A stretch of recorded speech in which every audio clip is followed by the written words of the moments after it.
Order à l'ordre. The Public Order Emergency Commission is now in session. La commission sur l'état d'urgence est maintenant ouverte. Okay, well, welcome to everyone to day 2 of the policy sessions.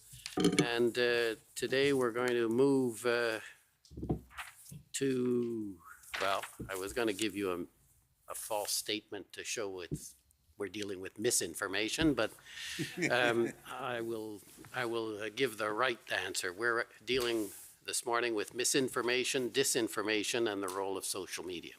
So with no further ado, avec aucune autre introduction, je vais donner la parole à Wayne McKay, professeur McKay, qui va présider à cette session. Professeur. Merci beaucoup. Bonjour and bienvenue. My name, as the Commissioner just pointed out, is Wayne McKay, and I'm the moderator for your session. And I have the unenviable task of keeping people within limits in spite of all the good things you have to say. So the panel will address the roles played by 3 different things in the course of this. Social media in its various forms, which we'll address first. Mis and disinformation, and I think malinformation is another term they've used. And thirdly, ideologically motivated violent extremism, and in particular, how all of these relate to the context of protests generally, and somewhat more specifically in the issues here. The diverse and impressive panel members to my left are, I'll just identify them, give them a very brief introduction. Dax Durazio, immediate left, the Skelton Clark Postdoctoral Fellow, Department of Political Science, Queen's University, and Research Affiliate Center for Constitutional Studies, University of Alberta. And then next to him, John Penny, Associate Professor, Osgoode Hall Law School, York University, and Research Fellow with the Citizens Lab at the University of Toronto. And then Emily Laidlaw, Canada Research Chair in Cybersecurity Law and Associate Professor, University of Calgary Law School. And next to her, David Morin, UNESCO Co-Chair in Prevention of Radicalization and Violent Extremism, and full Professor of Faculty of Arts and Humanities at the University of Sherbrooke. And last but not least, Vivek Venkatesh, UNESCO Co-Chair in Prevention of Radicalism and Violent Extremism, who is also a full professor at the Faculty of Fine Arts at Concordia University. So that is our impressive expert panel. Just very quickly, I'm going to say a couple of words about process. Our objective as a panel is to explore these complex issues in a way that hopefully assists the Commission and the Commissioner, but also informs the broader public. And to pursue this, I will raise some general questions to explore and then call upon either specific panel members or sometimes open it up to the panel. For the benefit of translators and the record, each member should identify themselves, or actually mostly I will do that. I will call on you and do my best to remember to identify your names so you're on the record. We're also reminded of the competing needs to be succinct and fall within our time limits, but on the other hand, speak slowly in terms of kindness to the translators and the public record. And speaking for myself, that's something we all have to focus on. I will be, as moderator, occasionally intervene if I feel we've gone beyond the proposed times. So with those relatively minimal introductions, I'm ready to start off, unless anybody has any questions. All right, so the first topic is social media, and in particular, its impact on protests and those kinds of things. And the kinds of broad questions that I have in mind to be addressed on that topic is: how has social media changed public discourse? Stated very briefly. How has it impacted activism and protest? How has it impacted protests like the ones relevant to this commission? And perhaps one that not hadn't given a lot of thought to, but does it matter who is protesting in terms of what kind of social media they're listening to? So with those very broad questions, and there's lots of other things, I'll turn it over to Professor Durazio to start us off. Thank you very much, Wayne. and pleasure to be here with you all for a very exciting conversation. I want to get the conversation kicked off by speaking specifically about three major consequences of the advent of social media for public discourse, understood in a very broad sense, and also for possibilities for debate, dissent, and activism.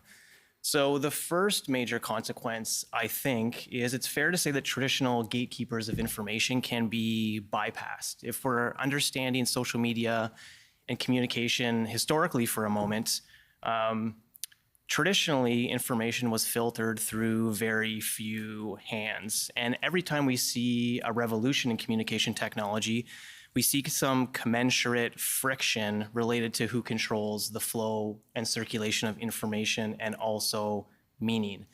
At the same time that we see the advent of social media, we also see some almost mutually reinforcing trends in the field of journalism and some of that traditional circulation of information.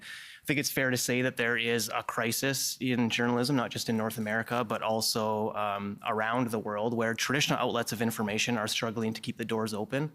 And there is also a waning of traditional forms of journalistic content. We also see a fracturing of audiences that consume information as well. And so the advent of social media doesn't take place in isolation from these other political economic changes in a journalistic field. There are costs and benefits with this advent of social media, and the huge one on this front, as it relates to traditional gatekeepers, is that we have potentially more access to accurate and also more valued information. That said, we also see potentialities for a greater influence of things like conspiracy, rumor, hate, and also propaganda. The second major consequence of social media is that the delivery and circulation of our messages is both instantaneous and global. And thinking historically again, our means of communication was traditionally conditioned by proximity to others with which to communicate, and also the type of technology that we would be able to use. Social media has completely shattered those that conditioning, and we're able to, at the touch of our fingertips, communicate with literally the whole world and also instantaneously. That led to what we might call techno-optimism, which was we could communicate with others across difference, and that would be a net positive for global society. We now, unfortunately, speak of digital detoxes, having a healthy distance between ourselves and digital spaces, about echo chambers being mostly privy to communication that confirms our own biases or beliefs. And so the friction or the cost and benefits on this front are that we have access to drastically more information, but that there are increased technical means of limiting and correcting falsehoods. They often spread much faster than truth might spread. Lastly, social media means that public discourse has arguably become more democratic and also accessible. Although we have these really lofty goals for what we could call the marketplace of ideas, it's typically the case that those with the deepest pockets have historically had the loudest voices.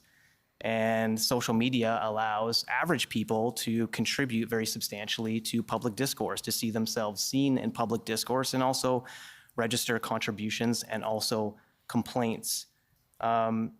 Our public discourse as well is already saturated with information that is persuasive in one way or another, or has some goal or idea already attached to it.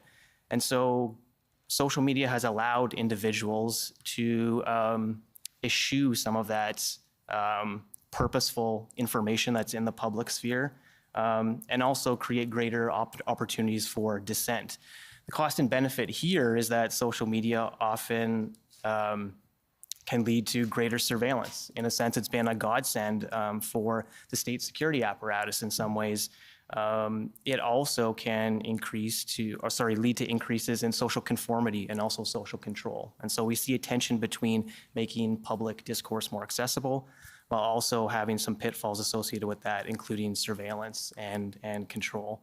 Speaking very specifically about how and why social media was impactful in the convoy protest, Emily very helpfully mentioned in her paper that social media was the central nervous system of the convoy. And I would definitely reiterate that. And it's a nice way of describing how social media was integral. Social media is a way of creating and circulating meaning. And so before the convoy protest, some of the same messaging garnered momentum and public attention because of social media. It was a way of creating meaning, finding community, and building eventually momentum for a social and a political movement. It was also integral in mobilizing and organizing specific meetings and events. So it's a way of people finding themselves together in something very, very specific and tangible. It's also a way to publicize and, in another sense, memorialize specific events. It's a way of capturing reality and signaling solidarity by consuming meaning together.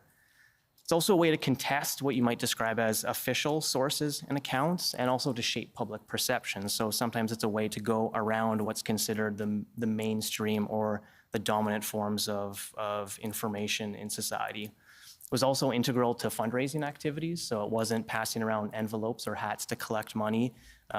It left open fundraising to a large swath of individuals, even all over the world.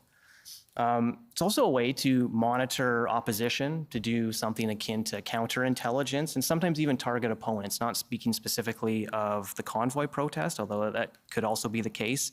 But social media is a way to monitor those who might be in opposition to a specific movement or a specific idea. And lastly, we see social media used for real-time communication for coordination. So social media sites have communication modes often attached to them that are instantaneous, so people can text and coordinate with each other. They can also use encrypted radio chats as well, so social media is also impactful in real-time communication. I'll leave it there as an opener. I look forward to more discussion. Thank you. First of all, congratulations coming in under time. I appreciate that. And I just had one additional thought just in the minute or so you have left. Sure. The question of who is in the protest, does that change what kind of social media they would have access to? Because it strikes me that many protests, including the convoy one, would have a variety of people, truckers, perhaps extremist groups, others. And does it make a difference who makes up the protest in terms of what kind of social media they're likely to use? And that's a big question. So if you want to pass to the other panelists at some point, you're welcome to do that too. Sure, I can be very brief and then we can pass it along. I think perhaps a way to understand it is to think about it as layers. So some social media sites are more public facing than others. For instance, a Twitter or a Facebook or an Instagram, it is very public facing. It is about publicizing very broadly a specific message or an idea or a concept or an argument. But there are other layers of communication within different social media sites where you might have different levels of encryption, so that monitoring or surveilling is a bit more difficult. Only the participants can see the end-to-end of that communication method. And so that more, not necessarily surreptitious, but closely guarded form of communication or information sharing, I think forms different layers. So you have a more public-facing layer, which is garnering support in memorializing and conveying details that are comfortable to be shared publicly. And then you have more subsequent layers that are perhaps more closely guarded for the insiders of a movement, let's say. Thank you very much. So moving to the next sub-issue here, the existing regulation of social media, or lack thereof, perhaps in some cases. And one perhaps a bit more focused question, the possible impact of increased restrictions on protest for particularly disadvantaged or marginalized groups in society, such as Indigenous people, as a kind of a flip side of that. So with that, I'll turn that over to Professor Penny to take the floor. Thanks very much, Professor McKay. And I just wanted to say I'd like to thank Commissioner Rouleau and for the invitation to be a part of this conversation and join this distinguished panel as well. Thank you for the questions, Professor McKay. I think those are two really important questions in light of the issues before the Commission. So I'll speak of two sort of general categories of regulatory framework. The first being law and statutory forms of regulation. And within that broader category, I'll speak to some additional subcategories, different kinds of laws that apply to social media content. And I'll speak to also social media-based regulation, the kinds of measures and techniques and tactics that social media companies themselves employ to deal with challenges when it comes to social media content. So speaking first to law and statutory regulation, I would say, so this would cover any statutes and laws that govern social media content and related activities, so behavior and actors that are related to the generation of content and its moderation and editing and regulation on social media platforms and services, for example. I would say that the single most defining element of social media legal and regulatory frameworks in Canada is that there's no single general law or regulation that covers social media content in Canada. Instead, it really is a patchwork of different laws and regulations that apply to and regulate different aspects of social media content. So within that broader framework and that key defining feature of law and regulatory frameworks in Canada, I'll start with one sort of subcategory, that being intermediary laws. Now, why do we refer to these laws as intermediary laws? Well, the idea here is that social media companies are intermediaries. That is, they are links and connectors between users and who generate content, post and express on social media services, and the platforms or the services or the social media companies connect them with the audience for that content, those who consume the content itself. So generally, we talk to laws that create legal rules and duties in respect of content that's generated by users and how that is fed and conveyed to audiences and other users as well. Those are intermediary laws and rules, and a few examples of those in Canada.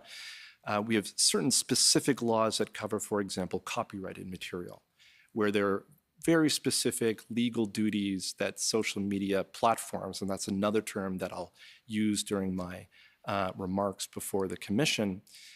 The idea with the concept of a platform is something that today scholars and experts typically use to refer to more larger, more influential social media companies, Google, Twitter, Facebook, and others. And I think the term itself, you can think of it as conveying the fact that these platforms provide an amplification of certain voices. The same way a stage or a platform in the town square allows someone to speak to a broader audience and for their voice to be heard. That's in a way how we can think of these social media companies or social media platforms. They platform, they provide a way of amplifying voices and content generation. So there are copyright laws as one example of intermediary laws and liability, and with intermediary laws to create liabilities potentially for these social media companies and platforms, but they can at times avoid liability so long as they meet their duties. Copyright law is one example. Quebec also has a specific law that creates a safe harbor or legal protection from liability for social media platforms if they remove illegal or unlawful content once they have notice of it. When we move beyond these defined intermediary laws, there are also what I call sort of general statutory laws and rules that aren't specifically designed for social media platforms or intermediaries, but have implications for them and indirectly create legal duties that social media companies and platforms have to abide by. I think a great example of this would be defamation law. Right? So if a social media platform becomes aware of defamatory content that's been posted, they have notice of it, to avoid liability, then they have to remove that content. Another example is criminal law. So certain criminal law provisions, for example, if a court order is put in place where social media companies may have to remove certain kinds of unlawful content, be it child pornography, non-consensual intimate media that's been posted there without the consent of the victim, terrorist or hateful propaganda. Those are other examples of how criminal laws can apply to these platforms, creating similar legal duties. And then the third sort of category of laws in this context that impact maybe not social media content directly, but the activities around social media content, but also impacts the broader ecosphere. So user information and user data is critical. It fuels the business model that a lot of these social media platforms make money and they monetize user content. So privacy laws, data protection laws, these are another subcategory of laws and regulations and statutes that impact on content production to the extent that they create legal rules and duties around how people's information and data that are collected on these platforms can be used and shared and distributed. When there's restrictions on that data, then presumptively it would make use of that information more difficult to target users. So typically social media platforms will use information around user data, user information for targeted advertising to monetize people's activities on social media platforms. But when we look at disinformation and misinformation, user information and user data is also used to target particular users for influence in disinformation campaigns online and offline. So in Canada, we have a few examples of such laws, like the Personal Information Electronic Documents Act, POEC, which creates rules around the collection, use, and sharing of personal information by organizations in Canada. Interestingly, however, there are loopholes in POEC. For example, political parties are not constrained by it, and that's, I think, an important hole that needs to be addressed. And last, of course, but not least, there are social media-based regulations. And I use regulation in sort of the broader sense here. In this case, I'm referring to the rules and policies that social media platforms and companies themselves develop to deal with content and other issues on their platforms themselves. That can include content moderation policies, that can include privacy policies, and typically these kinds of measures are implemented through policies that are conveyed to users, but they're often enforced through the actual design and features of the platforms themselves. There can be human-based forms of social media content, regulation and moderation, but typically one that we'll be talking a lot in our comments today are algorithmic. So algorithms and technology are critical to have larger social media platforms deal with content and deal with offensive content. Typically in these cases, a lot of these measures are voluntary. As I said, there are not a lot of specific laws that create duties and obligations on behalf of these platforms to engage in social media content regulation and moderation, but they do so, often for business reasons. And because they do so for business reasons, when their business interests don't align with certain content moderation, often the measures that they take can be seen as ineffective. So that's a broader look at the landscape. I'll come to the final question that Professor McKay offered there, and I think it's an important one. There are, of course, many impacts of these kinds of increased regulation, and one impact in particular that my research has focused on in recent years is this notion of chilling effects. The idea that increased regulation, but also surveillance, both by government, law enforcement, and security agencies, but also by the platforms themselves. Right? In my research, I found that When users become aware of increased surveillance and data collection and data tracking, it can have a chilling effect. That is, a chill meaning it can have a deterrent effect on people's willingness to speak, engage, and share, both online and offline. And when it comes to more marginalized populations, my research has found that those groups are disproportionately impacted. And there's a number of reasons for that I can get into later. But as these groups who are already facing important barriers to participation in society, discrimination, racism, when you add on top of that concerns about targeted surveillance, targeted law enforcement action, you end up with a situation that groups who are already marginalized from the public, critical public and democratic discussion are further marginalized by these kinds of measures. At the same time, I should say, it's not a entirely simplistic view either. That is to say, increased regulation means a chilling effect.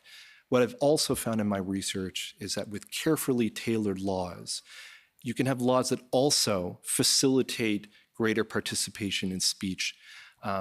Laws don't just deter behavior with threats of law, they also have expressive power. That is, laws convey values, they convey messages as to what a society views as valuable. And when a law is taken or enacted, it can send a message to certain marginalized groups that their speech and contributions are valued, and that can help facilitate speech.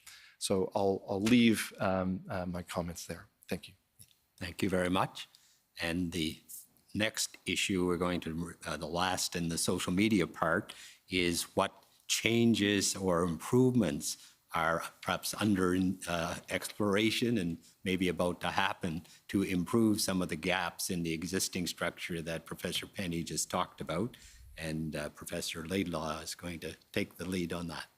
Yeah, thank you, Professor McKay, and thank you for having me. Good morning, Commissioner Rouleau.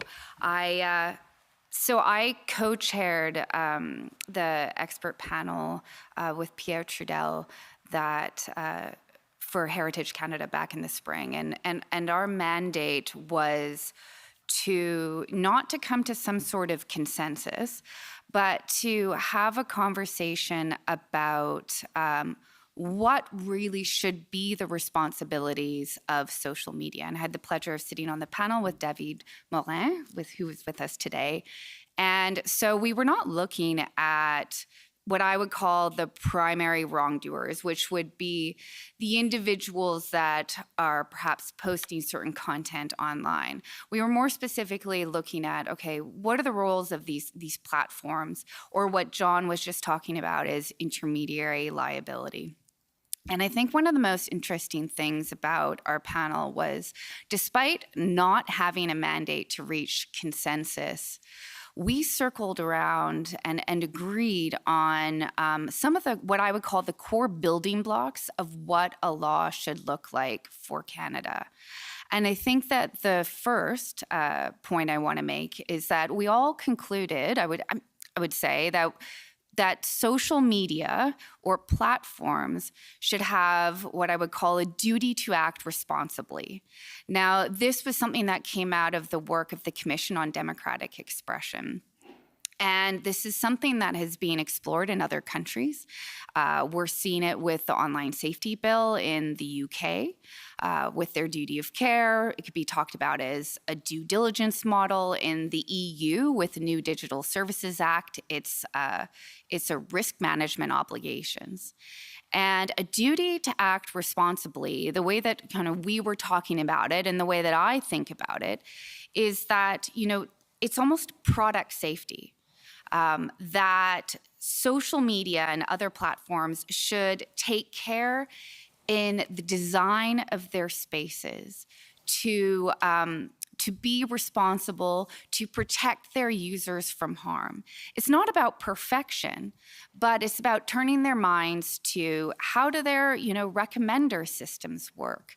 What content moderation policies do they have in place? What might be the unintended impact on this in particular groups? But it's not just about protection from harm. It also should be about protection of human rights, about the right to freedom of expression, about the right to privacy, to equality.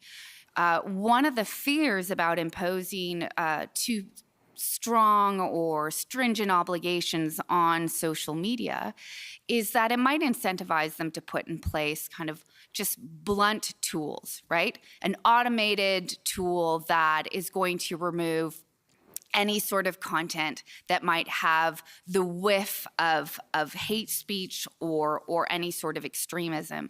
But often hate speech is quite, the line between that and some more political views, what we would call expression that's core to democracy, that line between the two can be somewhat fine. So blunt automated tools are poor solutions. So if there's an obligation then to have a commitment to and realize the right to freedom of expression, then social media will have to think through, okay, what do we want to put in place that addresses maybe some of the risks of harm? Maybe we have a lot of children that use this space, but also, what kind of tools do we put in place that maybe aren't going to have an unintended impact on freedom of expression or end up being a system of surveillance? The other aspect that was key that we discussed was transparency. One of the issues that we have is that it's not easy to lift the lid to know how the algorithms work and how the decision-making works for the various platforms on which we rely for discourse. And so almost kind of radical transparency is necessary, and that includes access by researchers and other civil society groups to how these companies kind of operate, and the algorithms is a form of accountability. This is something that's been implemented in the EU with the new Digital Services Act. The other thing that we circled around is the idea that we need a regulator. I mean, it is not realistic that that we go to courts to address many of these issues. Often these are high volume, they are low value, and the court process is really just too slow and inappropriate to be dealing with many of these issues. What we need is a regulator like a privacy commissioner, but with the power to impose fines that can audit the systems of these companies. It's about the systemic risk of the various social media. So they can investigate the companies, they can audit their behavior, they can help develop codes of practice, working with civil society, working with industry, and they can play an education role with the public. Now for some of the tougher issues. I think that, one of the challenges that Heritage Canada faces, and I'm sitting here just as interested as everyone else about what they're going to propose, would be scope. What's in and what's out? I mean, if we're realistically looking at creating a regulator, we can't impose all sorts of content and toxicity of everything that's out there on a regulator to investigate. Previously, they kept the scope quite narrow. Terrorist propaganda, hate propaganda, violent expression, intimate image abuse, child sexual abuse, and so on. And I think people quite rightly, including myself, said, but there's so much other types of toxicity out there that's unlawful that should be addressed. And but the issue is that the regulator has to start somewhere. So at least I've landed that there is a real justification, I think, for a regulator to maybe be more narrowly scoped at the beginning, and then it can build its capacity from there. Some of the other issues would be, should this cover, what platform should we cover? I've been using quite loose language here, saying social media and platforms, but we often talk about it as the internet stack. Are we just talking about social media at the top layer? Are we going down a level and we're looking at domain name registrars? Or we're looking at internet service providers? Are we looking at, companies like Cloudflare that provide cybersecurity protection and so on? I think this is quite a controversial area, but when we're thinking about it in terms of corporate responsibility, maybe their obligations should be different, but maybe there should be some responsibility there through legislation. The other is then mis, dis, and malinformation. It is one of, I guess, the existential threats that we face. And there is a real concern, though, in legislation that this could become almost the poison pill. Because as I get into, in the next section, we're going to talk a bit more about some of the legal issues, but I'll just, drop one point right now, which is there's quite a bit of content of mis and disinformation that is lawful, or it's that lawful but awful. So for the government to create legislation that targets lawful expression likely won't survive constitutional scrutiny.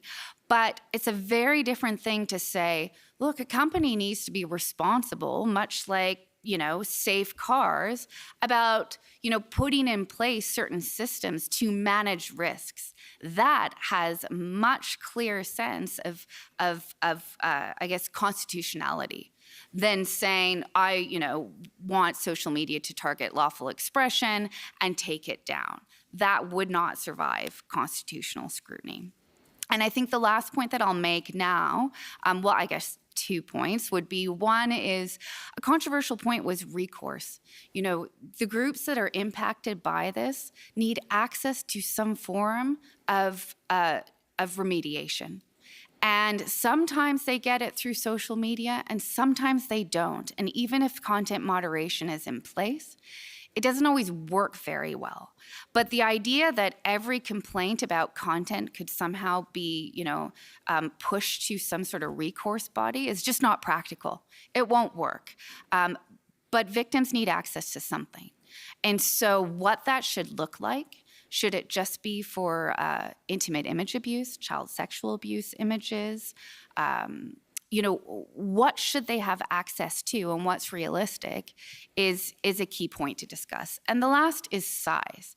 And I think that what we saw with the convoy movement is that organizers and followers were all using all kinds of different social media. Some of them, major social media, what we'd say is quite entrenched, such as Twitter, and Facebook and YouTube and TikTok, but also some smaller alternative social media like I'd say BitChute, Rumble. Of course, there were conversations about Zello and Telegram, et cetera.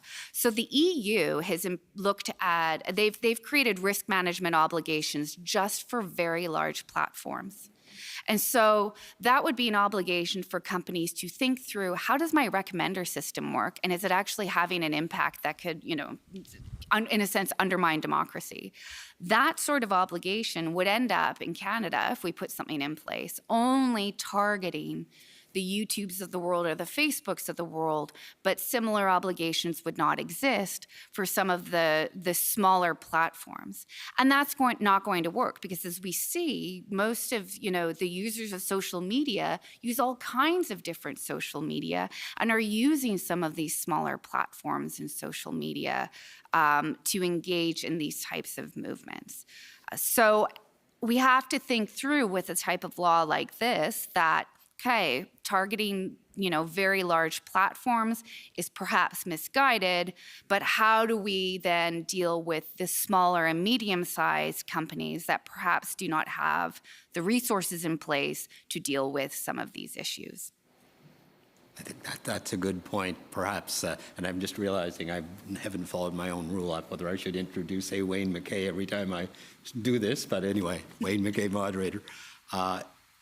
To switch topics, staying with Professor Laidlaw, but move to the topic she's already touched on of misinformation and disinformation, with two fairly targeted kind of roles before we'll open it up to the panel for a broader discussion on this area. And that is the definition of the terms. And secondly, although you've touched on some of that, the regulation. So if you could start us off briefly on that, and then I'll open it up to the panel for the rest of this issue. Yeah, thank you, Professor. So I'm going to give the definition that UNESCO uses for misdis and malinformation, but I do want to note up front that there's quite a bit of debate about what these terms mean, in particular for malinformation. So disinformation is the intentional spread of false information. So if you think a government-sponsored disinformation campaign. Misinformation is a bit different. So it is where information is intentionally spread and it's false information, but the person believes it to be true. And I think a large swath of what we see on social media, at least from individual users, is misinformation. So even if, say, a government launches a disinformation campaign, it eventually seeds to people who then believe it to be true and then spread it from there. The last would be malinformation, and this is the one where there's not a lot of consensus on what it means. I rely on UNESCO that defines it as information that's based on reality, but that's distorted. You know, it has that kernel of truth to it. But it does include that everything else bucket. And it can include potentially hate speech, harassment, trolling, doxing where private information is shared publicly, other forms of violent and extremist content. And, you know, one of the questions I was asked to think about to open up this discussion is, what is this in law? What laws regulate mis and disinformation? And what is the tension there with the right to freedom of expression? So I was just talking about laws that, you know, that are being explored to target social media.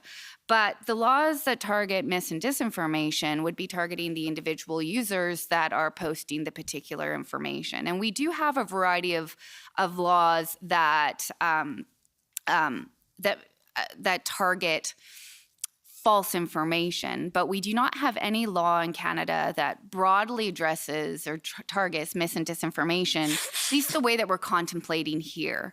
So we have the crime of spreading false news, but that was held to be unconstitutional in the case of Zundel. And other crimes that target false information would be crimes of hate propaganda, counseling terrorism, fraud. And in civil law, and Jonathan touched on a few of these, defamation. Defamation is where, you know, someone sues another individual or entity for spreading false information that impacts their reputation. And perhaps also I would put in here the tort of false light. So that has just been introduced or adopted in Ontario. So it's just sort of a hodgepodge mix of different laws that apply to some aspects of mis and disinformation. One of the issues is that a great swath of this is what I call lawful but awful expression. It's hateful but not hate speech. It's extremist content, but it is not counseling terrorism. So it's not unlawful in the traditional sense. And also, as we were just talking about, the role of social media and pushing, you know, through advertising and recommender systems, it might be that lawful but hateful content ends up being pushed to users over and over. So in law, these are difficult areas to deal with. Under constitutional law, we have the right to freedom of expression. It is a broad right. It includes the right to seek, receive, and impart information and ideas. It includes the right to shock, offend, and disturb. And it also values false expression, in particular if it's information that's of public interest. So restrictions of it are supposed to be narrowly construed. And we face a hurdle in this area because what is truth, right? What is the perception of truth in one particular scenario? And I've listed a few laws where courts have willingly, addressed what would be false information and consequences might flow from that. But much of what we're talking about on social media might be, deeply held beliefs that are harmful, but it's difficult to pin down truth or not truth of it. Also, much of the dis and misinformation that's spread, when we can identify what's false, there's a lot more clarity to it. But some of it exploits what I would call the strategic ambiguity of it. They use humor. They use kind of the short, emotional memes with visuals or short videos that are known to be highly effective and impactful on users, and play on jokes and say, well, this is just a joke. This is just the gray area. This is really hard for law to address. And when disinformation has been criminalized in some countries, it has been used to target political opponents, dissidents. And so it's difficult to put in place these types of laws and generally don't comply with international human rights. So the last point I want to make here before we open it up is the other side of this. As much as I have mentioned the breadth and depth of the right to freedom of expression, I always think of the comment by the Supreme Court that freedom of expression is freedom governed by law. There are laws that constrain it, and rightfully so. And I think John made a key point that, laws help the right to freedom of expression of particular groups, marginalized and racialized groups that are impacted by what happens online. People are driven from participating online. They are dehumanized by these experiences of online, and therefore they don't get to enjoy the right to freedom of expression. There's also a growing body of work in the area of the right to freedom of opinion, and that the recommender systems and the advertising push to users is in fact infringing on the right to form an opinion free from manipulation. And this is something that is developing in international human rights and needs to be contended with here. I'd say that there's two things I want us to think about as we have a discussion here. One would be, what are the laws that apply to individuals, the ones that are posting the particular information and engaging in certain conduct that may or may not be lawful or falls into the category of the lawful but awful. And the other would be, what are the laws that then target social media and their responsibilities, whether it's through managing their advertising ecosystem, managing their recommender systems, algorithmic accountability, or their systems of content moderation. Okay, thank you very much. So we'll now open it up to the panel in a moment. Professor Laidlaw has already raised a couple of questions. There's a couple I will add among those that you can discuss. One is the scale of the problem, or how much harm is caused by misinformation and disinformation, is a broad question. And a second one, which was actually submitted, is the question of whether the definitions on misinformation, disinformation apply to the government as well as individuals, and if so, in what way? So with those kind of broad questions, I'll open it up to the panel, and if somebody just gives me a signal, I'll recognize you. Professor Morin. Oui, merci beaucoup, Wayne, monsieur le commissaire. Les interventions de mes collègues m'amène à faire deux commentaires sur la relation complexe entre l'utilisation des réseaux sociaux et les événements d'Ottawa. En termes de gestion de crise, certains diront une crise de sécurité publique, d'autres diront une crise de sécurité nationale. Je pense que ça a été largement débattu, à savoir si on est dans une crise de sécurité nationale ou non. Je dirais que cette relation-là, elle est extrêmement complexe, et le collègue d'Orazio décrivait bien un petit peu les impacts, si vous voulez, des réseaux sociaux sur l'environnement d'une crise comme celle que Ottawa a connue. Et je dirais qu'il y a ici un paradoxe. Les réseaux sociaux, par exemple, vont nous permettre de collecter beaucoup d'informations en amont du mouvement de protestation sur les objectifs. Elles vont nous permettre de voir si, effectivement, un certain nombre de groupes extrémistes parlent, par exemple, de recréer un 6 janvier, comme on l'a vu à l'assaut du Capitole à Ottawa. Elle va nous permettre de voir si on est plutôt sur une contestation de l'obligation pour les camionneurs de se vacciner, ou si on a aussi des éléments plus séditieux qui disent ce qu'on veut faire, c'est bloquer Ottawa, c'est faire tomber le gouvernement en place, etc. Donc, paradoxalement, les réseaux sociaux nous donnent une certaine visibilité sur les causes du mouvement, si le renseignement est bien collecté et si le renseignement est bien analysé. Maintenant, dans le contexte du mouvement lui-même, les réseaux sociaux créent quand même une certaine volatilité.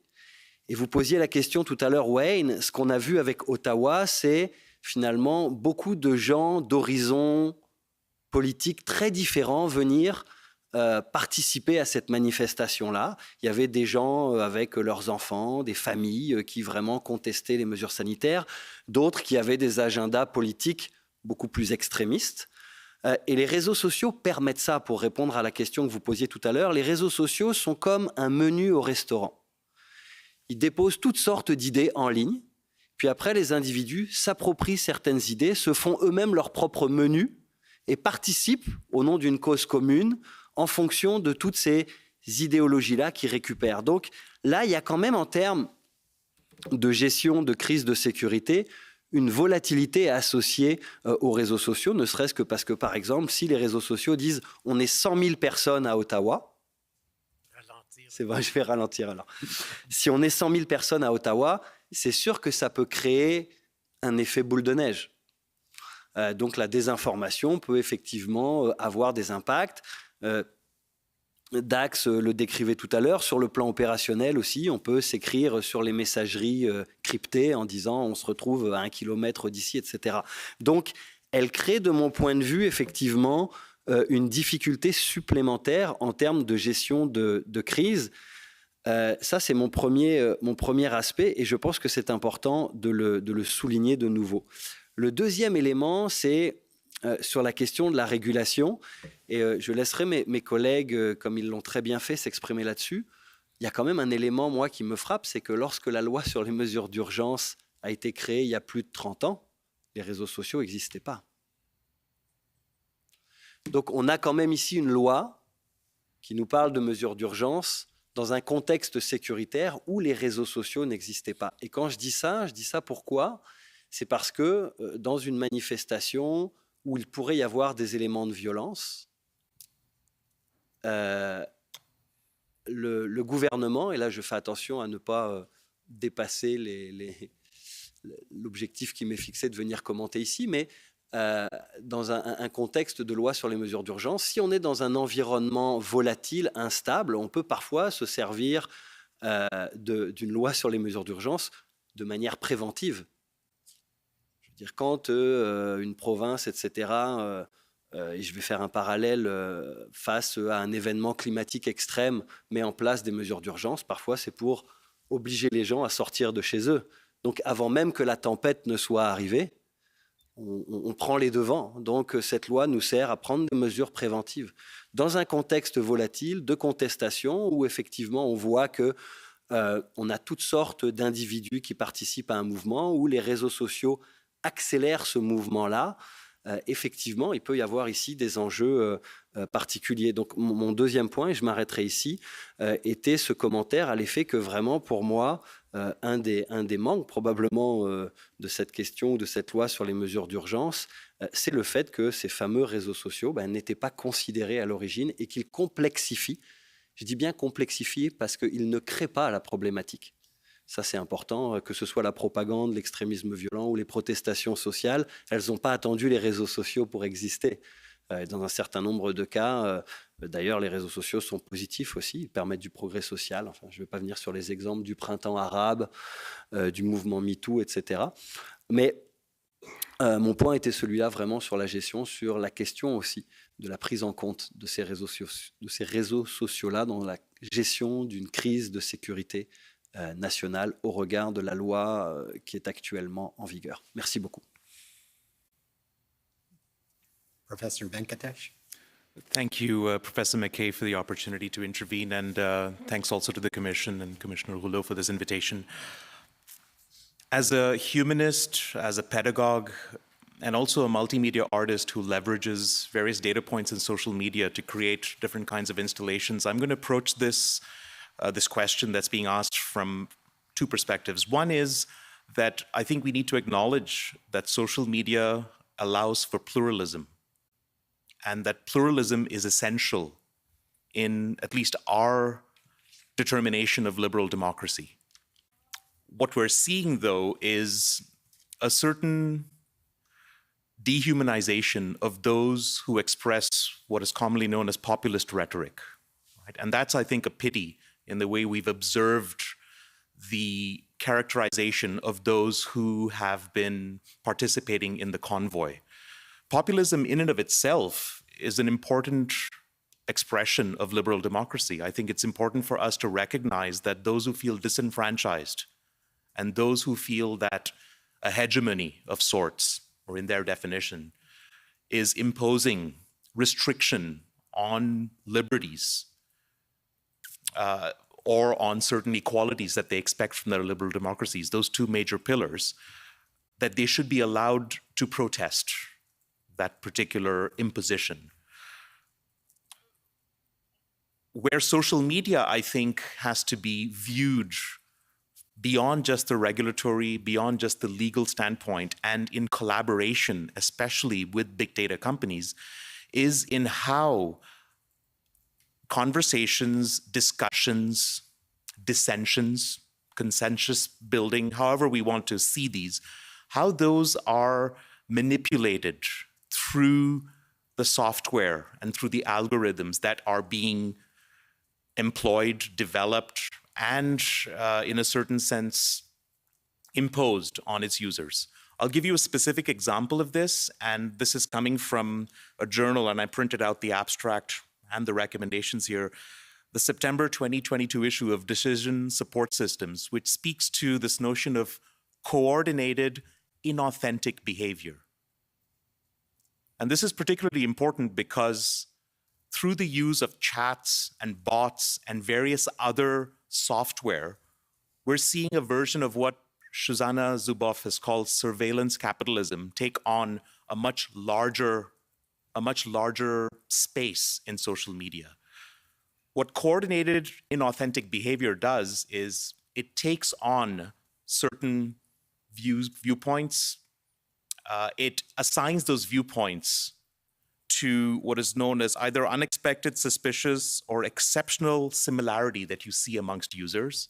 This basically means that you can create users that are not real, right? That are particularly virtual. And then you're able to create an outreach to a population that is subscribing to the echo chambers that Professor D'Orazio spoke about, thereby spreading a certain mis or disinformation or malinformation, as Professor Laidlaw defined for us. So in that particular case, there have been several reports by companies such as Meta, who are the parent organization of Facebook and Instagram. I believe Alphabet as well has released reports on how they've managed to curtail what they're calling coordinated inauthentic behavior. The Rohingya, the tragedy in Rohingya, the Stop the Steal campaign, various smaller but highly impactful anti-Semitic and racist discourses that have been propelled by such kind of software have actually been curtailed by tech companies. So one thing to think about is how can we learn from the ways in which technology companies are imposing regulation, and how can we also render those as transparent as possible? I'll stop there perhaps so that those who are dealing with this from a legal standpoint can debate this. But as a humanist, I think we're coming to a point where if we can't listen to one another without necessarily dehumanizing them, then we are at a threshold of being unable to deal with dissension. Wayne McKay, moderator, just before we move to somebody else, I was struck by your term about coordinated inauthentic behavior. How do you describe inauthentic? It's kind of like that line between normal and abnormal. What's authentic and what's inauthentic? Yeah, this is actually being debated, in fact, as we speak, about the liminal space in which those terms lie. I think the inauthenticity is reflecting specifically the fact that humans aren't propagating the information online, that these are being propagated by machines and machine algorithms. Okay, great. All right, Moderator McKay, again, I open it up to any other comments. We have about 5 minutes or so left before we move to the next topic. Yes, Professor Laidlaw. Yeah, thank you so much. And Vivek, I mean, I'm just thinking a bit about what you had to say, and it brought home, I think, one of the key aspects of what we're struggling with right now with freedom of expression, which is, social media, as Dax was saying, has opened up such huge opportunities for discourse and for everybody. And so we almost need to break down what the problem area is that should be regulated through law, what sort of we're okay with sort of leaving alone, right? And some of this is this commitment to the messiness of freedom of expression, to be able to discover and figure out who you are and hear other ideas. The struggle that we're having now is that because of the sheer volume and the kind of equitable access on social media, is that the opportunities to dehumanize and harm other individuals is made that much easier. So on a practical level, it's easier to cause harm and it creates a regulatory issue.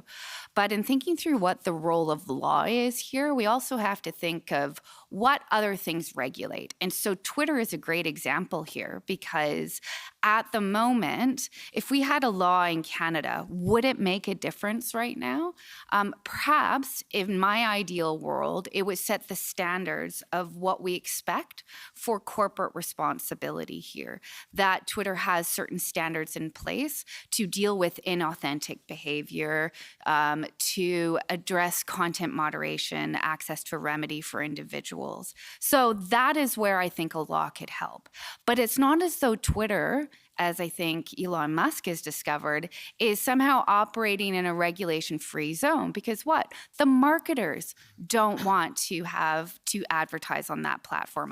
Well, then they're going to regulate a particular way. Do you know else who doesn't want it? Users. So users leave the platforms when they don't want this particular space. But also others further down.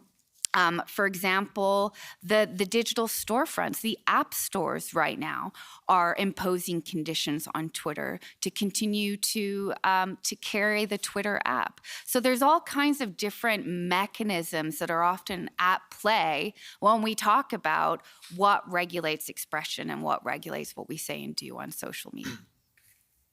Professor D'Orazio.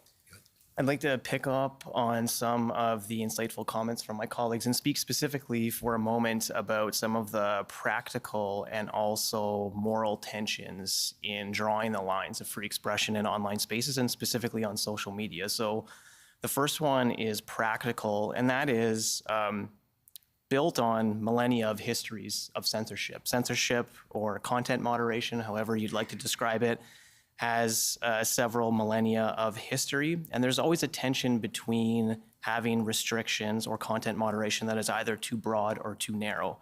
If restrictions are too broad, we can get chilling, for example. We constrict public discourse in ways that are unmerited, and that is a problem, not just for self-realization or the pursuit of truth, but democracy itself. Us being able to have something akin to a marketplace of ideas is a pillar of liberal democracy. On the other side, if our content moderation, if our restrictions are too narrow, they might be ineffective. They might only capture, for example, the outer margins of expression. And so the problem there is that they're not actually making our online spaces safe and accessible for everyone. And so that tension between regulations being either too broad or too narrow is seen throughout the history of censorship and also freedom of expression. The other thing, or the other tension, is practical, but also in a sense moral, and it is presently, because social media platforms for the most part are considered intermediaries or platforms rather than publishers, there's a disjuncture between the protections for expression citizens have in the public sphere, understood in a very big and broad sense, and the protections for expression that they have in online spaces.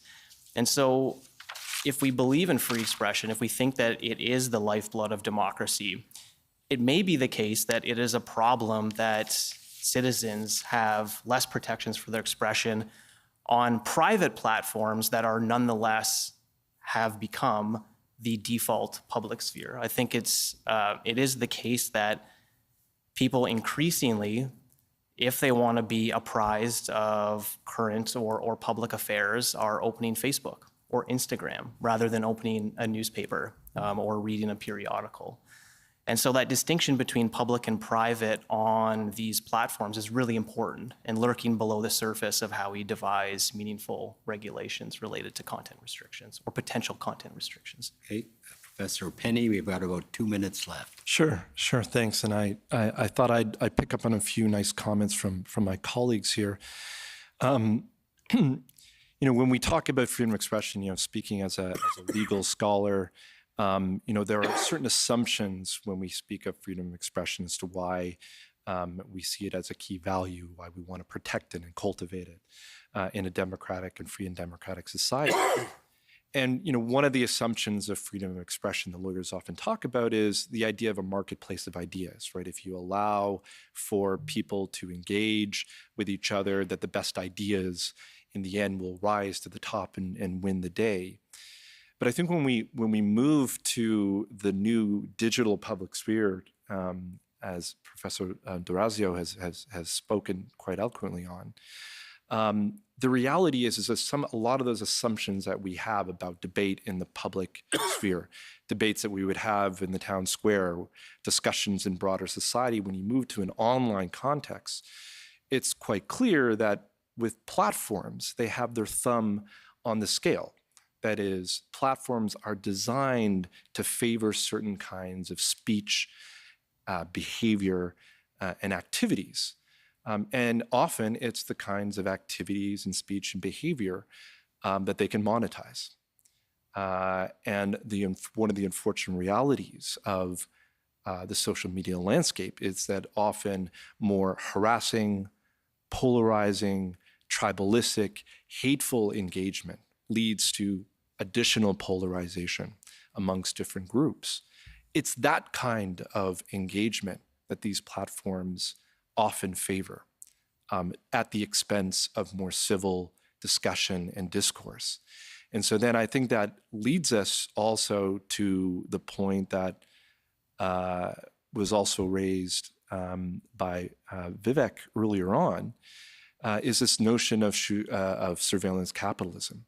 What are the business models that encourage and incentivize this kind of behavior, where this kind of activity and expression is favored, which drives, as Professor Laidlaw set out quite eloquently earlier, drives certain marginalized groups, women, visible minorities, more often targeted by this more antisocial behavior on platforms, which additionally skews the marketplace of ideas that we lawyers love to talk about. Moderator McKay, again, excellent panel and discussion on this. We could go on much longer, but I want to move on to our next interesting topic, and we're pretty well on time at this point, which is the topic of ideologically motivated violent extremism, and in particular, the role that plays in society generally, and in particular in relation to protest, and just some of the broad questions to consider when Professor Morin kicks us off on this in a moment, is the source of that term, ideologically motivated violent extremism, some examples perhaps, and in particular its relevance to the issues at hand. So with that in mind, Professor Morin, the floor is yours. Merci beaucoup, Wayne. Oui, j'aimerais prendre quelques minutes pour en fait tenter de resituer les événements d'Ottawa dans l'évolution, le contexte plus large finalement de l'évolution de l'extrémisme violent à caractère idéologique, si vous me permettez. Avec comme propos préliminaire le fait que s'il est assez singulier dans sa forme et dans son ampleur, ce qui s'est passé à Ottawa n'est pas un événement isolé, d'une part. On a vu des choses similaires au cours de la dernière décennie. Et il n'est pas non plus seulement dû à la pandémie, même si la pandémie a été un accélérateur de détresse psychologique probablement, mais également de contestation antigouvernementale, et que la pandémie a aussi finalement été instrumentalisée par d'autres agendas politiques.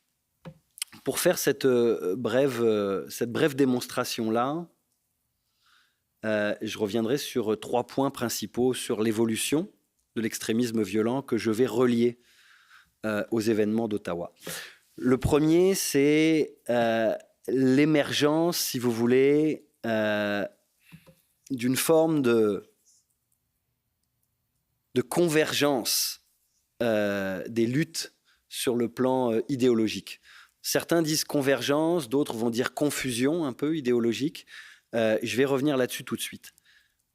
L'élément ici, c'est d'essayer de dessiner un écosystème radical, extrémiste, et dans cet écosystème, d'y mettre un certain nombre d'idéologies. Donc on a par exemple l'extrême droite, on a les mouvements antigouvernementaux, on a l'extrême gauche, on a dans une certaine mesure, même si on ne le relie évidemment pas à la question idéologique, mais plus à la question religieuse, le djihadisme, que j'élimine de la conversation ici.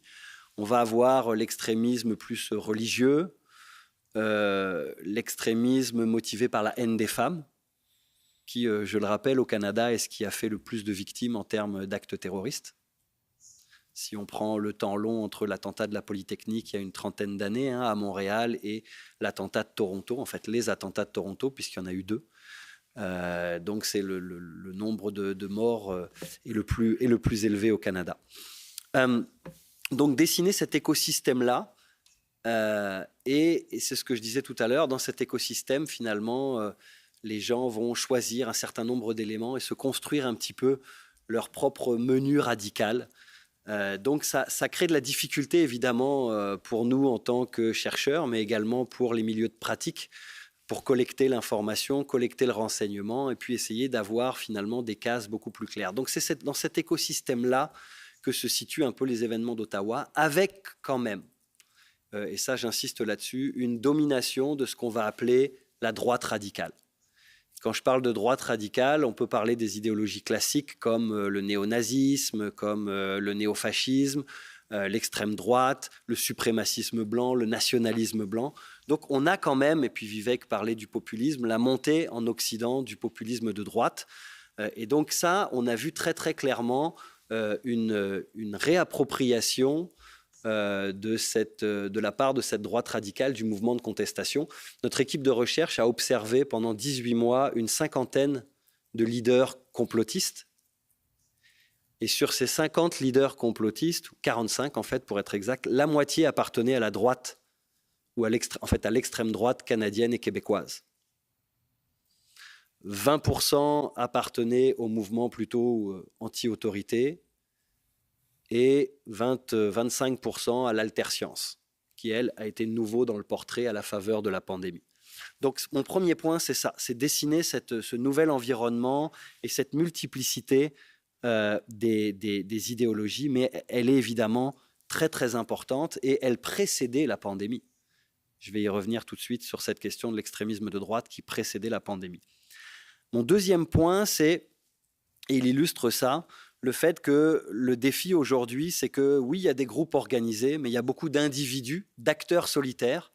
Je parle bien d'acteurs solitaires, pas de loups solitaires, parce que les loups ne sont pas solitaires d'une part, et d'autre part parce que les acteurs solitaires ne sont pas tout à fait solitaires. On parle des réseaux sociaux depuis tout à l'heure. Ils sont capables évidemment d'échanger sur les réseaux sociaux.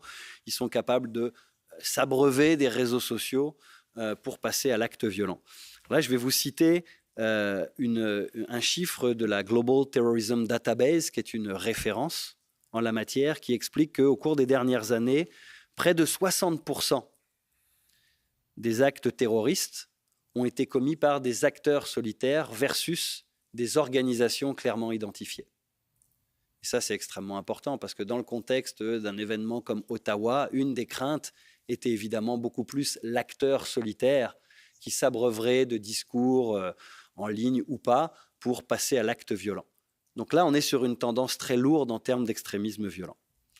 Et mon troisième point, les formes de l'extrémisme violent, et c'est là évidemment où je vais vous donner 3 chiffres qui sont fondamentaux et qui expliquent pourquoi aujourd'hui on parle plus d'extrémisme violent que seulement de terrorisme, etc. Le premier élément, la première forme de violence, ce sont les crimes haineux.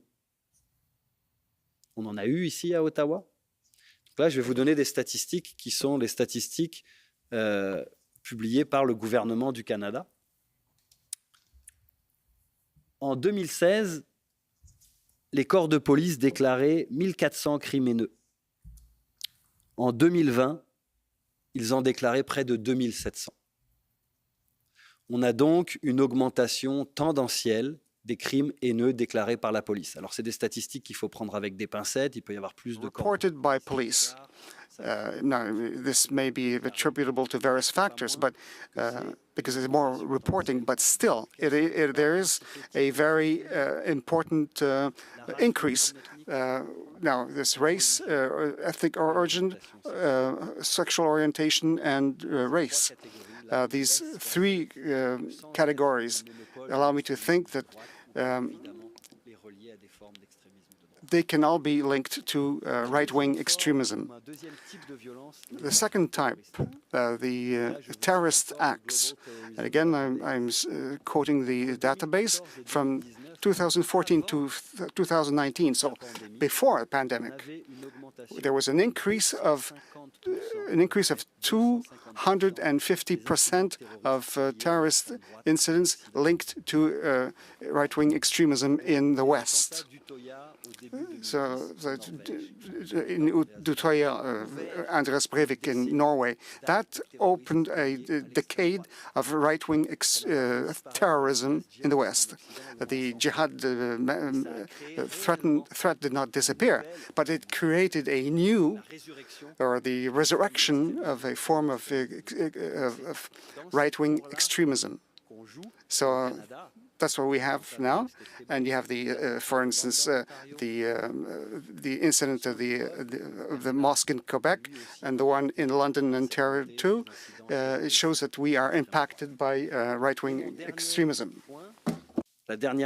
And my last point, the last kind of violence, has to do with violent protests. And once again, I'll quote you the Global Terrorism Database. Between 2011 and 2019,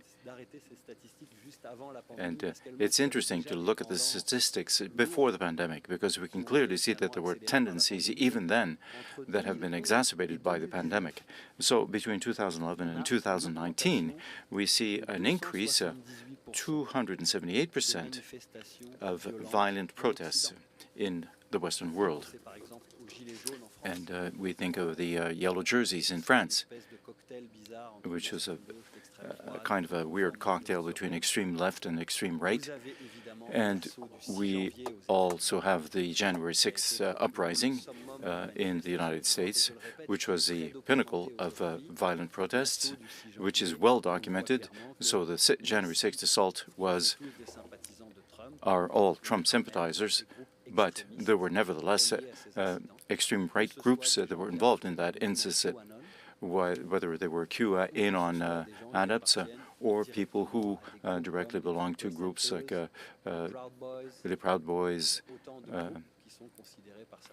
groups that are considered as terrorist groups by certain government officials. And of course, then we have the incidents in Ottawa with the convoy. So what I wanted to introduce here is that the events that occurred in Ottawa, and of course, I'm not going to compare the convoy with January 6th and the assault on the Capitol. There's no relationship. But the idea that I want to present here is that the violent protests with the involvement of underlying violent ideologies and extreme groups existed long before the pandemic. The pandemic probably exacerbated these problems and exacerbated the tendency of the rise of extreme right ideology in the Western world. And so I think it's really important to and Wayne still hasn't told me that my time is up, so but I will. You're getting close, yes.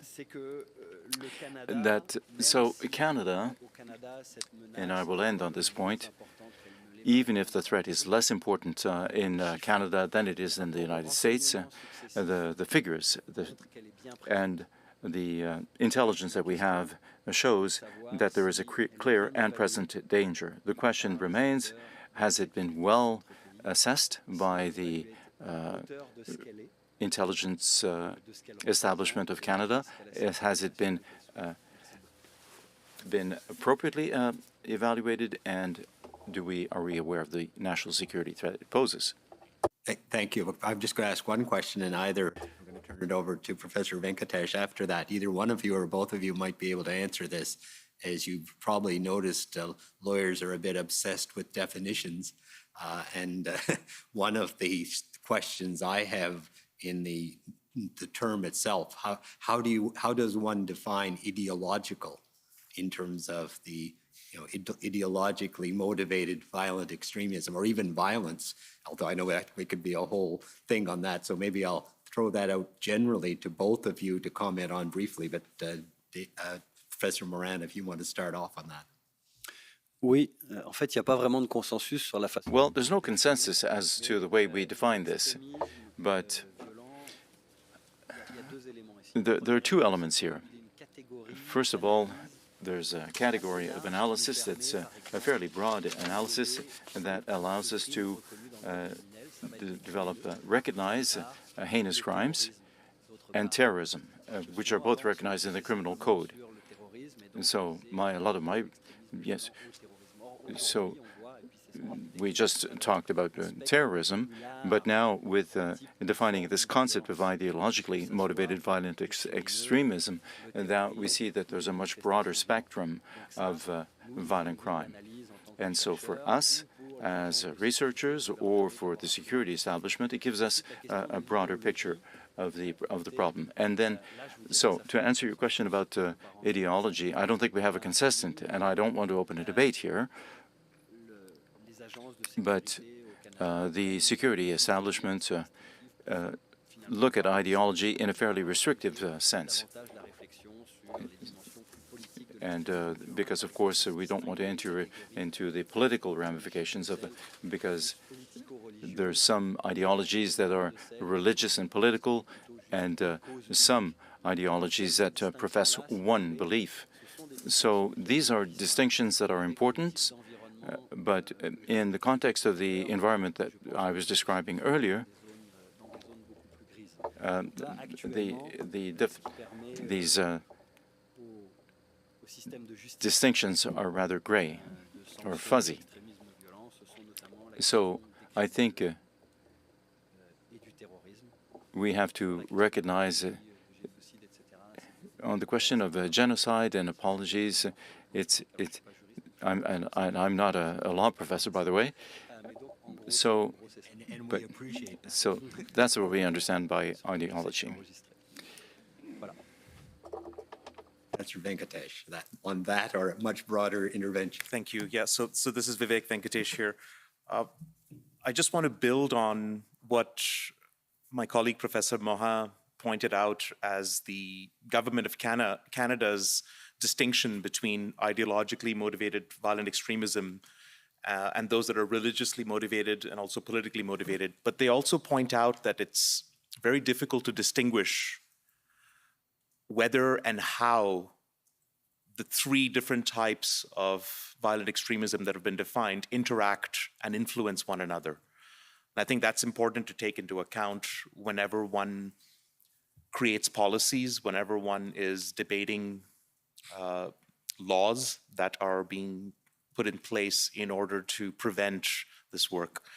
But my sense as a humanist, again, would be to decry the fact that the original meaning of ideology, which, if I'm not mistaken, is the science of ideas, has been reduced to one that describes perhaps fringe thoughts, fringe movements, fringe collections that have come together which are destructive in orientation.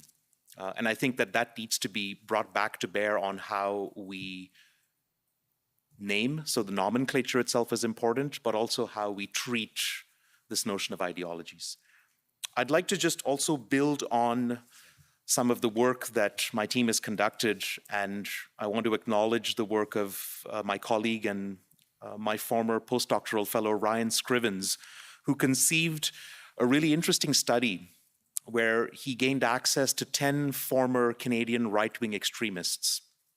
So these were in various neo-Nazi movements from anywhere from 6 months to more than 20 years. And over the course of 18 months, he and our team at Concordia University conducted life course narratives with these 8 men and 2 women.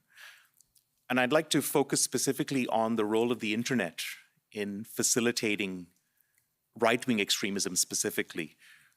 And what we found is not very dissimilar from what has already been described in other literature from the West, specifically in the United States, in that falling into the trap of neo-Nazism and right-wing extremism happens very much on a face-to-face basis. It goes through underground meetings, it goes through being groomed to a certain extent when you are young and feeling disenfranchised. And these are analyses that and themes that have come to bear with the interviews that we have looked at.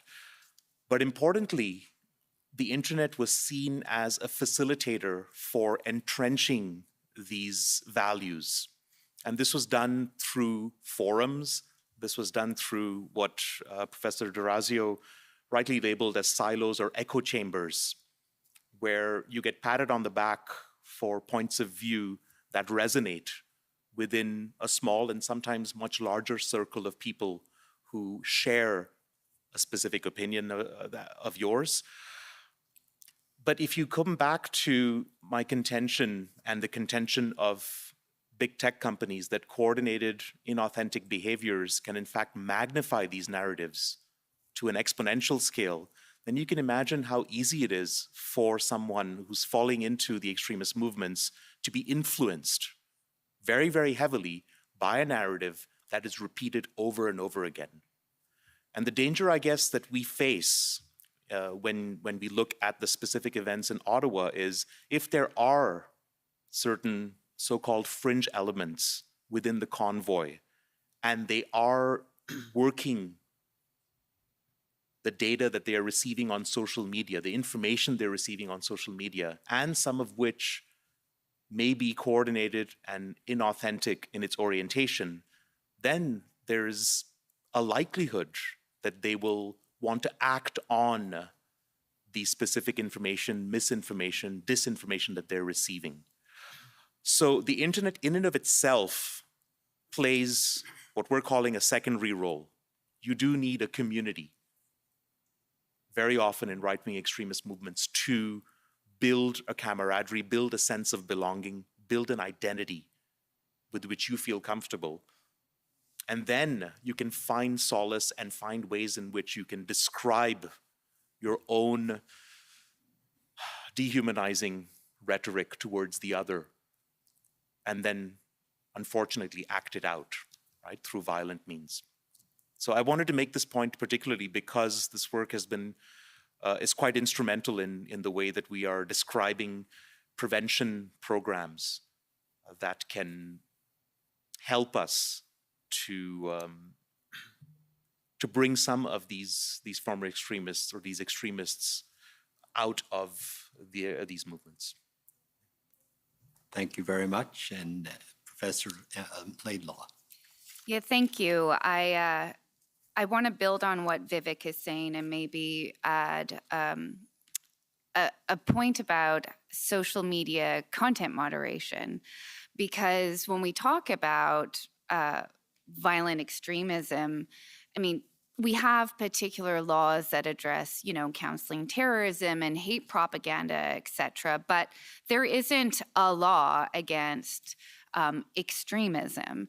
And so we're often, we are turning to social media right now to set down through content moderation, through self-regulation, what kind of expression they're willing to host or not. And so when we talk about some of the fringe platforms or social media, we're usually talking about social media that do not proactively monitor content to action and that just rely on legal definitions and only remove content that is unlawful. And so we're actually dependent on social media to proactively take some steps to address the forms of extremism that Vivek was talking about is, sort of entrenching different views. So let me give an example of how difficult this can be right now. I mean, one example I gave is just the use of jokes, but the other is that often groups talking code. So let's imagine a video that is posted on TikTok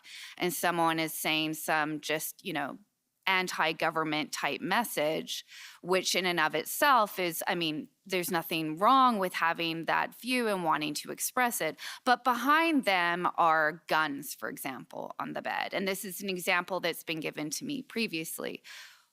What is social media supposed to do about that? Some of this is that kind of the slow violence of just normalizing certain rhetoric and sometimes coded messages in the background. And social media is having to grapple right now with how to address this. This is lawful expression, but it might not be expression that they want to host in their space. But if we're talking about the private spaces as becoming the new public sphere, which is something that Dax was talking about, then they have to take seriously freedom of expression, but they are setting their own limits to address what is lawful, but extremism. Moderator McKay, Professor DeRazio, over to you. Thank you. Hopefully, just 2 quick points. I think it's vitally important to build upon what's already been said, to take a peek behind the curtains and actually look at what motivates social media companies. So what the algorithms look like and what the infrastructure of those companies actually look like. The algorithm itself, or the architecture itself, essentially has 2 impulses. One impulse is to maximize engagement, and that is just keeping eyeballs on the apps, on the devices as much as possible, using any means necessary. In that broad sense, the content itself is a derivative problem of a much larger algorithmic problem, which is engagement is strategized at any cost, and sometimes to the detriment of the well-being of the actual users themselves. We're only now catching up to, in the public sphere, having an important conversation about the social, political, and psychological effects of social media engagement. We've talked at length about the positives and also some of the negatives, and so getting that balance right is very important. The business model, too, of some of big data is to ask for forgiveness rather than permission. And so they're often engaging in grand social experiments in commodifying the human experience and our own personal and private data for their own self-interest, sometimes completely surreptitiously, or at least on a contractual basis that can easily be questioned. Eventually, we have a very large public scandal that gives us a peek behind the curtains, like a Cambridge Analytica, like an Edward Snowden. But for the most part, people are blissfully unaware of the way that their experiences are commodified, repackaged, and sold when they engage on social media sites. The other thing that I'd like to mention is that when we're trying to understand the problem and the risks of extremism that's specifically online, in the sense that it comes about and it's nourished in online spaces, I think we need to make a really important distinction between the people that we might say are the useful ignorance, who, as a result of the pandemic especially, might be incredibly isolated, incredibly lonely. It's been a time in which we've had some social isolation and detachment. It's also true that in the last few decades, we could say that most people consume the mental equivalent of junk food. And so our informational literacy doesn't conform to some of these big lofty goals that we have for the citizen in the theory of liberal democracy. So we need to make a distinction between those who get swept up in these movements, these ideas, these arguments online, and those who actually pose some real legitimate danger to the public sphere. those that are explicit manipulators, those that are motivated by sometimes very dangerous ideologies, and also those that are just shameless entrepreneurs at the end of the day. So again, making a distinction between those who might harbor some good faith and engage in online content, sometimes extremist content, say unknowingly in a sense, or at least out of a desire for creating meaning and also creating community, and those who are the propagators explicitly of misleading information for profit and also for ideology. Moderator McKay again, Professor D'Orazio was just talking earlier about the echo chamber effect, and then I think Professor Venkatesh mentioned the sort of what I would call maybe fractured communities that are out there and people who get reinforced in their beliefs. And Professor Penny, you haven't had a chance to intervene yet, so I'll throw those two in your direction, and either of the other two can elaborate if we have moments to do that. So, sure, thank you, Professor McKay. Professor Penny, I'm not sure if these comments are directly responsive to that question, but maybe in part. And I mean, some of this comes back to the broader regulatory challenges on these questions as well. Back in 2019, I was a visiting researcher at the Technology and Social Change Project at Harvard Kennedy School's Shorenstein Center, and we looked at what we called disinformation and media manipulation campaigns. The reason why we used the specific term campaign was these were examples of coordinated efforts to manipulate media and to spread disinformation. And in particular, we looked at a number of case studies, including some case studies of disinformation and media manipulation campaigns during the 2019 Canadian election. And building off a point that Professor Laidlaw made earlier, one of the challenges here is, we talk about surveillance capitalism, we talk about business models and the challenges with these platforms. And the business model that monetizes antisocial behavior, and that includes disinformation and misinformation, for example. But at the same time, the disinformation campaigns that we studied in 2019, a lot of the most successful ones were ones that had been seeded many years prior to 2019. These were stories and ideas and false stories, false rumors that percolated in far-right social media groups, whether we're talking on the Chans, 4chan and others, far-right nationalist groups on Reddit, for example, where they had been certain rumors and false stories were percolating for years. But once the election comes around, we have greater media coverage. There was a coordinated effort to use tactics, what we call working these false rumors up the chain, trying to get larger influential accounts and larger social media platforms to share this kind of information. And of course, there were even some successful disinformation campaigns where we had mainstream journalists asking questions of politicians about these rumors that had been already discredited and debunked by other journalists.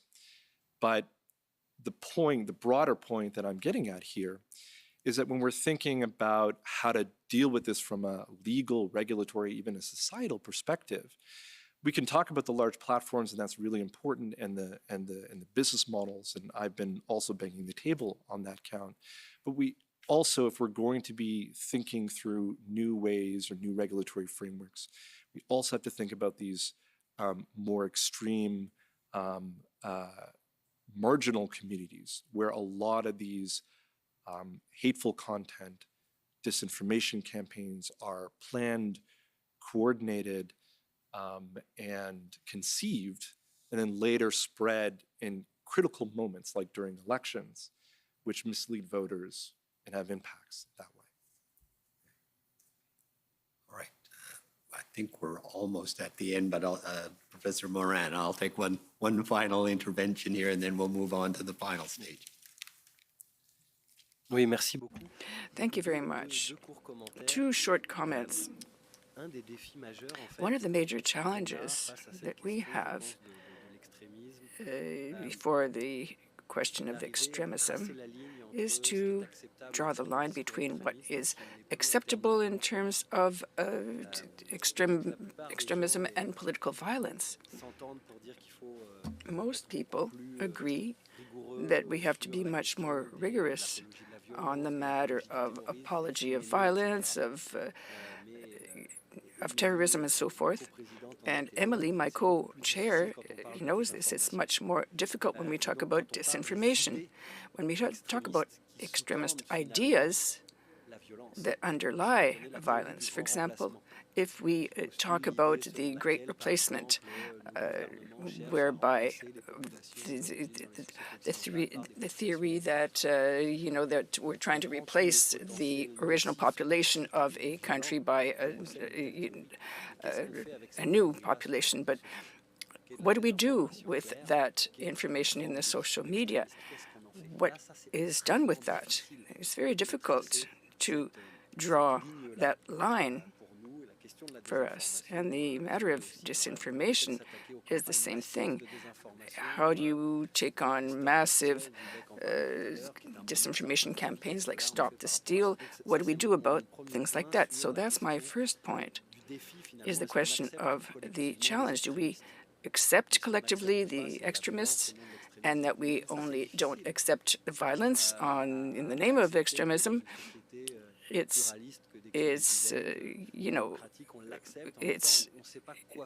important to accept that, like in a society, a humanist society like Vivek was describing, but if just because an idea doesn't call directly for violence, that it does not contain implicitly that call, and then racialist minorities are a witness to that. My second comment is more on the matter of regulation. What we often observe is that the common point between all these extremist movements is the loss of confidence in our institutions. Not only that, but very much that. And the risk here is overreacting. In a country like Canada, extremism is still at a more or less acceptable level compared to the United States, for example. But I think overreacting could be counterproductive.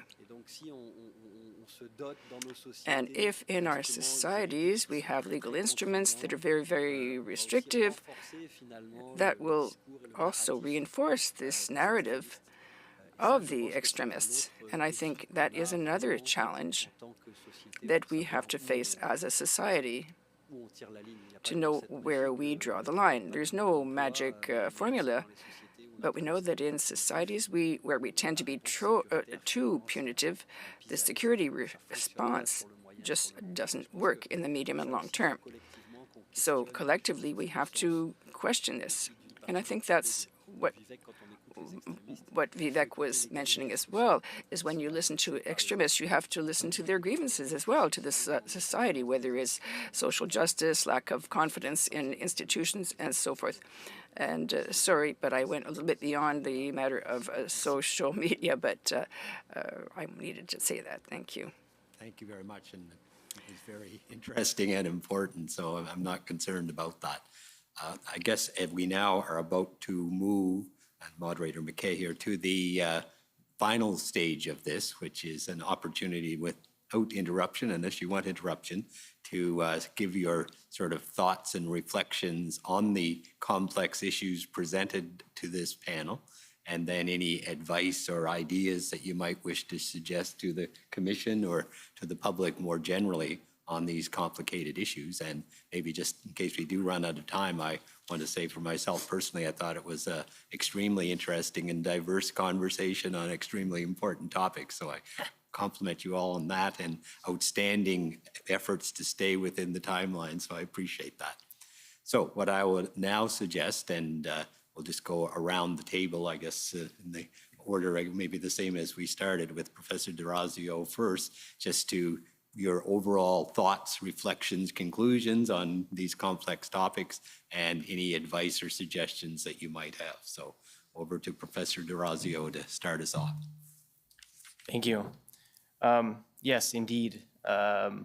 A lot of generative conversation, so thanks to all my interlocutors.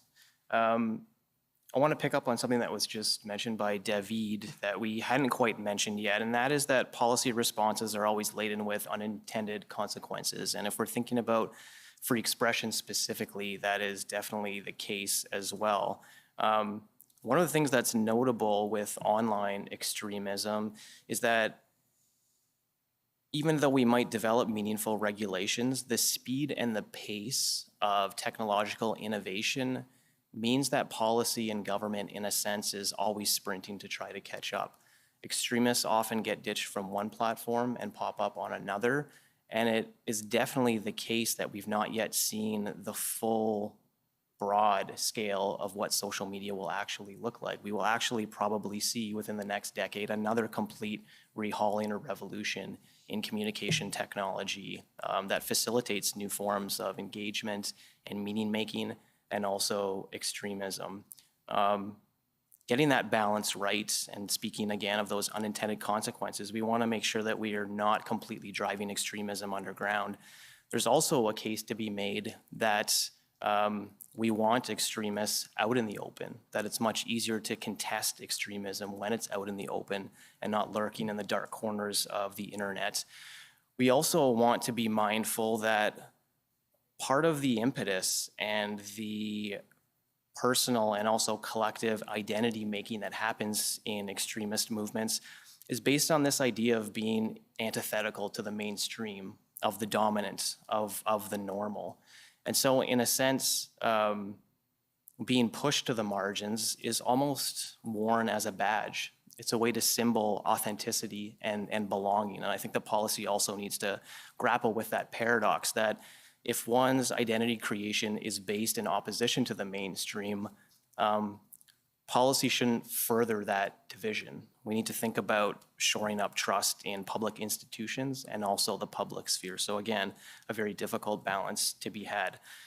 Speaking specifically and very quickly about social media regulations, I really think what needs to happen among policymakers and public intellectuals, among journalists, et cetera, is to think about social media in the framework of consumer protection. As I mentioned before, we're just now catching up to some of those ramifications, some of which are deeply personal about how social media is changing our social and political world.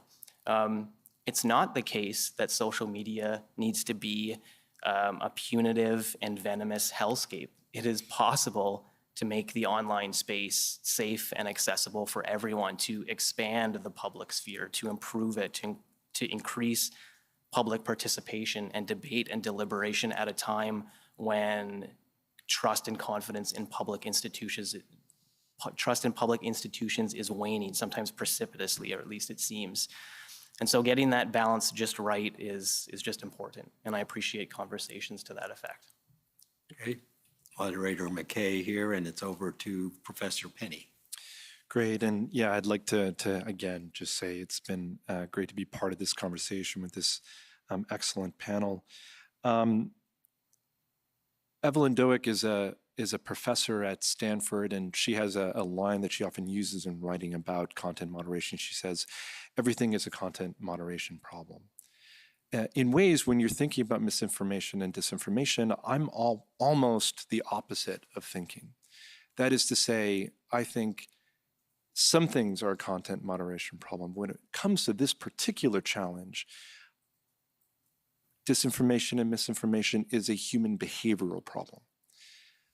We've talked in this panel about coordinated inauthentic behavior, which is a critical important, that is certainly a key factor in this problem. Algorithms, a key part of this problem. But the reason why we keep seeing these disinformation campaigns and media manipulation and misinformation being shared at scale is that it works, that people are fooled. People have psychological biases. Professor Laidlaw nicely lays out in her paper some of the psychological foundations to the disinformation problem. That is, people have a confirmation bias. They look for information that confirm their own personal worldview. They have an identity affirming bias, looking for information and stories that they'd like to share with others that affirm their own cultural biases and worldview. And then on top of that is social psychology. The reality that we can speak as a society and how we want to promote freedom of expression and pluralism and these key broader mainstream values, but there are also these groups, extremist groups, ideological groups that exist on mainstream social media platforms that have an entirely different set of social norms, where trolling, harassment, spreading false stories and rumors about people is celebrated and encouraged rather than discouraged, the way we would see in broader society. So there's a human behavioral side to this. And I think if you go back to the definitions that Professor Laidlaw set out nicely in the beginning, you can see the real challenge if we were to draft specific laws to deal with content. Because when it comes to distinguishing between disinformation and misinformation, it's a question of intent, where a person knowingly is spreading false content, as opposed to someone who's innocently doing so in good faith, but are doing so because they like the story and it confirms their prior assumptions about the target of the story, for example. And so you see the challenge from a regulatory and legal perspective of tailoring very specific laws that deals with specific content, which is why I would join in Professor Laidlaw's recommendation. I agree. I like the idea of a more generalized duty, a duty of these platforms and intermediaries to act responsibly. In the UK context, it's been proposed and described as a duty, a generalized duty of care. Why do I prefer that rather than having more specific laws in this count, or that specifically target certain kinds of content, although in some cases that will be necessary as well, because it closes gaps. It can encourage platforms to deal with more than just the bare minimum of lawful or offensive content, maybe dealing with some content that drives certain users from platforms, marginalized groups, visible minorities, women who are disproportionately targeted by abuse online. You can have that kind of a generalized duty that can also get these platforms to deal with misinformation, disinformation as well. A generalized duty also means that we don't have to tailor laws. Earlier, I talked about more obscure places online where more extremist communities percolate and seed false rumors and stories that later get picked up by broader actors and larger platforms, and in some cases, mainstream media. The rules that you would tailor for those kinds of online contexts would be far different from the legal rules you would tailor for social media platforms. But if you have a more generalized duty that can be defined through over time, with certain regulations over time, more specific applications over time by courts, you can see how that can be applied both to the large-scale platforms, but also to those more obscure places online as well. We perhaps should move on. We're going to run out of time, but thank you. Yeah. Professor Laidlaw. Thank you, Professor McKay. I'm sitting here listening to my colleagues, and there are just so many different angles to this. And I think one of the oft-repeated solution, which is, causes some to roll their eyes, but is because we all know it to be true, is that it's a multifaceted solution. If we really want to target the problems of dismiss and malinformation, we are looking at, education. We're looking at underlying social and economic factors. We're looking at improving laws in the area of social media regulation, which we've talked about a lot today, but it also might be in areas such as funding of media. And of course, we have a bill on the table examining that right now. I have been advocating strongly for a law specifically to address the responsibilities of platforms and social media specifically, and it's this duty to act responsibly. We need this law, but it's not a solution to everything. It would be one piece of the pie. And I think one thing I want to emphasize with the few minutes I have here is that it's not a perfect solution, and it should not be a perfect solution. Working at its best, it's really about kind of lifting the game in a sense to just work in the direction of a healthier ecosystem. My fear is the be careful what you wish for aspect of this. And I think this is something that Vivek and David have been warning about, is the risks of overregulation and kind of, I guess, too much intervention in some of these spaces. So it's really a question of how do we make this healthier? How do we make sure that everyone is welcome to participate in these spaces, and that social media are taking care to think through the impact of the design of their spaces, of the content moderation systems that they do or do not set in place, and the impact on users and on society? Well, it's not going to be a perfect solution to that. If it is operating appropriately, there is an error rate, right? But the assessment needs to be what then would be the bottom line of the expectation of these companies. One would be to have in place certain content moderation systems. One is algorithmic accountability, and I say that with some hesitation, and that would be to the extent that there is access to be able to review and hold them accountable for their algorithmic impact. And by accountability, I don't mean that it's outcome-based. Rather, what I would say is, can they then explain and justify the approach that they are taking to work towards a healthier ecosystem? And I think I might leave it there and pass it on to my colleagues and just say that, it's time, I think, is a solution that Canada introduces some sort of regulation here to start addressing some of the underlying issues. Okay. Moderator McKay, over to Professor Morin.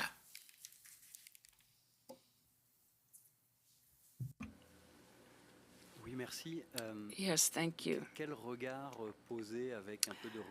What view to take on the events in Ottawa with a bit of distance now? For me, the main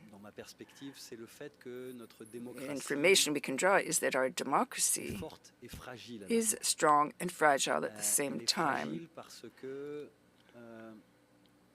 It's fragile because when some of our citizens no longer believe in democratic institutions, whether they be political, legal, media, scientific, then the rules of the game change. Des polarisations sociales. I think that we have this tendency to think that to take democracies for granted, whereas they are indeed very fragile.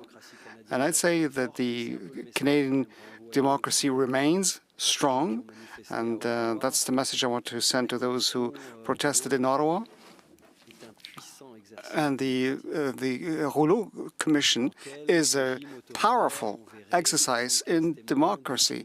We saw here 75 witnesses who talked about what they did and about the decision they took to put in place this Emergency Measures Act. And now, no matter what the Commission will conclude, the exercise of the Commission itself should convince us that our institutions are operating pretty well in a very transparent manner. And that's the strongest conclusion I can come to. And the second aspect of my observations here, now, it has nothing to do with institutions. It has to do with social convergence.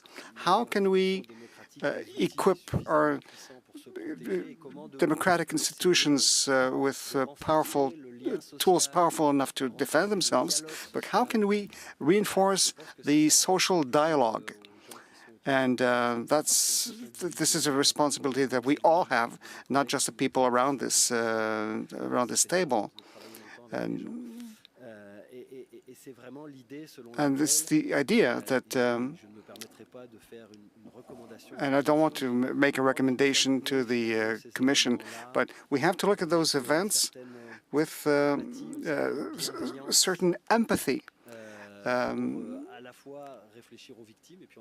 But because we have to talk about the victims, because there were several here in Ottawa, but we have to talk about the grievances that people had when they came here to protest.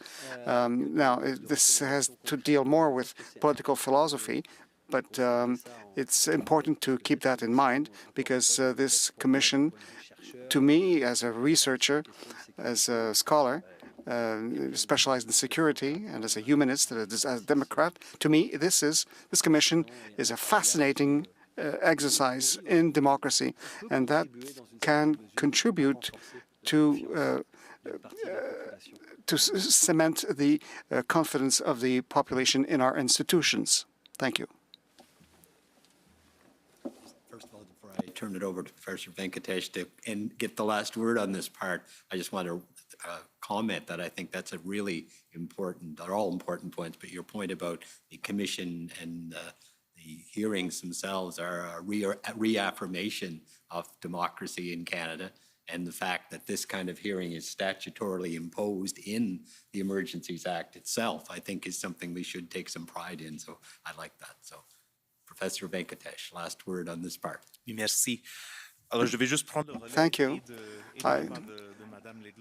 I'd like to base my what I have to say on what Professor Laidlaw said and my colleague, Professor Morin, said. And I'm a teacher, and if I had suggestions for social media companies, for people in the political arena who help us to strengthen our liberal democracy, I think our pedagogics should be, or our teachings should be much more social, something that will stay in schools and institutions, post-secondary institutions, I mean. And I mean by that that we must promote a thinking process that will help us humanize, as Mr. Morin says, to humanize the other, the one who's across from us and whom we don't see often enough in our online discussions or in person. And discussions often become tumultuous very much too quickly. So how can we have a dialogue where we can leave our own echo chamber, our own silos, in order to listen to the other without necessarily reacting in when we are criticizing the other, when we forget to discuss a phenomenon that we're dealing with. I'd like to mention two people who influenced me very much. Chantal Leroux, she's Belgian. She works in Britain right now. She's a political scientist, and she talks about developing a pluralism that will be agonistic, not antagonistic. So how can we be comfortable in dissent? And that's something I'm trying to develop myself with the policies that we are developing around social media. I'm talking about regulation, but also our own behaviors in social media. Another thing, how can we develop an intellectual insecurity in our conversations? That's what Ian Callan from Stanford said. So this way we will be able to interrogate ourselves. We can have a civil dialogue by promoting frankness, and we will be promoting a sort of charity.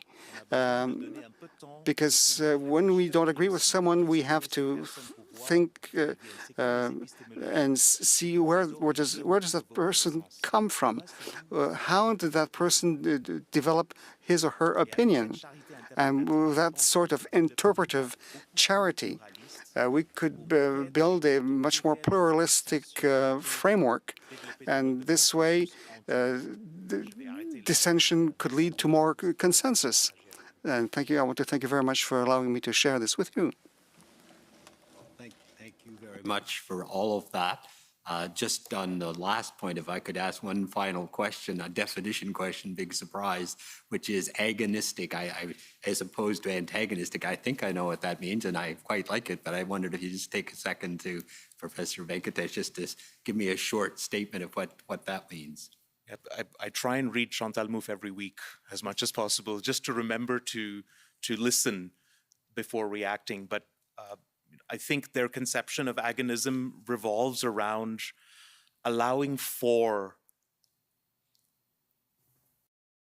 the possibility that you do not have to arrive at a consensus at every point in time and an agreement because of the dilution of the issue at stake. So an agonism will allow you to be very, very fiercely protective of your opinion, very fiercely protective of the rationale behind your opinion, but also at a certain point in time think, okay, there are different ways in which this particular issue is being preferred or offered to me because of the perspective of the other.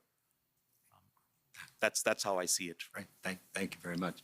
Now, my understanding, and the Commissioner can correct me, we now take a break to solicit whatever questions may be submitted, and we'll return with some questions from Commission Counsel, if I understand that correctly, to the panel. And of course, the Commissioner can ask questions at any time. I don't know if you have any questions at this point, or? Not at this point.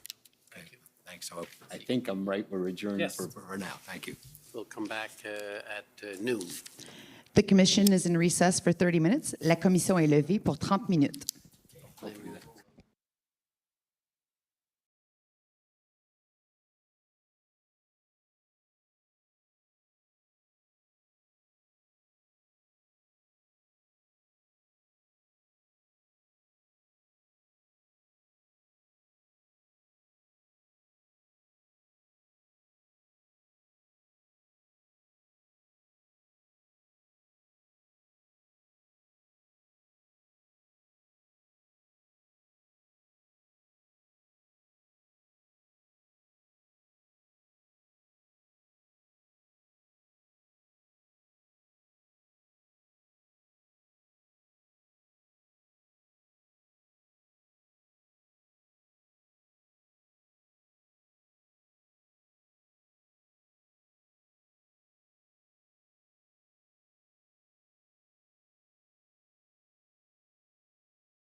The commission is reconvened. La commission reprend.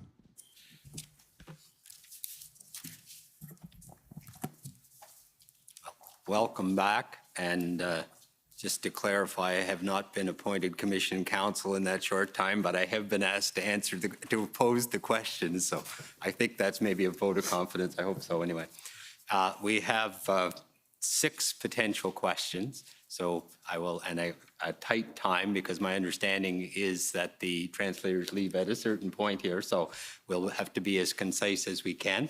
So with that preamble, and maybe the only other thing I should add is, you probably know some of these questions, at least the core, came from participants. Others are added in other ways. So first question, and maybe I'll reverse my order here and go to Professor Venkatesh first on this one.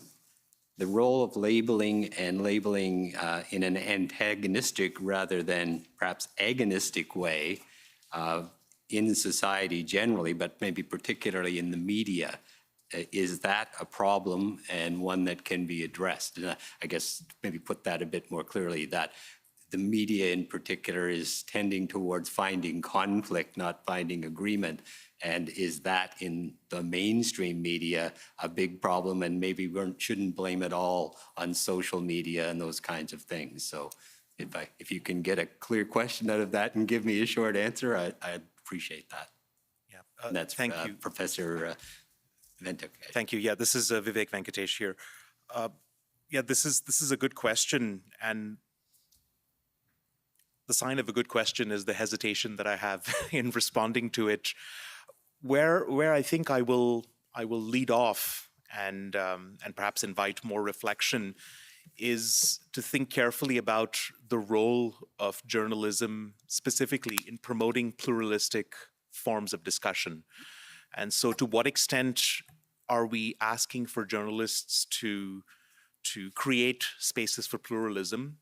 Whether those spaces are inhabited by antagonistic forms of discussion versus more agonistic forms, I think, is a question of education and also of intent, right? To a certain extent, what do I intend to do here? Do I intend to rile the person speaking on the other side of the issue, or do I intend to think more carefully about, okay, am I learning something about the issue? Am I going to provide a specific perspective because someone thinks differently about this? And I don't think that we should be demonizing either form of those, right? I think that antagonism is necessary when injustices, inequalities are consistently meted out on marginalized groups of people. And so part of this comes with, not with looking specifically at one media outlet and saying we need to encourage pluralism in that media outlet. The question is, does the media environment allow for a fair representation of multiple viewpoints? So to what extent are we in fact encouraging multiple viewpoints to emanate from various media outlets? The second question, which is related to it, is what tools are available for the public, whether those tools are pedagogical, whether they are political, whether they're legal. What tools are available for the public to be able to enact some form of fact-checking, some form of figuring out the veracity of what they're listening to? So part of that responsibility lies in regulations, lies in policies. Part of it also lies in our education system. So it's a very short way of saying the answer is very complicated. But I am thankful, though, to be a citizen of and to be living in a country where I know that I can find divergent opinions on a topic, but I also rely on my ability to make certain critical decisions about which opinions am I going to side with based on the veracity of what's being presented. Thank you very much. Moderator McKay here again. A follow-up, as briefly as possible, a sort of subset of that. In particular, what's the role of the mainstream media in labeling, for example, extremist groups as being right-wing or left-wing or a particular extremist group? And anyone who wants to volunteer on that, I'll just you can take that one on briefly. David, you want to? Professor Morin? Yes. Oui, merci beaucoup. Yes, thank you. Well, I'm going to come back on the very briefly to the other question you were asking. So during the pandemic, we used the term conspirationist to designate some of the people that were protesting health measures, and sometimes that was a good term to use, but sometimes it was used to discredit any kind of challenge to health measures. And in the media used tourist attack and COVIDic people. So, two comments. Scientific data shows that among the factors that people will adhere to conspiration theories, there's the idea that they are stigmatized. But the more we use those kinds of labels, the more we reinforce adherence to radical political ideas. The second thing I wanted to say, and the press conference in the press organization condemned media for using labels like this in Quebec. So, but this is the way the system functions. So I wanted to add that. And on the second topic, I'll be very brief. So what we've seen is that more and more extremist groups use what we call alternative media. My colleagues were talking about social media, but more and more what we see are fringe social media that are emerging. And I don't want to advertise any of them, so I'm not going to give you specific names. They were extremely present during the convoy in Ottawa, and we saw journalists. So they're self-made journalists because anybody can proclaim that they themselves are journalists using these platforms. And so they were producing re-information or alternative information on the events. So they were saying there were 100,000 people, but you've seen the police reports. Even on a big day, there were about 10,000 people in Ottawa. And so that's the kind of information manipulation we see. But that is a direct result of the distrust of official media. But it's now widespread within the general public. So these alternative media have emerged, and some have a lot of followers, hundreds of thousands of followers,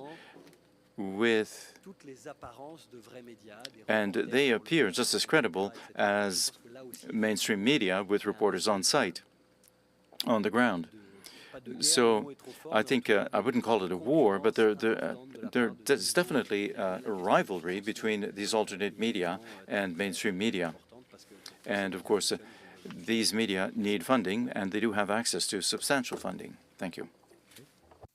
Another question on a somewhat different slant is should there be part of the recommendations from this commission include suggested changes to the Emergencies Act?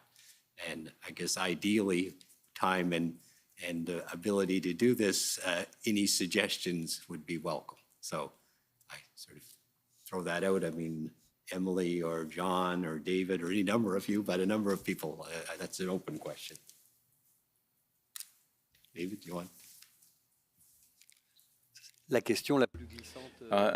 got to be the most slippery question of this morning's session. I was surprised you took it on. Y a deux éléments. So there are two important elements, from what I understand, of the Emergencies Act. Emergency Measures Act. The first thing that we're saying, as you were saying, is that the whole aspect of the existence of social media is not taken into account in the law, and when we're managing a crisis, it is really important to be aware of the existence of social media and take them into account. And the second point, and now I'm speaking more as a researcher in national security, I think it's important to take a broader look or broader view of national security than what is we see in the Emergencies Act, or the Canadian Security or Intelligence Act. So we've seen the importance of certain bridges that have strategic economic importance. There's also the issue of climate security, which is to have a direct impact on national security as well. So I think that we should take a broader view of what we consider to be national security. These are the two elements, the important elements that we should look at in terms of the War Measures Act, the Emergencies Act. Okay, somewhat different angle, and maybe Professor Laidlaw would be a logical one for this one. What's the role of political actors within the definition of misinformation and malinformation and so on, and to what extent should regulation capture those players as well as others?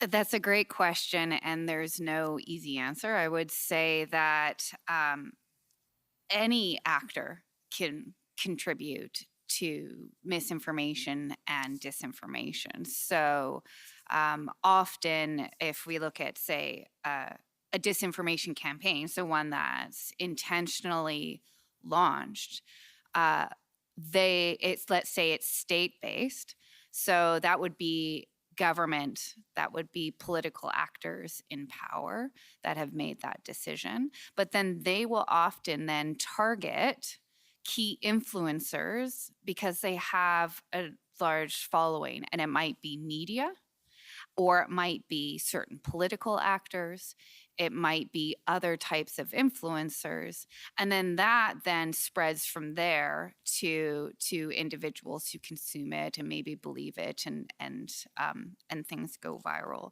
So political actors absolutely can play a key role in spreading both dis and misinformation, and I would also say malinformation in the way that they might label and perpetuate whether it's stereotypes or other forms of hate, right? So they're like anybody else in that system, they just have power and influence. Another question, and in fact, I was going to send it in your direction, but do a quick, well, maybe can I ask my question and you can add that and then do the other one? The second question, beyond that one, is the role of anonymity in social media in terms of explaining the impact and the hurtfulness of that. And from my days in dealing with cyberbullying, and I thought of you on that. So first of all, add on this one and then address that as quickly as you can. For sure. So Professor Penny. Yeah, just very quickly, yeah, Professor Penny speaking, just very quickly to add to my colleague, Professor Laidlaw's comments here on the role of political actors. Something I mentioned earlier, which I think really needs to be fixed in Canada, is the glaring hole in our privacy and data protection laws, which presently do not cover political parties. We have documented cases, and there's both in Canada and abroad, where like, for example, the Cambridge Analytica scandal is a great example where you have misappropriated personal information, user data that was then used for targeted influence operations, disinformation, misinformation, all of that. And if you have political actors that have access to people's personal information and there's no constraints on it, that's a real problem for the challenge that this commission needs to be addressing. So that's one. To come to the second point, again, this is a really hard problem because anonymity really is important to broader democratic discussion. Right? There are certain things that one might be more willing to say when those comments are not necessarily tied to one's professional standing or to their identities, or would not say it because they might risk their job. So anonymity provides some protections to have broader and more robust democratic debates. But there, of course, is a darker side to anonymity on social media platforms. It's often used as cover to allow more abusive behavior. And that includes intentional spread of false information. It gets into some of the other more abusive behavior that we've talked about, harassment, intimate privacy violations, harassment, online abuse, all of that. And so there are different balances that different platforms have come to. Some platforms have real name and sort of a non-anonymity policy. Some, for example, like Twitter, promote anonymity and are fine with it as a policy, though that may change under the new ownership. It's unclear. So I think that if there are going to be laws that would address anonymity, we have to be really careful. Because while you do have those concerns about abuse, you also don't want to undercut the ability of anonymous users to participate in robust democratic discussion that they wouldn't otherwise without that protection of anonymity. Maybe one balance that you see on some platforms where you have internal identity verification, but public-facing anonymity. And that is going to avoid more bots and trolls that want to hide their actual identity and personas and engage in more abusive behavior. And final question to Professor D'Orazio, a very large one, and you can add on that as well. I'll do as I did with Professor Penny. But the question is, what kinds of mental health and other well-being impacts come from social media and misinformation, malinformation? That very large question. So first of all, add on the second one and then address that one. Okay, I actually want to rewind, if I may, to make some really quick points for the... Professor D'Orazio speaking. Thank you. Parallel to the rise of social media, we've seen a really intense fragmentation within the field of journalism. And so what that means and why it's consequential for our discussion today is that journalistic information is increasingly tailored for specific audiences rather than a big and a broad audience. And so the consequences of that are that there are declining incentives for journalistic curiosity, for intellectual humility, for example. And one of the things that's notable in the contemporary period is that there was often an anxiety or a hesitance to provide a platform or legitimacy to ideas that are quite easily discredited. But it's still important for the public to be able to understand why specific ideas come to the fore, and also why people might attach themselves to a specific movement, even if we might intersubjectively agree that it has some harmful elements attached to it. And so there needs to be an explicit understanding that trying to understand one's motivations, whether that's on an individual basis or a collective basis, is not the same as providing unearned legitimacy. And so the role of the media is really crucial in trying to explain to a broad public why somebody might come to a specific position, even if we might, in the aggregate, disagree with it. On the point about anonymity, I'd echo what Jonathan mentioned already. It essentially is a double-edged sword. If we want to expand the ambit of public discourse to make it more accessible, to improve democracy, we need to have opportunities for people to blow the whistle. And anonymity is a huge shield for whistleblowers who often have not a great experience in blowing the whistle, be able to do so anonymously. And so if platforms increasingly make requirements that your identity is tethered to your profile or your engagement, for example, there needs to be some commensurate thinking about what the disclosure of wrongdoing can look like that still remains anonymous, because that is definitely one of the positive impacts of social media if we're thinking about the broad contours of democratic participation. To circle back around to the psychological, the sociological effects of social media, we now have a relatively substantial and growing by the day body of literature that's interdisciplinary, that's showing that perhaps left to its own devices, social media has, in a way, surreptitiously confirming our own biases, leading to negative personal habits and traits, and essentially allowing individuals and groups to lean into some of their most unsavory predilections. We're now starting to think about social media engagement as an addiction, for example. We're talking about having a digital detox. And so the conversation that desperately needs to be had is how to salvage and repair some of the positive elements of social media while thinking comprehensively through some of the negative externalities of engagement online, which we've discussed relatively at length today. Okay, well, I'll just say a quick word and then turn it over to the commissioner to have the final word here. But I thank you all very much for outstanding contribution and very much for respecting the time and doing things in a very helpful way. And I think maybe I'll ask Vivek over there whether we were agonistic, but I think we were pretty close to agonistic, if not antagonistic as a group. And I think that's a good thing. So anyway, thank you very much for doing that. And I'll turn it back to the commissioner to end things off any way he wishes. Well, I haven't got much to add other to the very nice comments that Professor McKay made. This is a very interesting panel. It was obviously thoughtful and helpful.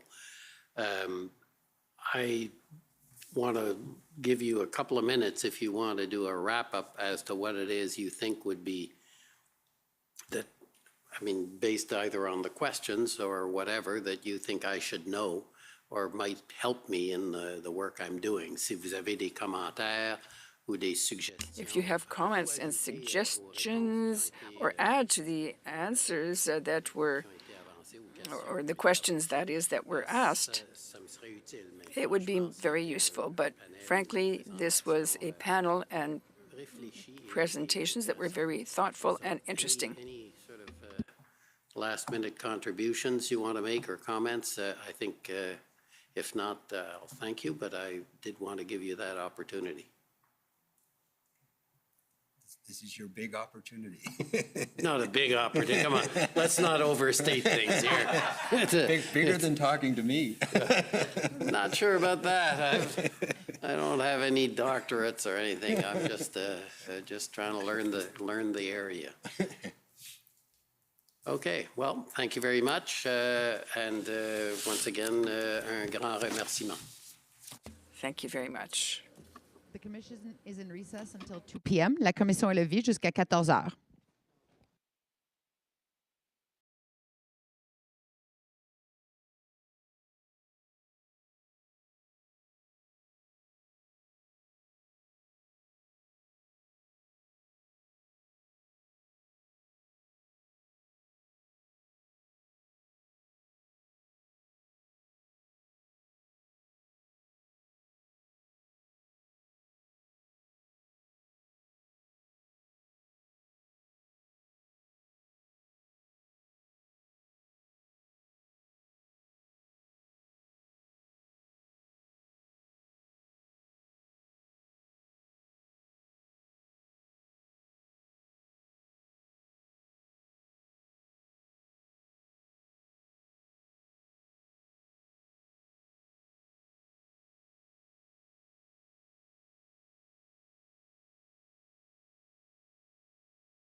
Last breaths are sacred.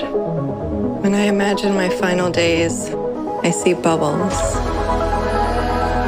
I see the ocean. I see music. Even now, as I seek help to end my life, there is still so much beauty.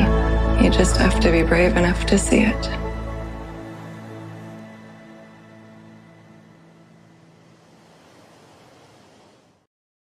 Last breaths are sacred. When I imagine my final days, I see bubbles. I see the ocean. I see music. Even now, as I seek help to end my life, there is still so much beauty. You just have to be brave enough to see it.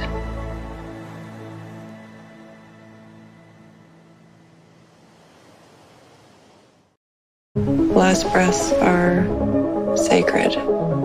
When I imagine my final days, I see bubbles. I see the ocean. I see music. Even now, as I seek help to end my life, there is still so much beauty. You just have to be brave enough to see it.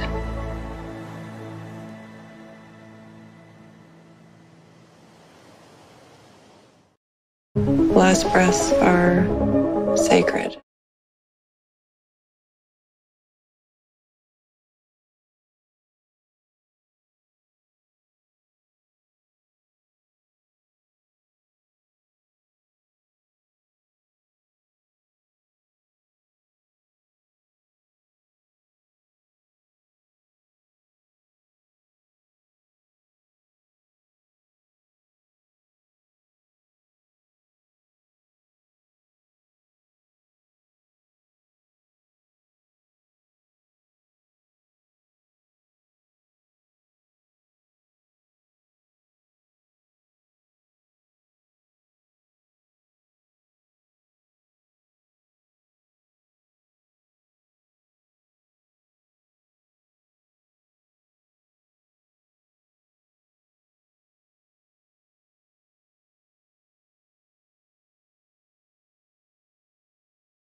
The commission is reconvened. La commission reprend. Okay, well, welcome to our second session for today. And we have a new panel to deal with the protection of flows of essential goods and services, critical infrastructure, and trade corridors. Alors, bonjour, bienvenue. So thank you. Hello. Welcome. We have a new panel, and they will be discussing or enlightening us on a new subject. So I'm going to ask Professor Vanessa McDonnell to take the floor and introduce us to the various panelists. Thank you very much. Good afternoon, Commissioner. Bonjour tout le monde. I'm Professor Vanessa McDonnell from the University of Ottawa, Faculty of Law, where I am an associate professor and co-director of the U Ottawa Public Law Centre. I'm moderating this afternoon's roundtable, and we have 5 experts joining us this afternoon. In person, we have Dr. Ambarish Chandra, Associate Professor of Economics, University of Toronto. Dr. Philip Boyle, Associate Professor in Sociology and Legal Studies, University of Waterloo. Puis en ligne, nous avons Florence Houlette, économiste junior. Online, we have Françoise Ouellette with François Delorme Consultation. She's a student of economics and politics at the University of Sherbrooke, and François Delorme, assistant professor at the Department of Economics of the University of Sherbrooke, and he's also the CEO of his own consultation business. Director of the McKechnie Institute for Public Policy and Governance, and faculty member at the School of Public Administration at Dalhousie University. And I hope I've just established my maritime credentials by pronouncing McKechnie properly. Cette table ronde porte sur les infrastructures. We'll be dealing with essential infrastructures, commercial corridors, and essential goods in Canada. Questions around what critical infrastructure and trade corridors are, their risks and vulnerabilities, who is responsible for managing these risks, and what gaps and tensions arise in the governance of critical infrastructure and trade. So because we have a group that is, partly in person and partly online, I'm going to do my best to make sure that we're all actively engaged in the presentation. But I do ask your indulgence if it turns out that, working between these two media proves a tiny bit challenging. Okay, so we're going to begin this morning by talking a little bit about the basics, some definitional questions. And we're going to start with the question of what critical infrastructure is. And on this question, I will begin with you, Professor Boyle. Okay, thank you. And thank you to the Commissioner for this opportunity to be here today.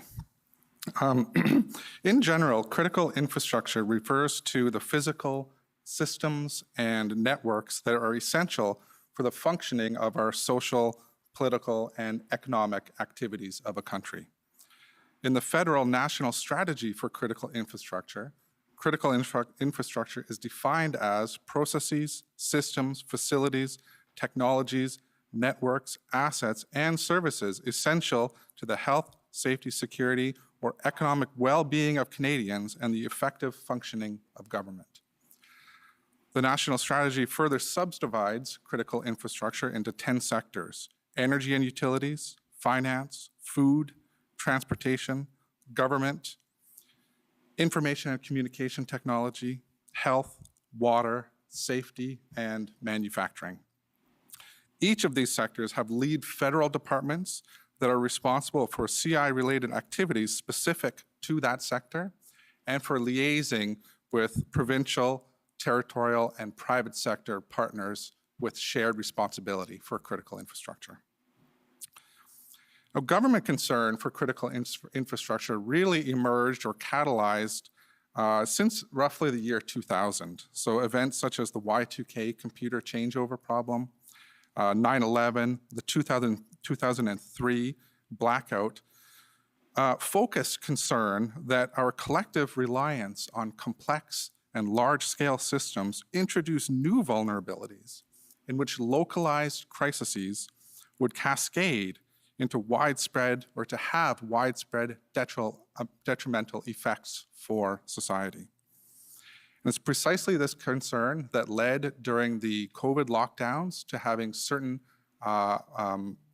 areas of the workforce declared to be essential so that basic government and economic functions could continue during those lockdowns. It was also it was the same concern that arose during the Rogers telecommunications disruption earlier this year, in which some public services, including police and other emergency services, were disrupted when they relied on Rogers for telecommunication services. And what all these events highlight is that our social, political, and economic functioning of a society depend on large-scale, complex, and in some cases, highly tenuous networks, and the people who operate those networks, the human resources that make these networks run. And that these networks, because of their complexity and interconnected nature, are vulnerable to all kinds of failures and disruptions that are difficult to predict, yet can have widespread societal disruptions or consequences. Thank you, Professor Boyle. So we're hearing that there are a wide range of sectors that are considered to have critical infrastructure. Going to you, Professor Quigley, can you perhaps elaborate on some of these threats to critical infrastructure that Professor Boyle has identified? Sure thing. I want to start off by just saying thanks so much for having me at the panel discussion, and also thank you, Professor McDonald, for your pronunciation of McKechnie, which was spot on. So you have indeed established your credentials, your maritime credentials. So threats to critical infrastructure come in different shapes and sizes. The climate change and natural disasters are the ones that get a lot of attention these days. They include floods, wildfires, hurricanes, earthquakes, and ice storms. There can be terrorist plots like Toronto 18, terrorist attacks like 9/11, labor unrest like a strike action, environmental protests at seaports, cyber attacks like the one we saw in Estonia 2007, which disabled part of its banking infrastructure, industrial failures, which can be sometimes accidents that result in bridge collapses, train derailments. There are nuclear examples like Chernobyl, for example. Water contamination like Walkerton, and contamination of food supply, an example like a foot and mouth disease spread. So the threat level can be understood in terms of risk. And I note there's been quite a few references to risk in some of these panels discussions. So risk is perhaps a little bit worth unpacking at this point. Risk is generally understood as a function of probability and consequence.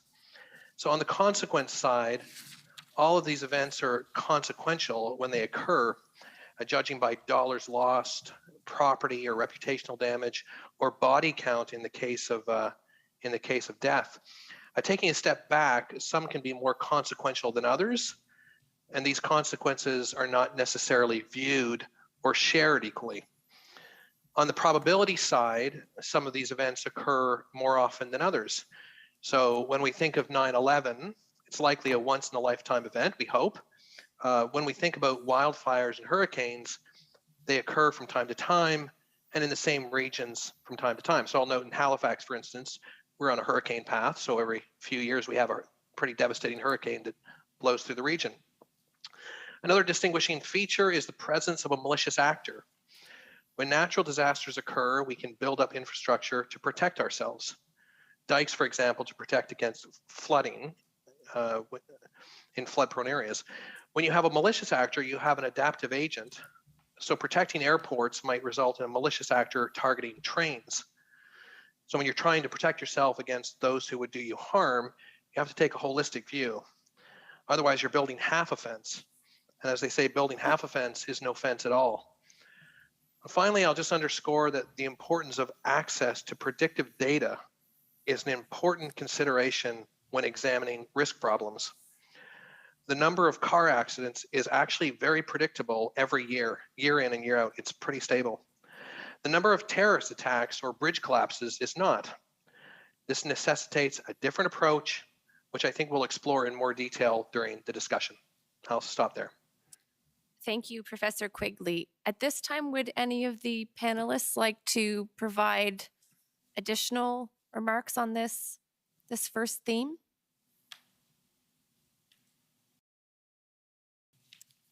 Okay, so, and I believe we're going to come back to this discussion of risk as we get further into the discussion and talk a bit more about how risk is evaluated and how that needs to factor into the policy response to these threats to critical infrastructure. D'accord, maintenant, on va... Now, I have a question for Mr. Delorme and Mrs. Ouellette. What is a commercial corridor? And we'll begin with Mr. Delorme, if we may.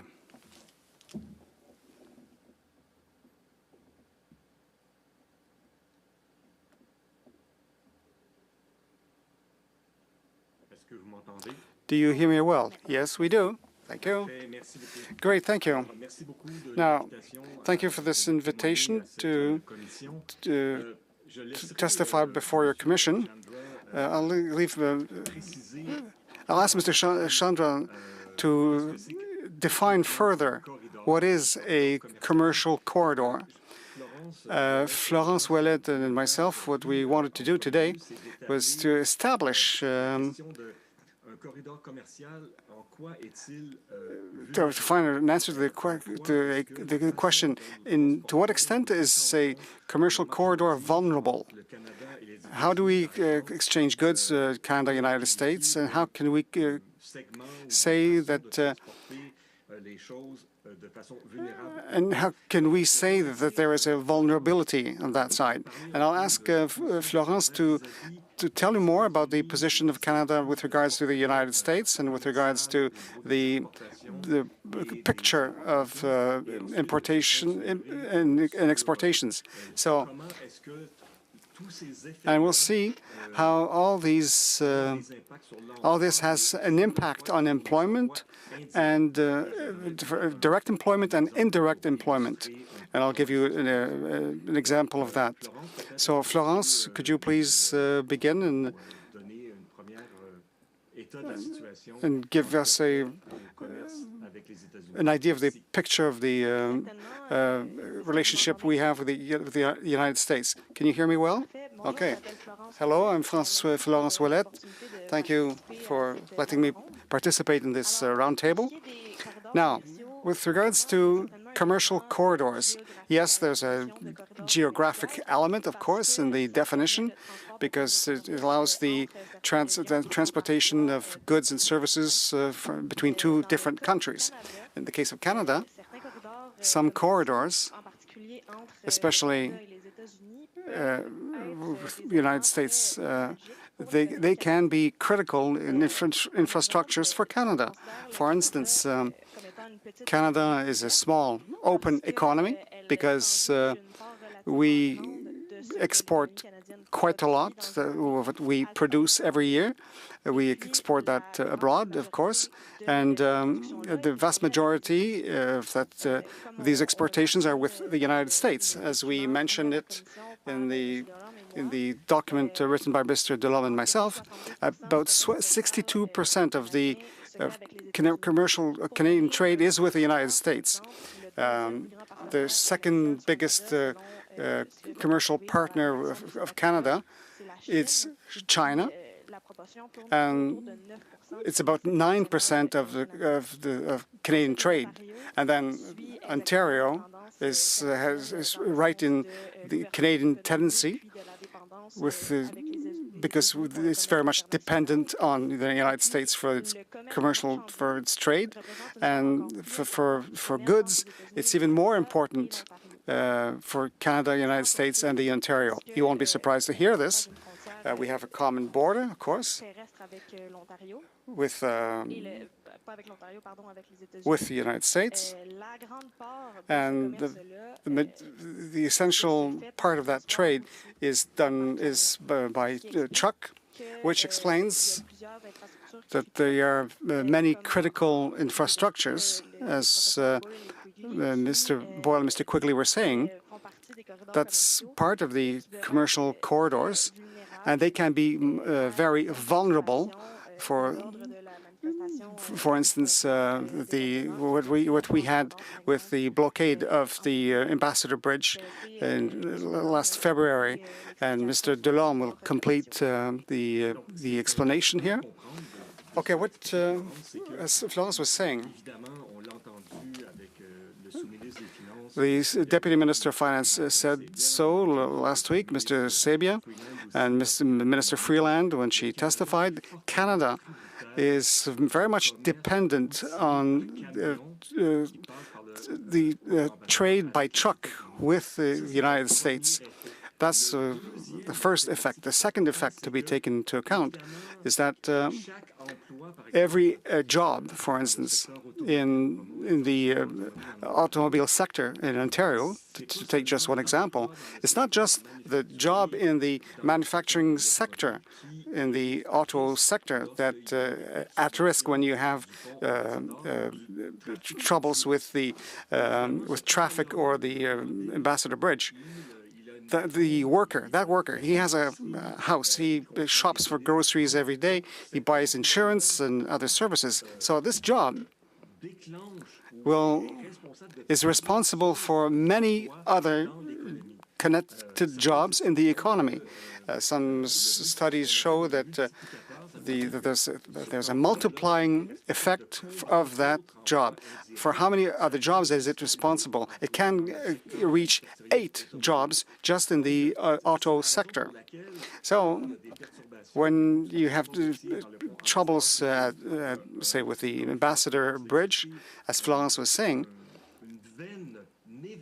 it's a critical aspect of the Ontario economy that is threatened because there are a lot of jobs gravitating around the auto sector. It's not just the auto sector per se that is imperiled. It's everything that's around it.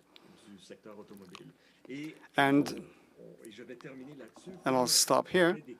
And when we try to calculate to see how many jobs are threatened because they are dependent on the Ambassador Bridge, it's 350,000 jobs that are dependent on the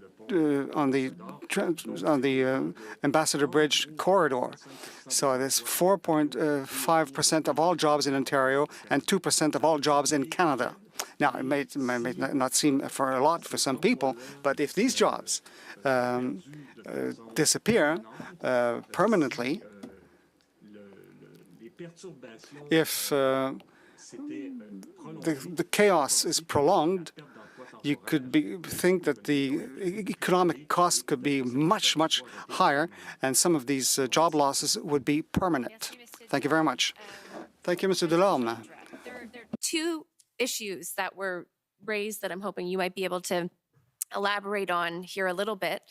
The first is how trade corridors in Canada are defined by trade networks with the U.S. And then the importance of truck trade was also mentioned, and I'm hoping you might be able to speak to that as well. Yeah, thank you, Professor McDonnell. So, if you were to look at most international trade around the world, the 2 most common modes by which goods are sent to and from or between countries is by air and by sea. But that's actually not true in the case of Canada and the United States. We have, the vast majority of our goods are actually transported over land, mainly by truck, although to a slightly smaller extent by pipeline or by rail. And not only are Canada and the US each other's largest trading partners, we're also the single biggest trading relationship in the world. So we're quite unusual in that sense that our trade is mainly over land, because that's an outlier by world standards. But yeah, the vast majority of our land-based trade is by truck. something like 63% of all goods that are imported and exported between Canada and the United States travel across the land border by truck. And there are thousands of these trucks that enter Canada every day. There's, on an average day, something like 14,000 trucks enter Canada from the United States. And so when we think about our trade corridors, we really should be envisioning our land-based trade corridors with the United States, because that's really most of what we trade. And specifically, when we think about our critical infrastructure, there's roadways, there's highways, but really, most importantly, there are bridges. And the reason for that is that, as we just heard, Ontario is the sort of center point of trade with the United States. In fact, it's disproportionately the case that Ontario trades with the US. Ontario has 38% of Canada's population, but it receives 63% of incoming trucks. So it really, by contrast, Quebec has 24% of Canada's population, but only gets 11% of trucks. So trade is disproportionately concentrated in Ontario. And what's striking about Ontario is that the province is entirely separated from the United States by water bodies, by either the Great Lakes or by rivers.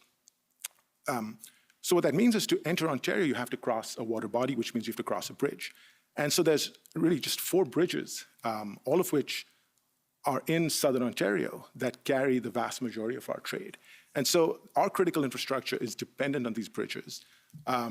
We can talk more about it, I think, as the conversation proceeds, but just as a single point, the Ambassador Bridge is easily the most important of these bridges, carrying 30% of our trade. But yeah, these 4 bridges constitute our critical infrastructure.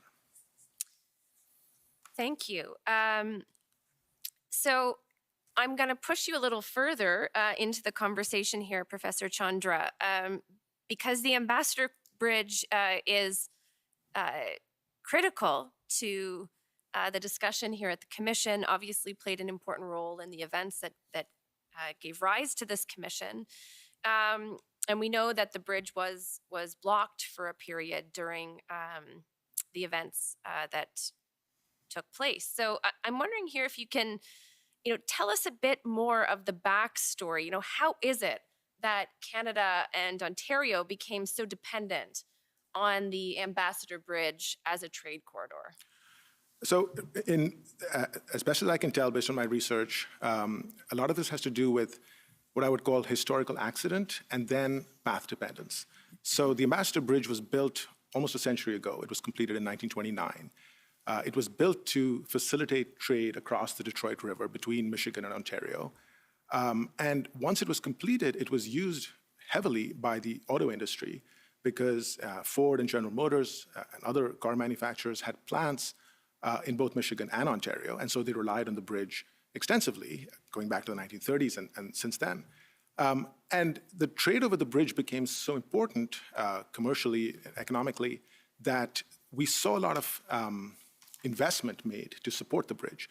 Investments were made both by the private sector as well as by governments. So the private sector, the firms that traded invested by building, warehouses, sorting facilities, loading docks, in order to, quickly and efficiently transport goods that were coming on and off the bridge.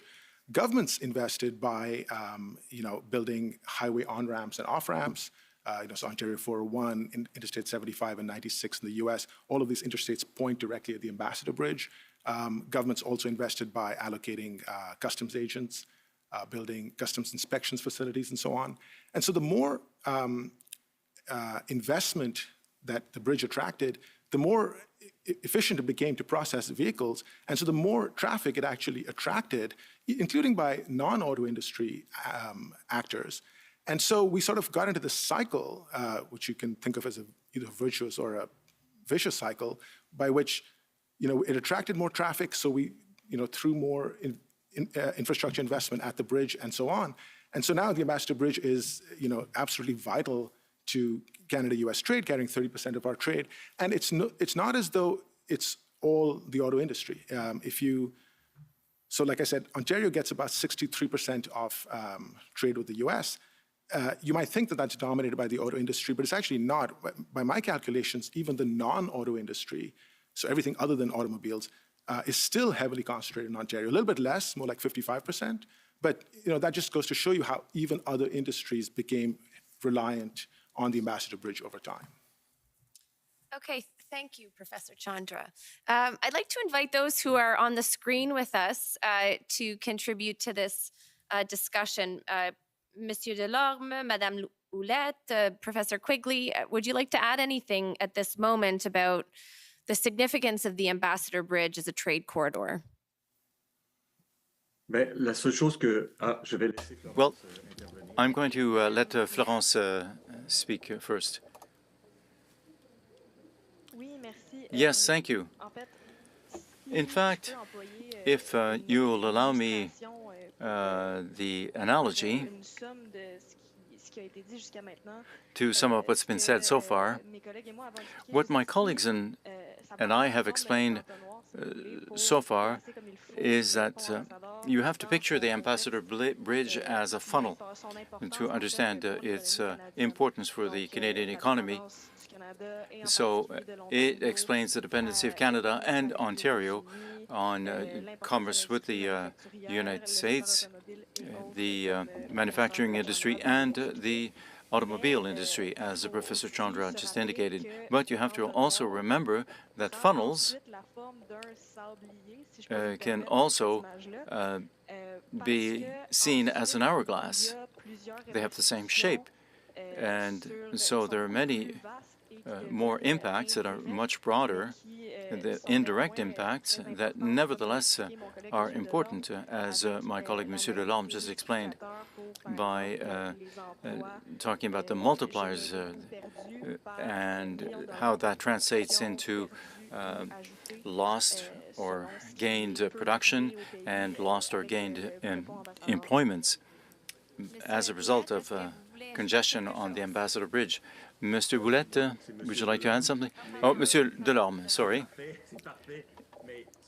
Yes, I just wanted to say that as we summarize in dollar amounts what Madame Houlette has just explained in learned terms, it's anywhere from $150 to $400 million in lost costs, lost income, trade income. So there's a very real economic consequence for Canada. Thank you. Professor Quigley, I see that your hand is up. Would you like to add something here? Sure, I'll just add a couple of terms I think that are useful in terms of thinking about risk problems that can maybe complicate or simplify things for us a little bit. I think one is we often talk about resilience in this field. The term gets used a lot. I feel it's probably losing a little bit of traction just because it gets used all the time to describe a whole bunch of different things. I think it has many, many definitions. But usually when we talk about resilience, we're talking about some sort of adaptive capacity or flexibility or some capacity to bounce back after a failure. That's really important, some capacity to bounce back either through some sort of technical means or organic means. But I'm not really sure that fully satisfies the discussion today. So there are a couple other terms that I think are worth thinking about. One is the concept of redundancy. So when we're thinking about managing risks, the question is, do we have redundant systems in place? So we might think about multiple bridges rather than one bridge. So if we're thinking that when we think about redundant systems, it's the concept of having another system in place that can help us to achieve the same goal if the first system fails. Now that's an expensive way to manage risk, but nevertheless, that can be important if you have a critical system in place. So do we have some redundancy in place that can manage to step in, let's say, if the first system fails? And the second concept is the concept of robustness in our infrastructure. And so when we're thinking about robustness, and I'm referring particularly to the International Risk Governance Council framework, when they talk about robustness, they're talking about systems for which there isn't necessarily redundancy, for which there isn't necessarily resilience. And therefore, we have to make a special effort to protect that infrastructure or to make that infrastructure strong, because if it fails, there will be massive consequences, cascading effects to the failure. So I think this concept of redundancy and robustness can be helpful for us today. Great. I might come back to Professor Chandra to ask you just a bit about how these concepts are relevant in the context of the trucking industry and in relation to the Ambassador Bridge and the situation in Ontario generally? Yeah, I think as Professor Quigley said, these are all concepts that I think an efficient system would exhibit, or features that a good system would exhibit. But in the case of trucking, I'd say that redundancy is actually something that's lacking. And again, redundancy in the sense, as Professor Quigley said, of a component that isn't critical on its own, but that can function in the case of failure of another component. But if you think about trucking, cross-border trucking, and the fact that we're so reliant on these bridges in southern Ontario, there's actually, if one of these bridges fails, and we saw a 6-day failure or blockade in February of this year, but there could be other kinds of failure. There could be infrastructure failure, there could be earthquakes, natural disasters, terrorist attacks, and so on. If one of these bridges fails, the next best alternative really isn't a very good substitute. When the Ambassador Bridge was blockaded, some trucks were diverted to the Blue Water Bridge a couple of hours north, but that's time-consuming, it's costly, plus for technical reasons, paperwork has already been filed. It's not easy to just divert traffic, or for that matter, all the way around Lake Erie to the Peace Bridge between Buffalo and Ontario on the eastern side. By contrast, the infrastructure we have over roadways does exhibit redundancy in a more robust way. So, for example, if you think about there's about 107 ports of entry on the land border between Canada and the United States.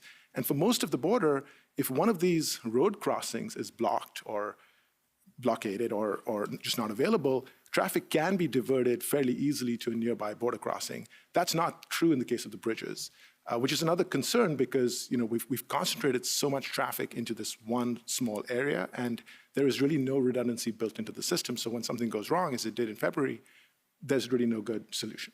Right. Okay, thank you. So we're going to move now into what I might call the kind of policy side of our discussion, where we're going to go a little bit deeper on the tools that currently exist to protect Canada's critical infrastructure, trade corridors, and the flow of essential goods and services, but also to sort of examine those existing tools with a critical eye and to ask whether there are governance gaps and challenges that need to be addressed. So I think I'll start with you, Professor Boyle. Do you want to talk a little bit about the existing tools that are in place? Yeah, thank you. Maybe the first thing to say is that the criminal code makes it an offense to detonate an explosive device in public infrastructure. So that is a crime defined in law. Beyond that, I think it's fair to say that responsibility and authority for critical infrastructure protection or security or resilience is diffuse at best. And by that I mean, I'm not aware of a single legislated point of authority or responsibility for critical infrastructure in all its permutations. Rather, it seems that overall responsibility for critical infrastructure is implicit to the statutory responsibilities of the lead federal departments that lead the 10 different infrastructure sectors, as well as the residual emergency management responsibilities of the federal government. Most of those responsibilities are shared with provincial and territorial governments as well. So on the government side, responsibility for critical infrastructure is a shared enterprise between federal, provincial, and territorial governments. Then we have to acknowledge that most critical infrastructure is privately owned, and there's different numbers that are pegged to this: 80%, 85%, 90%. Fair to say a vast majority of critical infrastructure is privately owned. So that means responsibility for critical infrastructure is shared not only vertically amongst different levels of government, but horizontally with private sector owners and operators of critical infrastructure. So on the question of who's in charge, then, of critical infrastructure, the answer is it depends. It depends on the statutory and jurisdictional context in which an accident, a crisis, in which something happens. Or to put it roughly, what happened and what was affected will determine who's responsible after the fact. In the early 2000s, the federal government was prompted to take more of a proactive role to try to coordinate these various government and private sector actors towards a common aim of enhancing Canada's critical infrastructure resilience.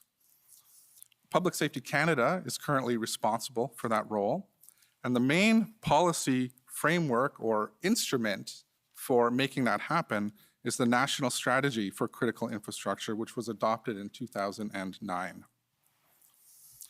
My understanding is that Public Safety Canada doesn't have any distinct powers to instruct or compel other levels of government or private sector owner-operators to undertake specific CI-related obligations within the national strategy. So one way to that this might change would be to empower Public Safety Canada to be able to mandate minimum service requirements or standards that could be tailored for particular sectors. And I think this might work in sectors where there's a small number of fairly powerful companies, such as communications or energy. Another limitation of the national strategy is that as it was formulated in 2009, it does not include Indigenous groups or municipalities as stakeholders as they are defined in the national strategy. The national strategy is a policy framework that enables federal, provincial, and territorial governments to work together with the private sector. Indigenous groups, municipalities are not included in that framework. So another broad, high-level limitation to our governance strategies for critical infrastructure in Canada is this omission. And one way that could be improved going forward is to include municipalities and Indigenous groups as stakeholders under the national strategy. And actually, I know this is a known issue for Public Safety Canada, and it was identified in a recent review of the national strategy for critical infrastructure by Public Safety Canada. So this is already very much on their radar. It's also worth noting some newer developments in the field of critical infrastructure protection that have happened over the last couple of years. In the summer of this year, the province of Ontario joined Alberta and Manitoba as provinces that have introduced provincial legislation that create punishable offenses, punishable by fines or by jail time, having to do with interfering with critical or essential infrastructure. So for the record, this legislation is in Alberta, the Critical Infrastructure Defense Act of 2020. In Manitoba, the Protection of Critical Infrastructure Act 2001. And in Ontario, the Keeping Ontario Open for Business Act 2002. The details of these provincial level laws are different. They define critical infrastructure in slightly different ways, or they might refer to essential rather than critical infrastructure. But they all make it an offense to interfere, either to enter or to interfere with the operations of critical infrastructure, as they are designated in law. And I think there's reasonable concerns here about the extent to which these provincial level initiatives might encroach on freedoms to assembly and the freedom to protest in Canada, which is an issue that I'd be happy to return to later in our discussion. Thank you, Professor Boyle. So you've introduced two themes here that we're going to take up in a little bit more detail. And the first is the sort of multi-level governance issues or the federalism challenges that are associated with protecting critical infrastructure. And I know that there is a separate discussion, separate panel, which is going to be devoted to some of the federalism issues, but we will expand on those a bit today. And the second issue is the public-private divide and the fact that a great deal of critical infrastructure is actually in private hands. And in fact, in the discussion that we were having leading up to this panel, I think one of the things that was suggested in the discussion was that sometimes when it comes to, a single piece of infrastructure, there may be aspects of that infrastructure that are public and aspects which are private. So sometimes the sort of ownership of the infrastructure is complicated, or once you layer on the regulation, there's sort of a complex picture of public and private. So I'd like to next go to Professor Quigley. And I'm hoping that you might elaborate a little bit on the significance of the fact that so much critical infrastructure is in private hands. Sure. So I would like to maybe unpack a little bit of the complexity that Professor Boyle has articulated about the sort of owner-operator relationship of critical infrastructure. So as noted, there's lots of private sector ownership, and the number 70, 80, 90% gets kicked around, as Professor Boyle suggested. I'm not really sure how you would measure that, but the number gets used. It's certainly said frequently that the federal government does not own much of the critical infrastructure. Most of it in government hands is with the province or municipalities, but not actually a lot with the federal government. What we can say, however, is that telecoms, power supply, and banking, which are often referred to as the iron triangle of critical infrastructure for those inside the club, these are largely privately owned. Sometimes infrastructure is publicly owned but privately managed, like airports. In short, the private sector plays a significant role in most of the critical assets on which we rely every day. I think this is actually a very important theme when we return to Professor Boyle's, or we recall Professor Boyle's definition of what critical infrastructure is. These are assets we rely on entirely as a country every day. They're largely in private hands. Public Safety Canada often plays a coordination role between these owners and operators. And absolutely, it took on new interest in the sort of post 9/11 world and the post Y2K phenomenon, as Professor Boyle has mentioned. Public Safety Canada encourages relationship building and information sharing, but it is fairly light touch regulation. There are a number of reasons why private companies, and public too, it's fair to say, but private companies don't wish to disclose information about vulnerabilities in their infrastructure. At a minimum, their share value would be at risk if they disclosed vulnerabilities that they were carrying. On another point, if you consider the list of 10 critical sectors that Professor Boyle articulated at the outset, they are very different in terms of governance. There's a number of factors that work against a standardized approach. Some are regulated by the federal government, whereas some are regulated by the provincial and municipal government. Some are monopolies, some are oligopolies. Those two in particular have particular concerns from a risk point of view. We have to make sure they don't fail because they're monopoly service providers and they're providing a critical service. So there's usually great concern from government to work with and protect those monopolies and oligopolies. Other sectors, though, are highly competitive markets for which individual failures would not be that consequential at a macro level. So I'll just maybe underscore this point about trucking, and maybe Professor Chandra has a follow-on comment to make about this, but it seems to me when we think about trucking, there are so many service providers. I mean, the bridge itself is a single point of failure, like the Ambassador Bridge, which we have to be concerned. And I know there has been concern about, a drop in the number of truckers, et cetera. But nevertheless, there are a number of trucks, and some number of trucks could fail, and it wouldn't really be that consequential at a macro level, unlike, say, a bank failing, which would be very, very consequential. So the way we manage the risks in the sector can be quite different because the characteristics of the sector are very, very different. I think I'll also just mention that some failures can impact individual communities. So again, going back to something like Walkerton water contamination, obviously had a huge impact on Walkerton. The failure of a particular hospital can have a consequence for a rural community. But again, these are not issues that will necessarily raise questions about national stability, whereas a bank or an airline failing could actually have a much greater impact nationally in terms of national stability.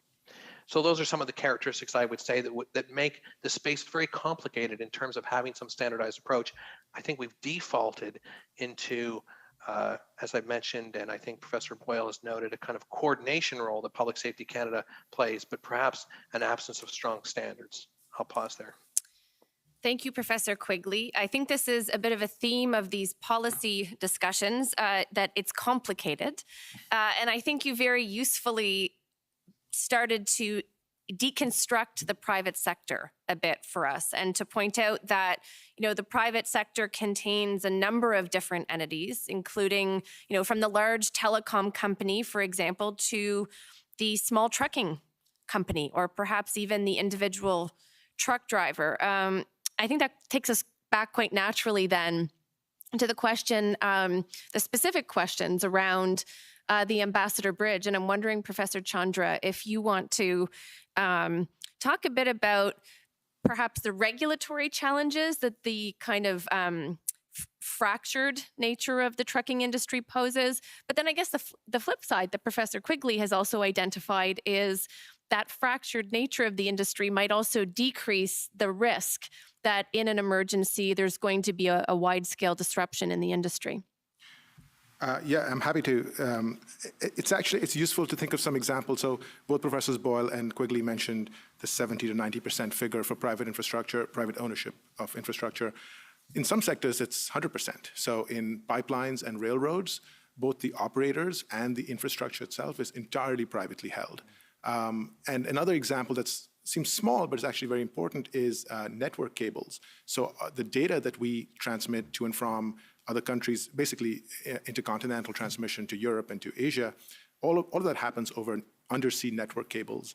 And for the most part, in fact, Canada mostly piggybacks off of the United States in terms of their network of cables, but those cables are entirely privately owned. They're owned by technology giants. Governments don't own them. And so we're entirely dependent on the private sector in those cases. But coming back to trucking, in the case of trucking, a lot of the infrastructure is not privately owned. It's publicly owned, whether it's federal or provincial. But the roadways and highways and most of the bridges that connect the US and Canada are, in fact, publicly owned. The one glaring example is actually the Ambassador Bridge itself. So the biggest bridge by far is actually in private hands and has been for decades. In fact, it's in family hands, owned by a family, a Detroit-based family. And the patriarch of that family, who passed away a couple of years ago, was particularly, I would say, antagonistic towards Canada, frequently blocking Canada's government's attempts to build rival bridges, taking Canada's government to court on multiple occasions, and essentially leveraging his position and the influence and importance of his bridge to demand and extract concessions from the government of Michigan, the government of Canada, and so on. So that's a situation where private ownership is actually very striking, but that's not the case for the other bridges. And so that's one example I'd give about private ownership and across different sectors. But the other thing that's striking about trucking is that, again, the actual individual players are also private. So the individual truck drivers, the trucks they own or they drive. There's about 160,000 truck drivers that ferry goods back and forth between Canada and the US, mostly based in Canada, but about a quarter are based in the US. They're mostly, some of them are loosely affiliated with large organizations, but for the most part, they're independent contractors. They choose their hours, they choose which jobs to take on. And for the most part, the system actually works remarkably well. We don't even have to think about it. But, and as Professor Quigley mentioned, if there's a failure for a small part of that network, it doesn't really matter. By contrast, airlines and railroads are very concentrated. There's just 6 or 7 big commercial players. So they're also easier to regulate. The government can require them to have certain standards, which is harder to do in the case of trucking because there's just so many, they're so diffuse, and the entire network is so decentralized. It's more difficult, much more challenging to regulate or require the trucking industry to do certain things. Like I said, it's often a feature that I think the industry actually works very well the vast majority of the time, but sometimes it comes with costs. Okay, thank you. I'm wondering if any of the other panel members would like to offer a comment before I see Madame Ouellette. Oui, merci. Yes, thank you. Perhaps I would make a little distinction between resilience and robustness of commercial corridors regarding the trucking. Like Professor Chandra and Quigley explained, one particularity we should note in terms of trade between Canada and the U.S. are the supply chains, transborder integrated transborder supply chains. That means that products like automobiles will cross the border several times back and forth before being totally manufactured. For example, parts will arrive from the U.S., then part of the car will be assembled in Canada before going back to the U.S., and so on. And then finally will be sold on one or the other side of the border. So the impact of trucking that is disturbed in one way or the other won't have the immediate impact of a bank failure, but it can be the first part of a domino effect, which can be fairly significant. One example would be where the United States would question the reliability of Canada regarding some commercial agreements. For example, Minister Freeland mentioned this at the Commission in her testimony, that it came to be on her desk, even though the Ambassador Bridge is private property. Some American partners found that Canada was becoming less reliable than they used to see it from a commercial point of view. Also, that trucking is part of the supply chain between Canada and the U.S., which is less concentrated. But there are some industries, like the manufacturing industry, which are very concentrated in terms of suppliers. So this means if there's a supplier in the U.S. that can no longer carry out its commitments for a Canadian partner for whatever reason, there is not really any alternative, or the ones that are out there are not great. I think that is an important distinction we should think of when we think about infrastructure and commercial corridors and the trucking and so forth. Thank you, Mr. Jalorum. We can't hear you. Sorry. All right, sorry about that. The point that Madame Ouellette has just brought up is very important. I would use the image of a Lego construction. Yes, perhaps we don't have a big piece of Lego like an airplane or a bank, but each piece of the Lego structure regarding transportation or integrated supply chain plays a critical role for the solidness of all of the Lego construction.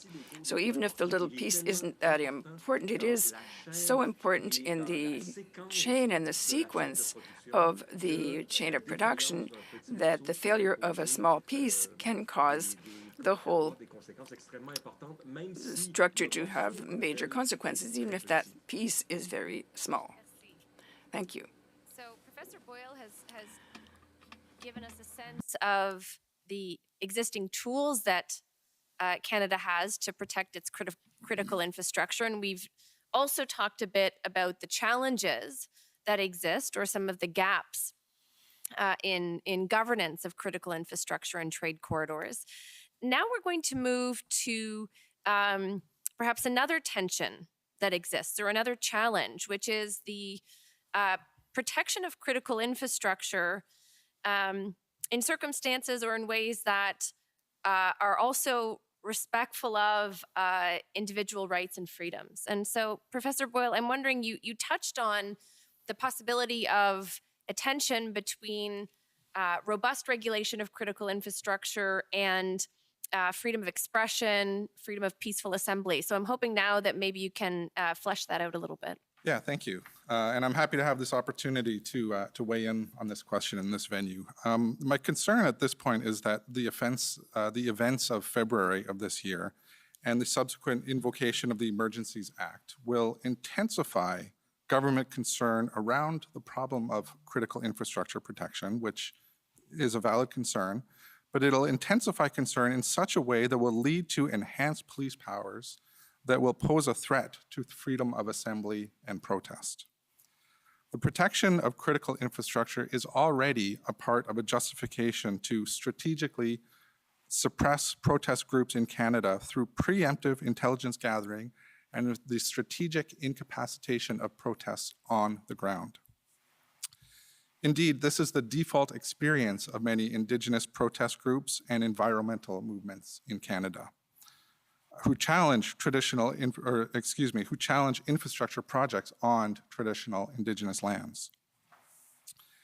And I think it's entirely reasonable to think that the new provincial offenses related to interfering with critical infrastructure that I mentioned a few minutes ago will become part of this toolkit insofar as they provide a legal authorization to stifle and police protests in the vicinity of designated critical infrastructure, just like how the Public Works Protection Act was used during the G20 in 2010 to effect arrests around the protected convention center in downtown Toronto. Now, we heard yesterday at one of the roundtables that the freedom of assembly, unlike the freedom of expression, I hope I'm getting this right, is intrinsically tied to space and occupying space, right? Being present in space and taking up space. And I think these provincial laws, if they are broadly construed, might make it practically impossible to occupy space in that very important way in any meaningful or visible way in dense urban centers where multiple protected zones might overlap and where arrests might be authorized by the ambiguous offense of interfering with designated critical infrastructure. So I think there's a very real concern in this moment, in this historical moment, that the events of February will lead to the introduction of new or revitalized or enhanced police powers to protect critical infrastructure that will have a dampening effect on the freedom of assembly, which, as we heard yesterday, is intrinsically tied to taking up space, occupying space. This concern, I think, is already playing out at the provincial level. And so I'm concerned that the events of February of this year might refocus federal energies and federal attention on protecting critical infrastructure in a way that was much like how the FLQ crisis focused federal attention and energy on what was known at that time as vital points in Canada. So on the question of the tension between critical infrastructure protection and freedom of assembly, my hope is that one outcome of this commission might be to amplify to all audiences, all levels of government, that new measures to protect critical infrastructure cannot be broad and sweeping and cannot come at the expense of freedom of assembly and protest in Canada. Thank you. Thank you.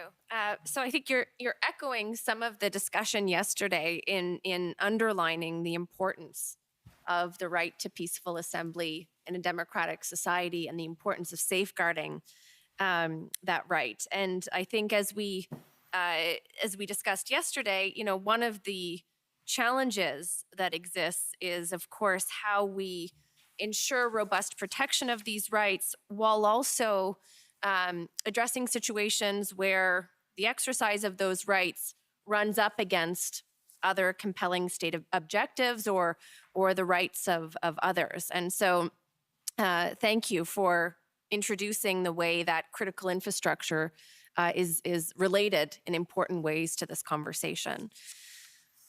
Professor Quigley, on the theme of it's complicated, I'm wondering if you might weigh in here a little bit to talk about how different types of critical infrastructure might present sort of different challenges in terms of regulating in ways that are protecting of charter rights and free expression and the right to peaceful assembly in particular. Sure. So I think there are a couple of ways I would think about this. One is the category of infrastructure itself, and then I'd like to talk separately about how these risks are socially constructed, which is a little maybe closer to my research area. I think that on the question of the category of risk itself, it's worth remembering that government is a category on that list of 10. And so if we were to identify government as a place that had to be protected and couldn't be a target of protest, then that would mean, say, for example, no more protests in front of the Ontario legislature. I can tell you my whole life I've seen protests in front of the Ontario legislature for a number of different reasons, and I can't imagine us saying that you can't protest there anymore. So there would be one element of almost the absurd. I will say, though, that there might, where I think it might get a little trickier, and I've mentioned this to Professor Boyle. If you think about something like nuclear technology, it's been a kind of a flashpoint for protests for decades. There may be some genuine concerns about safety and security in protesting around that environment. So there's tension there, I think. Obviously, it's an area where there have been a lot of concerns, though, about the use of technology, nuclear technology, and protests. You also have some disasters and crises. So I think there's a tension that has to be managed there, I think, with some of these areas where there could be some serious concerns about safety. But I want to just shift a little bit and talk about social construction of risk and how threats and events happen in a particular context, and the concerns are amplified and shaped in the moment and will influence the tools that are invoked. So natural disasters are frequently referred to as acts of God. Traditionally, they're seen as nobody's fault, although I think that's changing a bit more with a lot of the climate discussion. But traditionally, they're seen as nobody's fault. And that makes it harder to hold people to account. So, for example, decisions to build infrastructure in flood-prone areas. Who made those decisions? When did they make them? Why did they make them? And can we hold those people to account afterwards when there's some flooding? That's harder if we think of acts of God as nobody's fault. So where we build infrastructure can put people in harm's way in natural disasters, and we need to think about that. In contrast with industrial failures like bridge collapses and train derailments, accountability can be actually rather narrow and ruthless. And I'm talking about the sort of popular media context. It can often neglect the broader context in which risks are managed in industrial settings. So, for example, not just the owner of the infrastructure, but also the inspections that occurred, the training culture that exists, the safety culture that exists. And I would point to Lac Mégantic as providing some examples on this front, that the accountability was rather narrow. And in fact, there were a number of different organizations that had shared some responsibility for the rail derailment, the train derailment, in Lac Mégantic. So in the particular context of the protests in February, popular media plays an important role in amplifying and also in attenuating risks. So here I'm referring to mainstream media, not the discussion you had earlier today that focused largely on social media, although mainstream media have social media outlets, of course. So between January and March 2022, according to our research, there were nearly 600 articles published across the Toronto Star, the National Post, and the CBC News on the Freedom Convoy. In contrast, cyber threats normally get very little coverage, partly due to the complexity of the issue, partly because companies don't want to disclose their cyber failures when they occur, and partly due to the absence of a central figure in the narrative. We often don't know who is responsible for cyber attacks. There is no quote unquote bad guy to frame the story. So while these events can be highly consequential, they don't get nearly as much attention, and certainly not as much media attention. I'll just put the little caveat that if you can get a bad guy or some sort of famous celebrity associated with the technology, you get a lot more media coverage. But if it's a hack for which no one knows who's responsible, it gets a lot less attention, but it may be very, very consequential.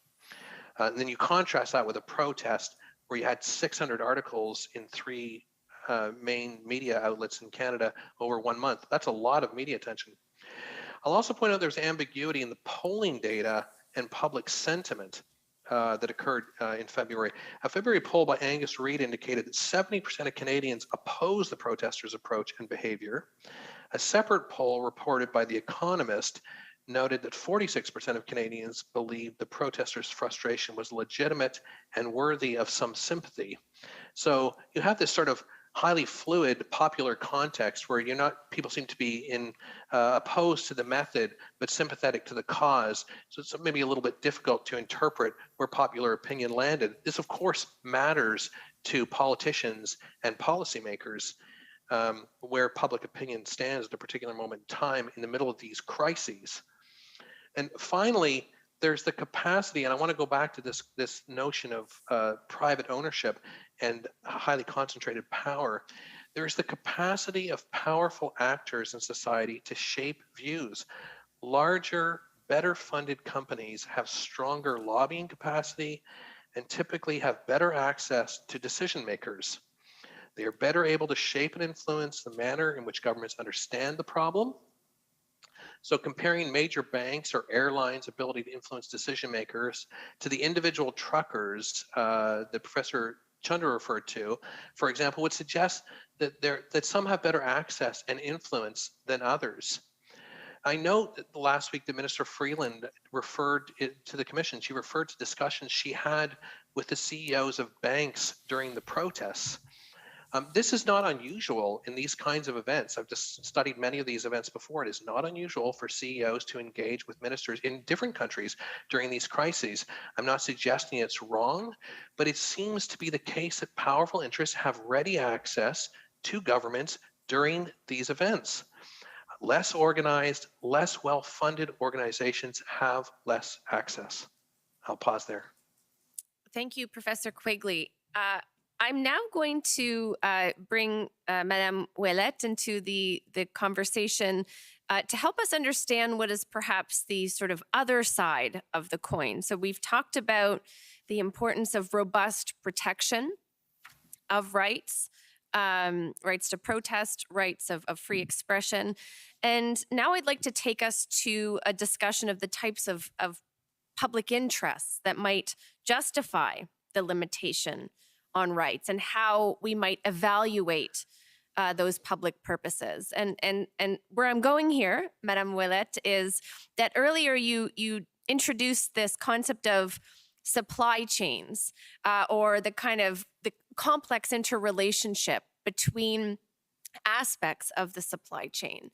And this suggests that a disruption to one part of the supply chain can cause this chain reaction sort of across the supply chain in terms of disruption and the like. So I'm just wondering if you might be able to talk a little bit about what those effects can be, where you have a piece of critical infrastructure that is shut down, for example, by a public protest.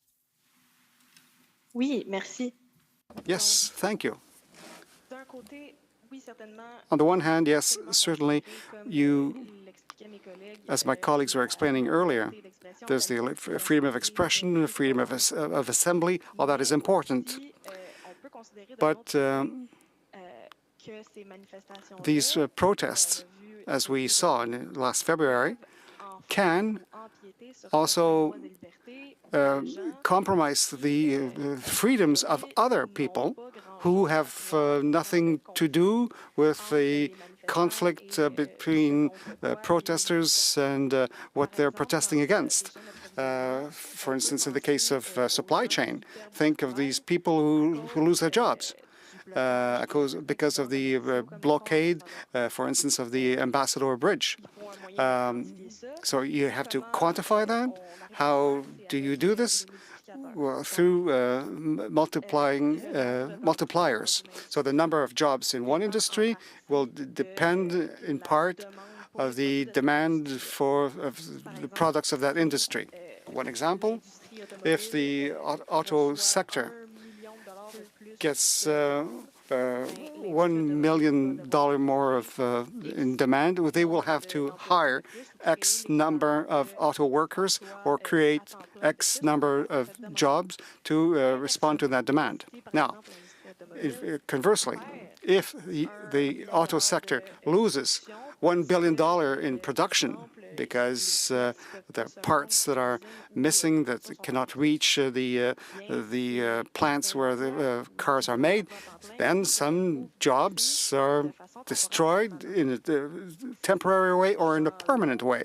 Now, these people who lose their job temporarily or forever, that's totally out of their control, and they become a collateral damage of a conflict with which they have nothing to do. Now, it would be interesting here to collect more data on the real impact on jobs of the Ambassador Bridge blockade. Another thing you might consider,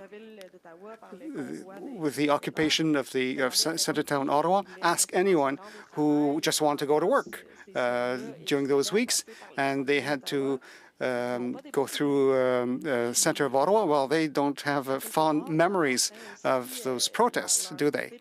And to what extent are were their rights compromised? It was not just one afternoon, and after that the truckers were gone. No, they stayed there for a long time, right? So the rights and freedoms of these people were also impacted, and we must take them into account, and then it becomes a real dilemma. Thank you. I can't help but just sort of jump in here in my own capacity as a constitutional law scholar to say, I think one of the challenges in all of this is identifying whether the disruption of the type that you're talking about, whether these are sort of economic interests alone that are being disrupted, or whether there's more to this than just economic considerations. And that's, of course, relevant because under Section 1 of the Charter, under our constitutional analysis, the courts have been very reluctant to conclude that economic considerations alone are sufficient to justify infringements on constitutional rights. So my sense is, one of the challenges for the Commission is how we characterize the nature of the disruption when it comes to the Ambassador Bridge in particular, where certainly economic interests are very strongly at play, but there may also be considerations that go beyond that. All right, so, pardon, oui, s'il vous plaît. Yes, please, go ahead. Yes, I'd like to add this. No matter how you take this, you end up with a dilemma. Which rights and freedoms infringe upon the rights and freedoms of other people?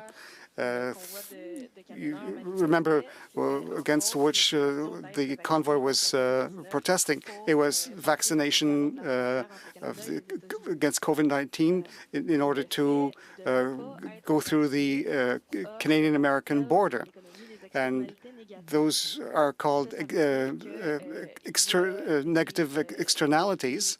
And so some people who must make their own decisions regarding vaccination, and they will go through the impacts of all that. When a good example is this secondary smoke of cigarettes. If there's someone beside me who's smoking, I did not make the decision to inhale the cigarette smoke. It's that other person who made that decision for me, right? So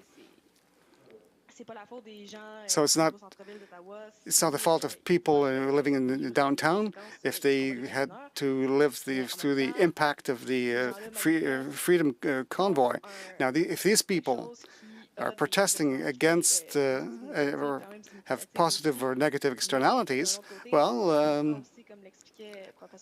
as Professor Quigley was explaining, some people think that we could sympathize with the truckers, but this is something we have to look into further. Thank you. All right, so I have a couple of other questions. What I'd like to do though now is I want to make sure we have lots of time to gather the panelists' recommendations for the commission on some of the things that we've discussed today. And so what I'd like to do now is turn the discussion to what we need to be thinking about at a policy level going forward.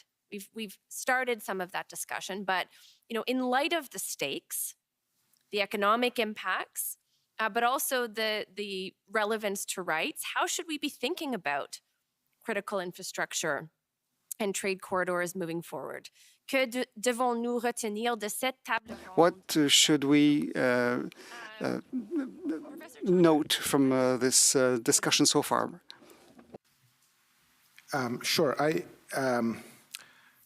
One of the things that I write about, so obviously I feel like it's important, is the question of diversifying our trade, and especially the way in which we trade with the United States.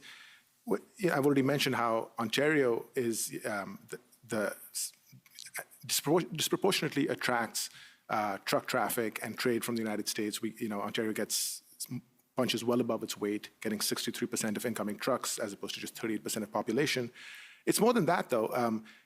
Virtually every U.S. state, certainly every large U.S. state, the majority of its exports enter Canada at Ontario. That's true even for states like California to the west. The majority of California's exports to Canada come to Ontario. So we are highly concentrated in a way that's a little concerning, I would think, in southern Ontario on these bridges in terms of critical infrastructure.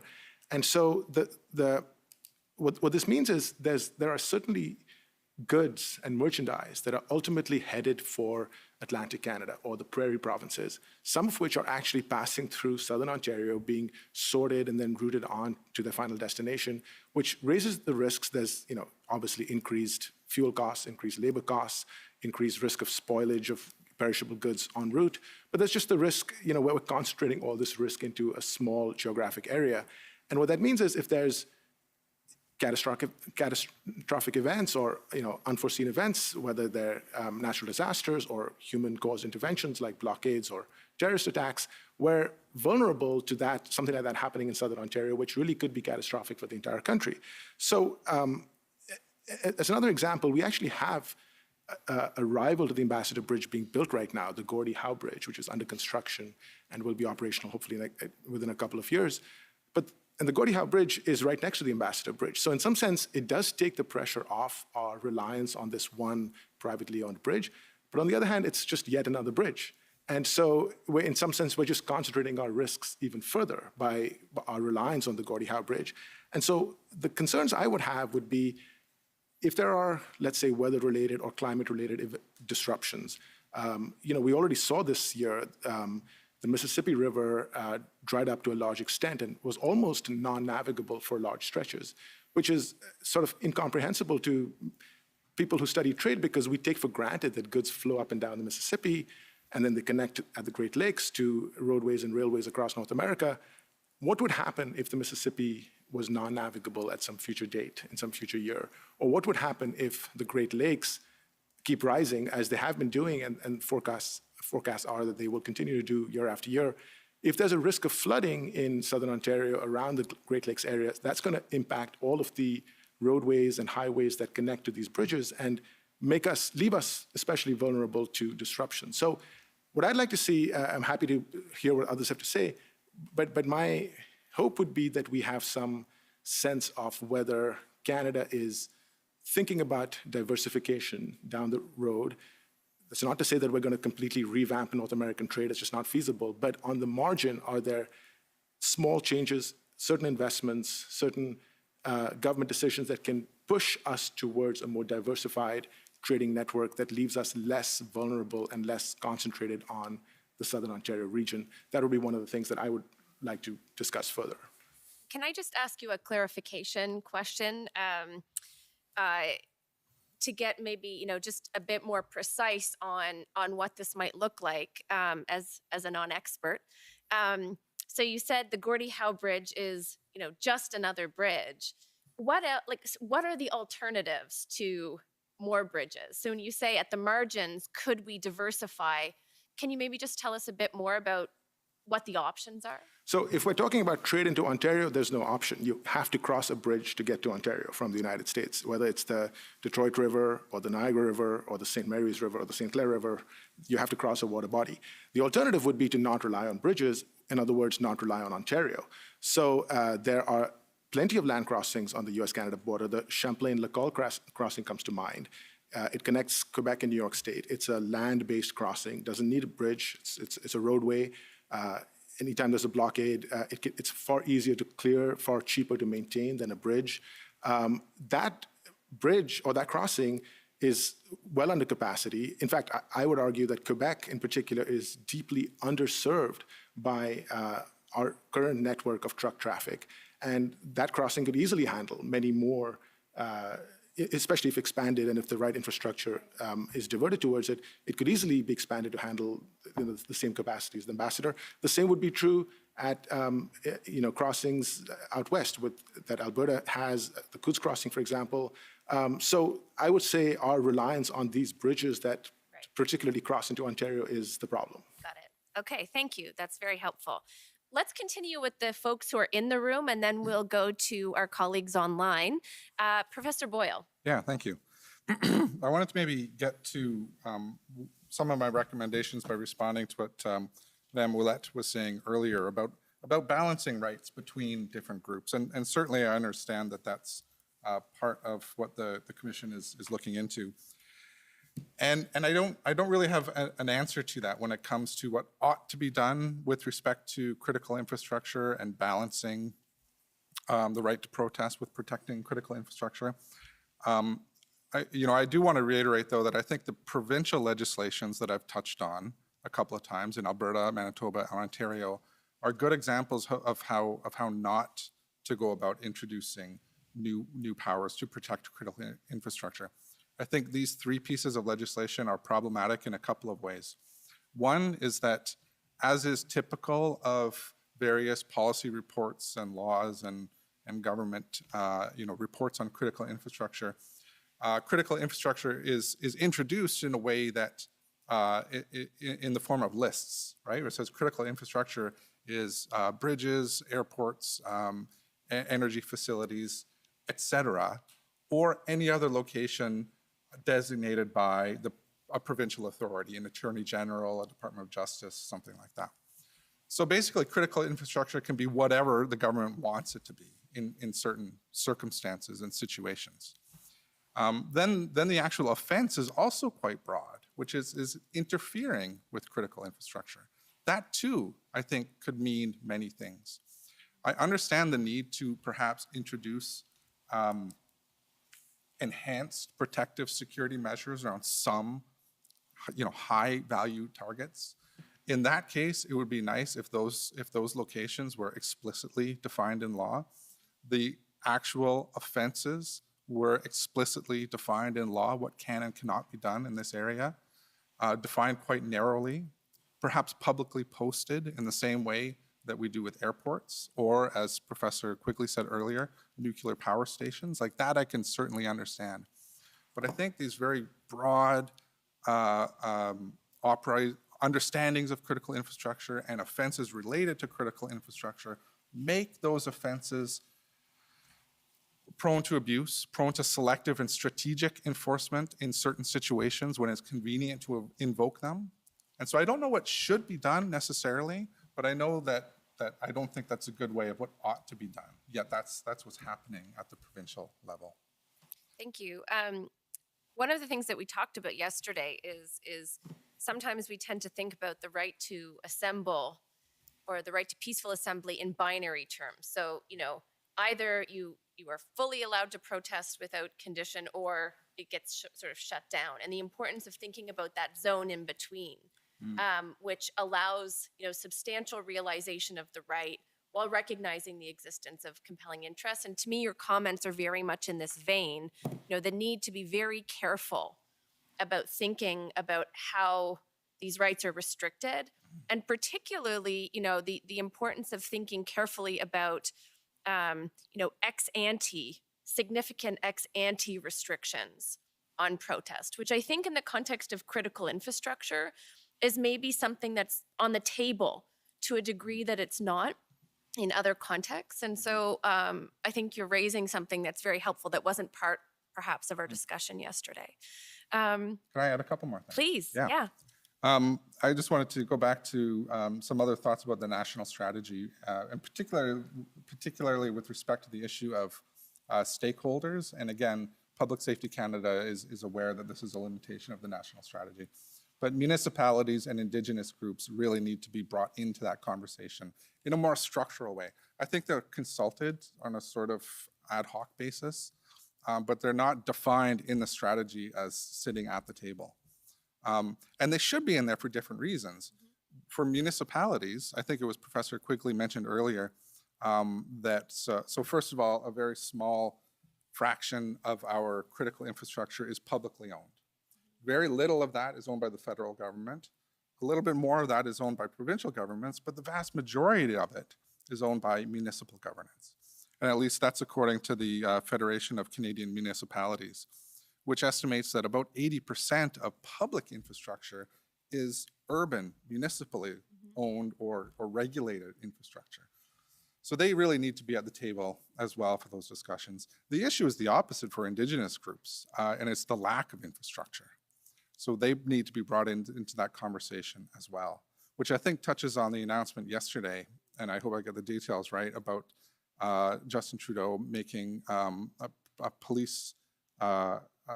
Indigenous police forces essential infrastructure in Canada in the horizon. So that is a positive move in that direction. Thank you. This is really helpful. One of the questions that has come to us through this process is actually exactly what you've just mentioned, which is, should municipalities, should Indigenous governments play a greater role, particularly since they're often the first responders in this kind of situation. Yeah. Great. Okay, so now let's move to the folks online. Professor Quigley, do you want to sort of jump in here? One of the things that we've been discussing today is the challenge and the importance of coordination when it comes to emergency response. And I'm hoping that you might be able to talk a little bit about, can we do better in this area when it comes to coordinating emergency responses where critical infrastructure and trade corridors are impacted? Sure, I think I can offer a couple of comments here. I think I'll preface my comments with just a general observation. I feel about this field generally, and I felt for a long time. And one is this bias. I know there's a question about, should we have a list of critical infrastructure? And I think that I'm always a little sort of suspicious of that sort of approach, that somehow critical infrastructure can be put on a list in a spreadsheet. We can say those are the critical assets and we have to protect them.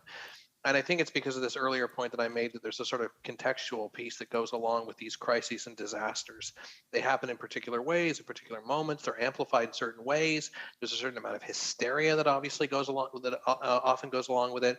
And so whoever is responsible has to deal with all of those circumstances at that particular moment in time, and then often has to respond in a way that seems reasonable, which is quite challenging. And so critical infrastructure, we talk about the Investor Bridge. Clearly, this is a piece of very significant infrastructure for the country. There are other times, though, when you see like these sort of small bridges to a village in Newfoundland, or some, a single road going to a territory that is there for delivering food supply to those communities. And for those communities, that is critical infrastructure, and they depend on it. So it may seem small in sort of meso-macro level terms, but it's important for those particular communities. And I think it's worth noting as well that a bit along the lines of Professor Boyle's comment around Indigenous communities, rural communities often can be quite vulnerable because they have very little infrastructure, but what they have, they're depending on as a sort of lifeline for the community. It's also the case in Can you try and slow up just a bit? You're going too fast for the interpreters. Sure, by all means. It's because my comments aren't scripted in that case, so I just get all kind of worked up when I start to. I shouldn't have prefaced it, you see? I shouldn't have prefaced my comments. So I think, anyway, small communities, I think, have little infrastructure, and what they have, they depend on. And, even more so the case with telecoms failures and whatnot, where you've got small communities that when telecoms fail, they can't call ambulances and things like that during crises. So my point simply is that to establish a list and say, this is the list of critical infrastructure, I think would be challenging, bureaucratically appealing, administratively appealing, but hard to actually put into action. Plus, you'd have to determine how you're going to do it, what's on the list, what's off of the list, who's responsible for it, who's responsible for the list, because you have to actually keep it up to date. Who's managing that asset? What does it mean to be on the list? What are the standards that you have to actually achieve if you're on the list, if you're considered part of critical infrastructure? Those are interesting questions, I have to say, and they're, as we've said before, complicated. So could we actually establish those standards? The second point I'll make as a preface is just, again, to reiterate that the assets are largely in private sector hands. So we talk about stakeholders, which really, to me, masks the concept of private interests and interest groups, which we use a lot less frequently, but political scientists still like to use this term about interest groups. Their interests, and insofar as those private interests can align with public good, then it can provide good infrastructure and managed efficiently with some stability. I think a lot of the assets are in private hands because there's an optimism that they are more creative, innovative, and efficient. And that can very well be the case. But there are risks that go along with such a large private interest in our national assets upon which we rely every day. And as Professor Chandra mentioned earlier, that in some cases were publicly funded in the first instance and then maybe privatized later. So on that note, I'll also just mention that as Professor Boyle has said, that Public Safety Canada is engaged in a process of reviewing the national strategy. I encourage them to continue along that path. And I think that one of the issues that continues to challenge us in the way we address the risks associated with critical infrastructure is the fact that you have so many different interests, complex governance settings, but particularly private interests. And the coordination function or the regulation function seems to be rather light touch on that in the who's managing the infrastructure. What standards should they be achieving? What degree of transparency should we expect if you are managing critical infrastructure? And who is accountable and to whom are you accountable? I think those are all important questions that have really existed for quite some time that I think we need to continue to pursue in the management of critical infrastructure. I'll pause on that point. Thank you, Professor Quigley. I'm going to go to Madame Ouellette and Monsieur Delorme in a moment. There are a couple of things, though, that arise from your comments, Professor Quigley, that I think are perhaps worth pursuing just briefly with the rest of the panel. So one is, I just want to note that you've introduced another dynamic here with your comments. We had talked about the sort of multi-level governance challenges. We had talked about the public-private challenges, but you've also now introduced rural and urban as another dynamic for us to keep in mind in thinking about critical infrastructure. And I just want to note that as important.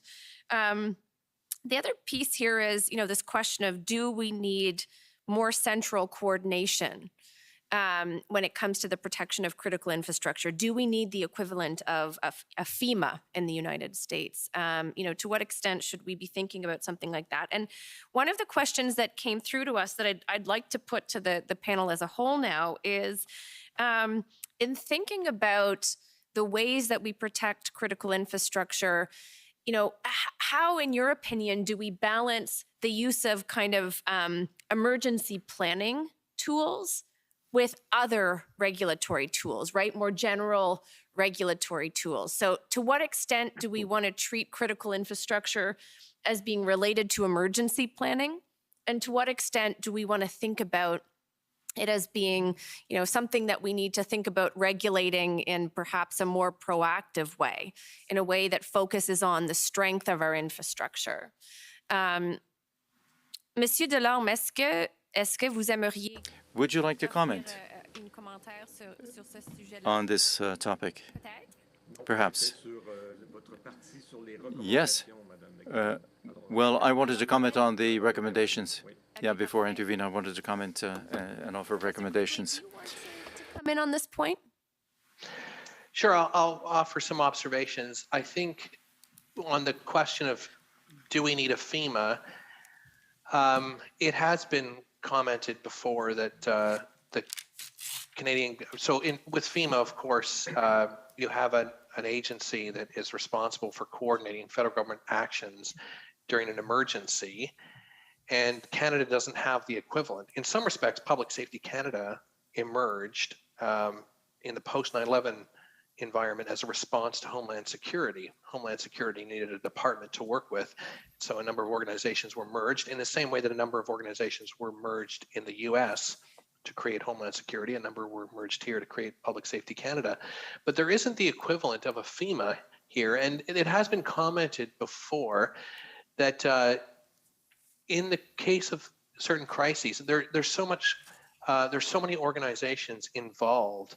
And if we're really talking about large-scale devastation, like you were talking about, like a West Coast earthquake sort of thing, you would be bringing in so many supplies from so many different regions. And so it does beg the question, does it require some coordination? Because in an emergency, you need certain, if you think about Walmart, for instance, Walmart's considered to be quite excellent at supply chain management and responding during crises, but they probably need some direction in terms of what supplies can they bring. And so there's a coordination function in emergency. And so I think it does raise an interesting question, and that could be, I think that can be investigated. I think on the question of emergency response versus, ongoing maintenance of infrastructure, for me, in some respects, like they are separate, but they're also the same, right? I think when I listen to Professor Chandra talk about just the huge, significant dependence that we have on the Ambassador Bridge, I think he makes a compelling case that this is significant vulnerability for our country. And if that infrastructure fails, what would the consequences be? So, part of it is about emergency response, maybe in a crisis, but I think a more thoughtful response is to say, to what extent does this represent a significant risk? And, in some, when I think about sort of the normal accidents literature, Charles Perrault, he would say, you have to say to yourself, the system is going to fail, and then ask yourself, what does that look like? And can you live with it? And I would say that the way we've talked about the failure of the Ambassador Bridge, the answer is no. So what are we going to do about that? And we can focus on the threat side, but I think that only gets you so far to a certain extent. And I think one of the themes that has come up repeatedly in our discussions today is the governance side. To what extent have we got to modify the way we're managing these assets so that we don't have these single points of failure that can have these massive cascading effects? And I think this is kind of this event in itself has brought this into focus, although I'm sure many scholars, Professor Chandra among them, is aware of that. And so now we need to do something about it. And there's an opportunity here to start addressing some of these risks. Thank you. I'll pause there. Yeah. Thank you. Professor Chandra, would you like to jump in here? It's just very interesting to hear all of these points of view, and I agree with a lot of almost everything that's being said. I think I certainly do think that governments should be aware of risks on an ongoing basis, especially because the potential negative fallouts are more than just, so Madame Ouellette mentioned the effect on jobs and so on. which is absolutely important. But just on a day-to-day basis, our food supply in Canada is so heavily dependent on trade and incoming trucks from the United States, especially at certain times of the year. So in February, we're getting almost all of our fresh food from the US, and we really can't afford to have that be interrupted. It's a matter of, of feeding people, which is even more critical, I would say, than the jobs. And there's other critical supplies that come in every day, medical supplies, vaccines, they all, came in by truck. So I guess my hope or question would be, do we have a plan for inevitable failure going forward? And some of these failures we can even start to foresee are just becoming more common as driven by climate risks. I mentioned the Mississippi becoming almost non-navigable this year. Well, we saw the same thing in Europe. The Rhine River was briefly non-navigable as well, which was also a big, trade corridor within Europe. We saw the Suez Canal blockade for weeks in last year. So I think governments around the world are scrambling to, on the fly, come up with solutions when things go wrong, but things will keep going wrong and maybe at an increasing frequency. So yeah, my questions would be, does the federal government have a plan for flooding in the Ontario region, or the drying up of the Mississippi, or wildfires that cut off access between BC and Washington, which is becoming increasingly common? So I would say these are both critical threats as well as ongoing threats that we need to be aware of. Thank you.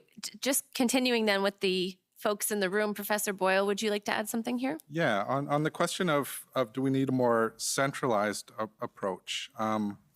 It's, I think critical infrastructure protection in Canada, already is conceptualized largely within the framework of emergency preparedness and emergency management. And that whole field is already in a federal system shared between federal and provincial governments.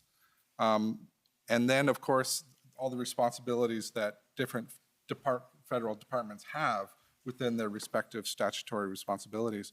So it's hard to imagine how Public Safety Canada could adopt much more of a different role than what it already is, being a steering, coordinating body more than anything else. Although I did say earlier, it might be useful for Public Safety Canada to be able to work with those lead federal departments to have tailored or more developed, more enhanced systems and practices for enhancing resilience within those specific fields. But I don't think an overall one-size-fits-all approach would work. The other thing I wanted to touch on is the idea of lists. So Professor Quigley mentioned that the idea of a list of critical infrastructure might be bureaucratically attractive. And I believe it was in one of the more recent critical infrastructure action plans put forward by Public Safety Canada that mentioned for the first time having a list of national critical infrastructure.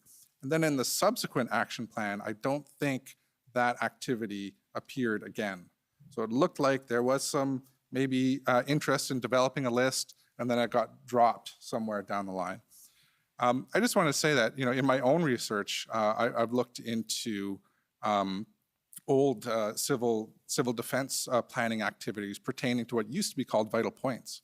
And the federal government, for the better part of 60 years, did maintain lists of facilities that it thought were important for Canada to go to war.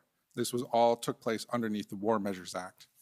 And everything that Professor Quigley said about the difficulties of updating lists, maintaining lists, defining the formulas that would determine what was a vital facility versus another facility that was not, what did it mean to be on the list, all that is true.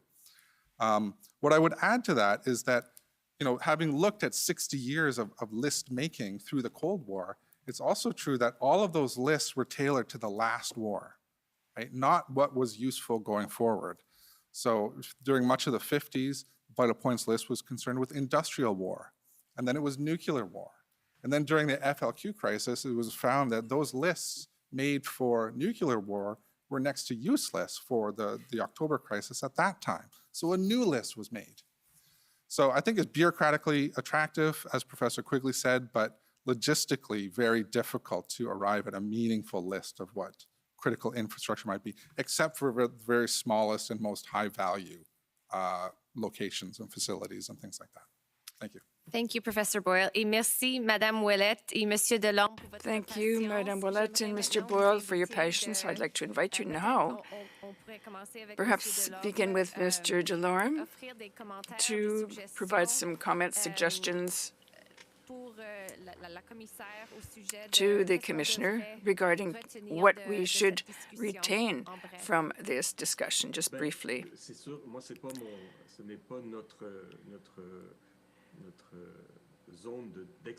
It's not our area of expertise for Florence Ouellette and myself, but the brief that we prepared for the Commission doesn't include recommendations as such.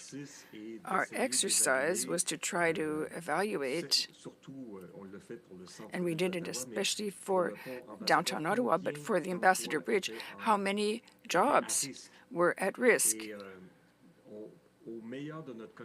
And to the best of our knowledge, we arrived at the figure of about 350,000 jobs in Ontario. Now, is that too much? Not enough? It's not up to me to judge.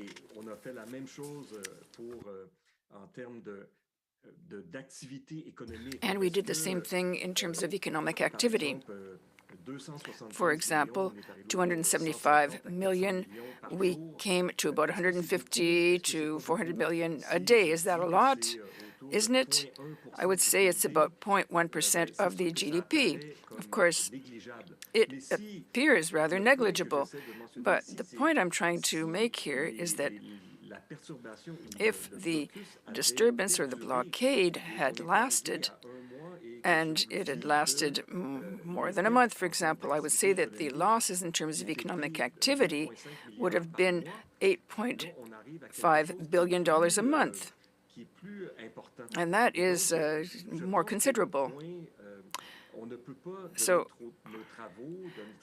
based on our analysis, we can't arrive at saying whether it's too much or not enough. What we have to consider, based on the study that we did on the economic impacts, is what would have happened if the impact becomes greater as the days go on and the days become weeks and weeks become months. So it's in that perspective, I think, that our study should be examined as far as the vulnerability and the seriousness of economic impact is concerned, whether that temporary situation risked becoming permanent. I don't know if Madame Ouellette wants to add anything to that. Mr. Delorme, I think, mentioned pretty well the relevant points. I would add, however, that our brief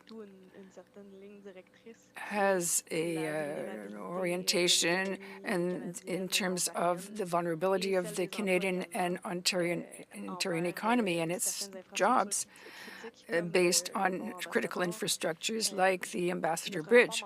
Our report also mentions very briefly the matter of food supplies, like Professor Chandra mentioned, and that is very relevant. Thank you for raising that. Even if our report doesn't explicitly have recommendations, would probably be in the same, along the same lines of the comments that have been made here today. Is that an old hand, as they say, or did you wish to come in and offer something? You're muted. I was hoping I was going to get to say that. It's never a meeting until somebody's muted. Anyway, I almost made it 2 hours without mistake. It's a comment, probably an extension of Professor Boyle's comment about lists, if that's useful. Or if we pass that. Yes. No, I think you know, we're getting our final points on the table, and you should feel free to speak to that issue. Okay. Well, in that case, I'm going to make two separate points, but one is about the issue of the list. I think that one thing that so Professor Boyle made reference to Y2K, which is a case study near and dear to my heart, I have to say. And one of the things they did in the UK that I thought was very interesting in the run-up to Y2K was they grouped a lot of they identified 26 critical sectors, and they were all subject to a sort of standard audit. And each of those sectors, the audit for the sector was published, and they were given a red mark, which meant you weren't ready for Y2K, a yellow, which meant you were getting there but not quite ready, or blue, not green, blue. Nobody got green when it came to Y2K because nobody was ever 100% sure that it wasn't going to go off without a hitch. But you got blue if it meant you did the best you could. We think you're ready. So the idea was that there was no disclosure on any particular company. It was the sector as a whole that got the evaluation. So they were kind of all in it together. Now, there's a whole bunch of reasons why that doesn't necessarily work out. A lot of the stuff in critical infrastructure is voluntary by nature, by the way. So these private companies participate if they want to. If it gets a little bit too tough, they might actually defect. So that's always a risk that they won't actually participate in these strict audit functions. So the audit function might be a little bit too easy or a little bit too light. But nevertheless, it does introduce some level of accountability at the sector level. It creates an opportunity to establish, what are the standards we should be looking for in this sector, and then some outward reporting of how those sectors are doing. So, and then there's a collective responsibility that the sector has to be ready for some improvement. So I just put that in as one example of an exercise that happened when a crisis was occurring at a deadline and it was meaningful. And I think those critical infrastructure owners and operators wanted to tell the world they were ready. So they were interested to buy into some process. There were some, as I say, weaknesses and flaws, but I felt it was a more ambitious approach than I've probably seen since then of actually trying to pull the owners operators together and say there are going to be some standards and we want to hold you to them. I will say also that some of these pre-event evaluations aren't always super strong. And I know there was some evaluation of which country was best ready for a pandemic, and the US and the UK finished number 1 and number 2. And I think after the pandemic occurred, people questioned whether or not those pre-event evaluations were really all that rigorous. So sometimes before the crisis, it's not quite the same as during the crisis, but it's something, and I thought it was an interesting mechanism. Let me just make one separate point that I didn't make earlier, which I think is important for the discussion. It's the notion of a precautionary principle, because we haven't actually mentioned that. So I just want to introduce this to the lexicon. In the risk community, I think generally speaking, it's a concept that largely emerged through environmental studies and a feeling of trying to protect the environment. The precautionary principle has since been criticized quite a bit for its absence of a standard definition, absence of standards, absence of accountability.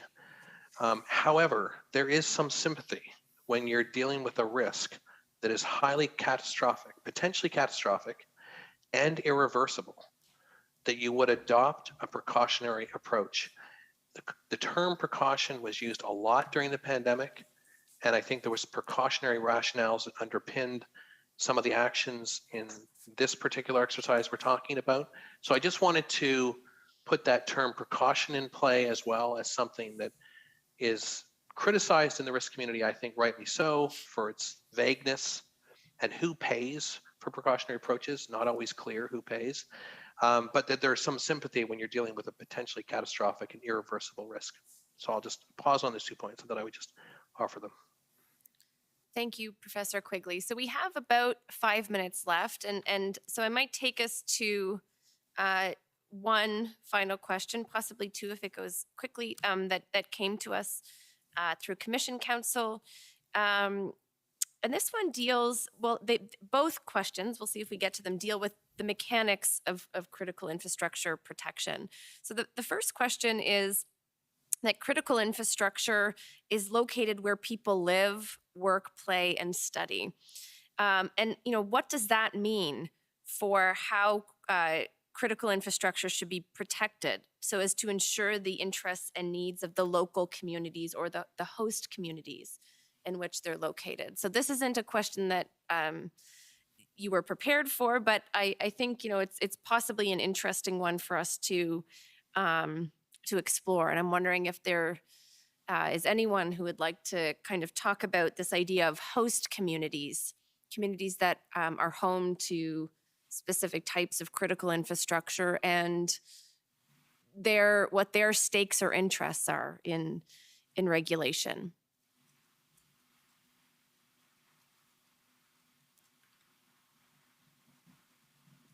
Je suis Florence Ouellette. Je peux Florence Ouellette, I could perhaps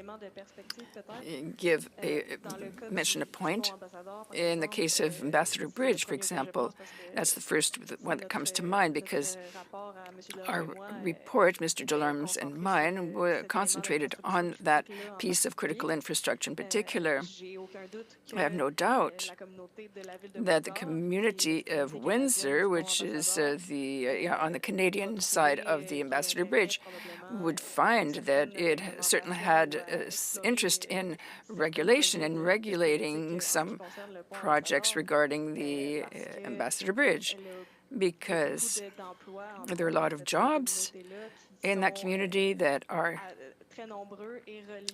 linked to the industries that depend in large part on the Ambassador Bridge, like the automobile sector, manufacturing sector, and so forth. So that is an example that comes to mind. Thank you very much. Add something here? Professor Quigley? Maybe just to note that if I think about Halifax, for example, I mean, as a port city, I think there are obligations for social license on behalf of those who move their goods through cities like Halifax. And some of the ports, particularly in the U.S., have been points for protest, and because of the different environmental standards, environmental concerns about the way some of the infrastructure affects the water and the community. So I think there's an obligation on the owner-operators to be mindful of that. And I think some of them are, because if they lose their social license, they won't be able to move their goods through those ports. Right. So that maybe on this question, it sort of cuts both ways. On the one hand, those local communities need the infrastructure, but they also have interests that in those communities that may well give rise to protests or strategic interruptions of that infrastructure. That's right. And I think there's some other infrastructure, if you think of nuclear power in Deep River, I think, for example, it's, I think it's the highest concentration of PhDs in the country because they're good at doing nuclear. So those things have to exist somewhere, and you want to make sure qualified people are managing them. Right. And there are benefits for the community in doing so, but risks. Thank you.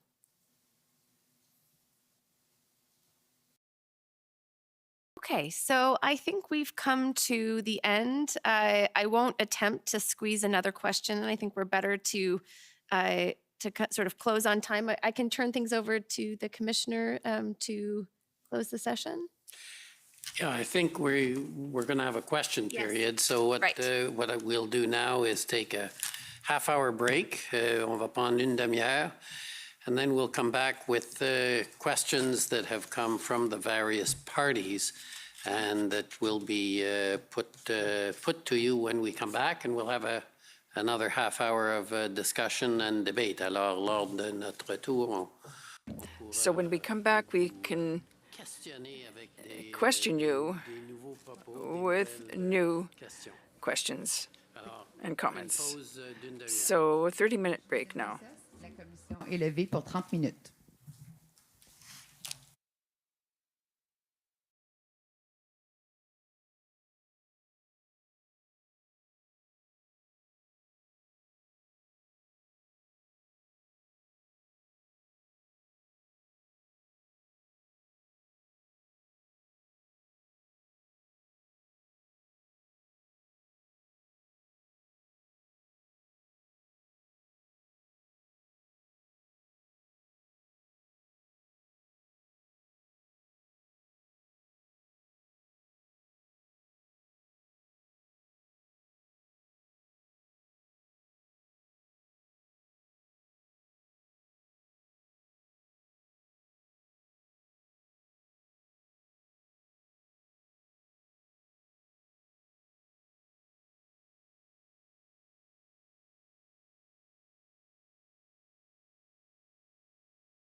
The commission is reconvened. La commission reprend.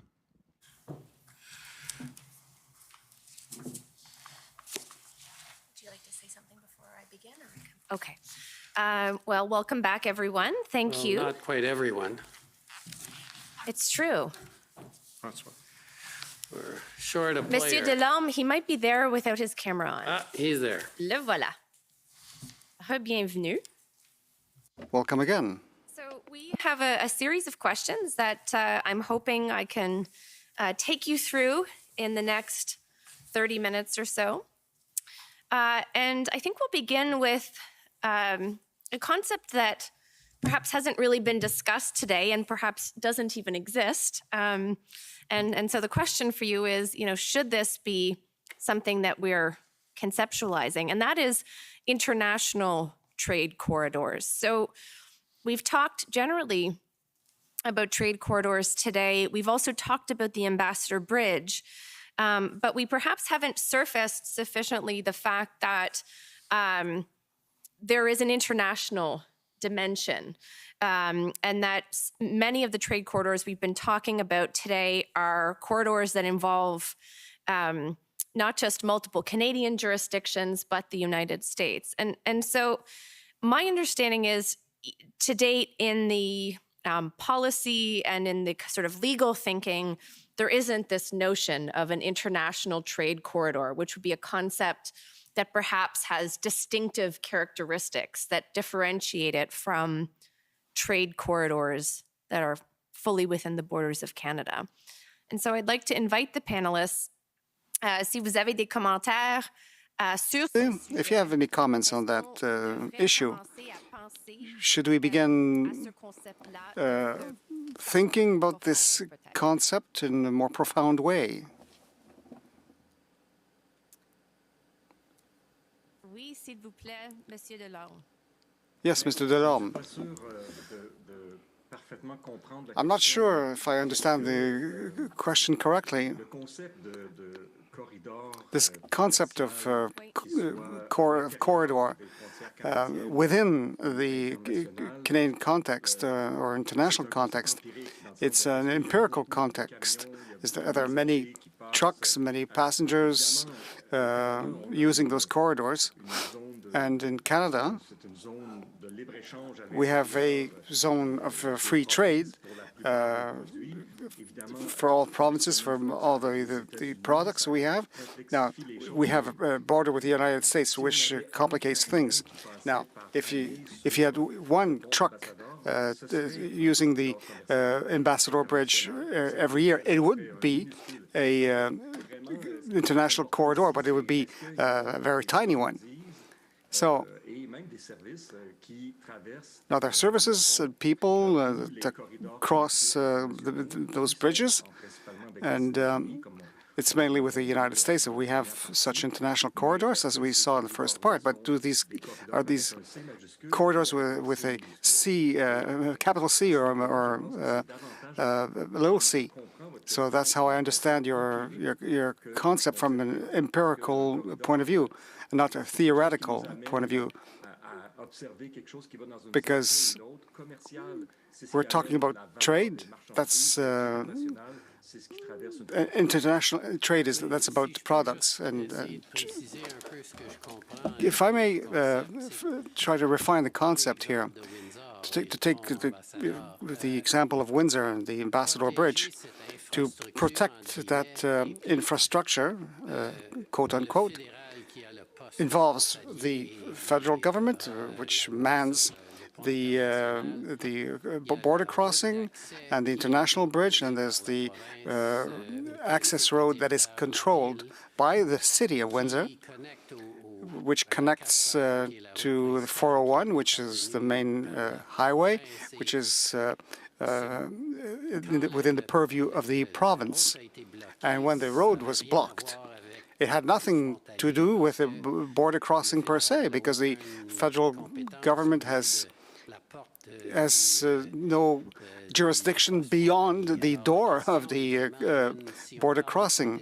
So if we talk about protecting the infrastructure, should we create a legal concept which would regroup those three jurisdictions and would help us also deal with the United States, because it's a border crossing.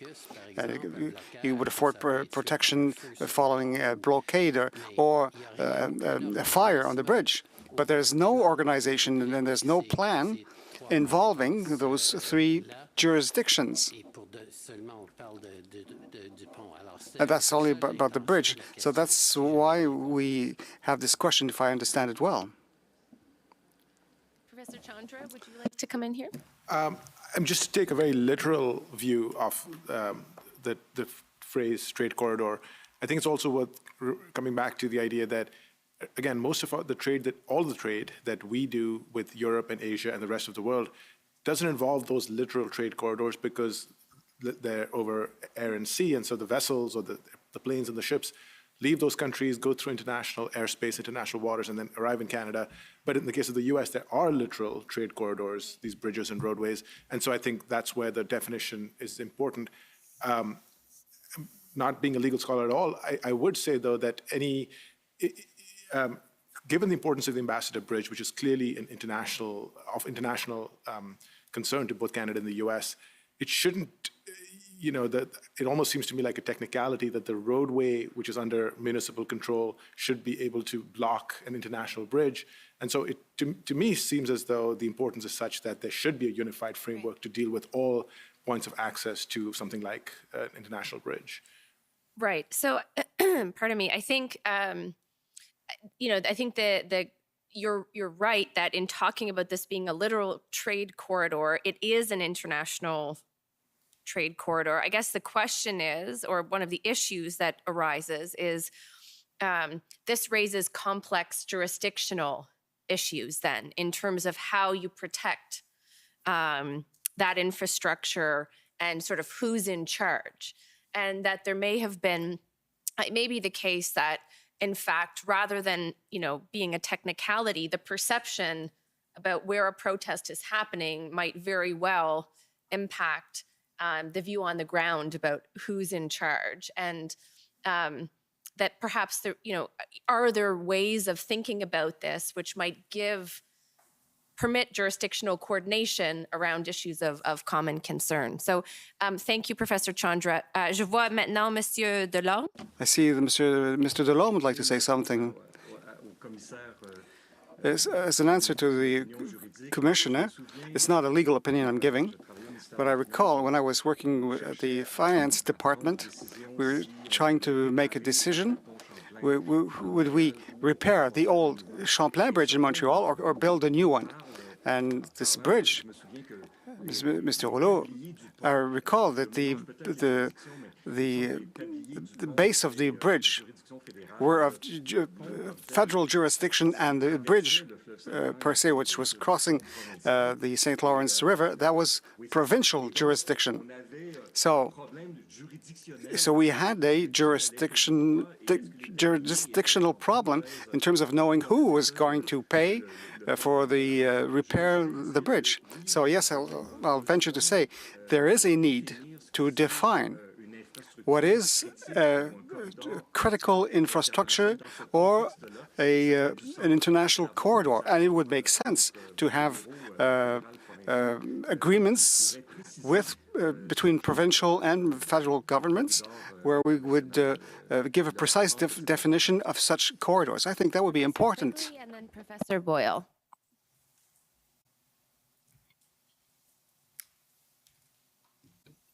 Just a quick observation to say that I think the question of jurisdictional responsibility would apply equally to questions around the seaports. And you've got the same kind of mess there in terms of seaport itself is federally regulated, but when you get those trucks off, or when you get the goods off the boat, there are municipal issues, provincial issues, and then do they cross provincial borders? There are additional federal issues. So you have a complex space with seaports also. So it wouldn't just be about road transport and bridges to the U.S. And Professor Quigley, not to put you on the spot, but are there existing regulatory mechanisms or tools that permit those sort of what might be considered jurisdictional constraints to be overcome in a space where, there are multiple overlapping jurisdictional interests? So, I mean, I'm reluctant to say because I'm not aware of any. What I am aware of is this fact that we normally talk about the complexity of jurisdictions when it comes to seaports. Right. That they're all involved, and there are a lot of private sector operators. And as we've talked about with trucking, there are many private truckers on that one space. So it's a very, very complicated space. I'm not aware of any overriding kind of authority that could sort of seize control. I suspect there is none. Thank you. Well, maybe one other point I would say is that I can recall an issue of speculation that a boat was bringing in a number of people. There was sort of people smuggling going into port, and the various government agencies had to prepare because they were led to believe that a boat was coming in. They didn't know what boat it was, and they were bringing people in. And I remember there were at least 14 different government departments from various jurisdictions that were responsible for standing at the ready in case this boat arrived. They didn't know which boat, and in case they had people and they didn't know. And they had to do it all quietly because they were worried if the boat found out that they were caught for smuggling, that they might do something bad with the people who were on the boat. But anyway, there were at least 14 different departments involved in that exercise. I remember it was something that happened quite a few years ago in Halifax, but it's a complicated space. Like, even within the federal government, a lot of different government departments have responsibilities, but Right. it's spread out over quite a few. Yeah. Professor Boyle. Thank you. This question of how to clear up jurisdictional disputes or uncertainties and how to incorporate private sector actors, how to incorporate different layers of regulation and statutory responsibilities, made me think of airports, to add another piece to this puzzle that Professor Quigley has added with seaports. It seems to me that airports must have found a way to work out a lot of these uncertainties already. I don't know the nuts and bolts about how that is done, but I wonder if airports would provide something of a transposable model that could be applied in other situations where similar problems arise, like the Ambassador Bridge. So maybe this takes me to a follow-up question, which is, we've talked at some length today about, the need for coordination across government or between levels of government. What you're suggesting sounds like it raises an additional possibility, which is to think, approach these issues from the bottom up. And to think about the level of jurisdictional coordination that might be required around a particular piece of critical infrastructure. And I'm wondering if anyone has thoughts on that model. Would it be helpful to have a plan in advance in thinking about, strategic planning around the protection of critical infrastructure so that it's clear, when it comes to a particular piece of critical infrastructure, who does what in the event of an emergency? Do you want to come back? I think, this reminds me about what we talked about earlier, and the idea that a one-size-fits-all approach is not going to work. So yes, a bottom-up governance approach tailored to particular infrastructural locations, facilities, assets could very well work, I think. Again, I want to go back to my concerns around freedom of assembly and freedom of protest. As long as those governance arrangements are very tailored to particular locations, particular places where it's transparent that these are the security practices that are in play, and we don't give in to the temptation to want to sort of introduce very vague, very general powers to protect critical infrastructure, where people don't know exactly what is infrastructure and what isn't, then that I've already said that's a problem. But particular institutional arrangements for particular locations might be a way to strike that balance that we talked about earlier as well. And does that also maybe look like, thresholds, like given your concern for freedom of expression and freedom of peaceful assembly, does that maybe look like thresholds for triggering some sort of, restrictions on protests around critical infrastructure rather than sort of a standing set of restrictions? Yeah, I think all of this would have to be tailored to particular vulnerabilities. Right. Risk is an ever-changing, condition, so there might have to be some changing level of, security precautions given a particular risk environment. But if they were tailored and specific to particular locations and not dispersed vague powers, then that might be a good way to strike that balance. Right. Professor Quigley. I'll just offer some thoughts about emergency planning exercises that sometimes happen in anticipation of these kinds of events, because this is one of the sort of favorite exercises of agencies that work in this area. They sort of imagine a scenario and they think about how are we going to respond to this particular scenario. And so one of the things they do too often is they work with public agencies. They always say, you don't want to meet somebody in a crisis, meet someone for the first time in a crisis. So they want to know who all the emergency responders are and that sort of stuff. Sometimes these exercises are a little bit false because they only bring together agencies from the same order of government because they've been told to sort of work out an exercise. So they kind of develop these scenarios that are not really very realistic, because the thing about disasters and crisis is they don't respect jurisdictions. Disasters and crises come and hit you the way they do, and they will hit all three orders of government. The very fact that a province is responsible for emergency response in the first place means the province is going to be at the center of anything that's any sort of seriously devastating issue is going to go well beyond one piece of infrastructure to the community at large. So one is we need to have approaches where we actually bring a lot of stakeholders together.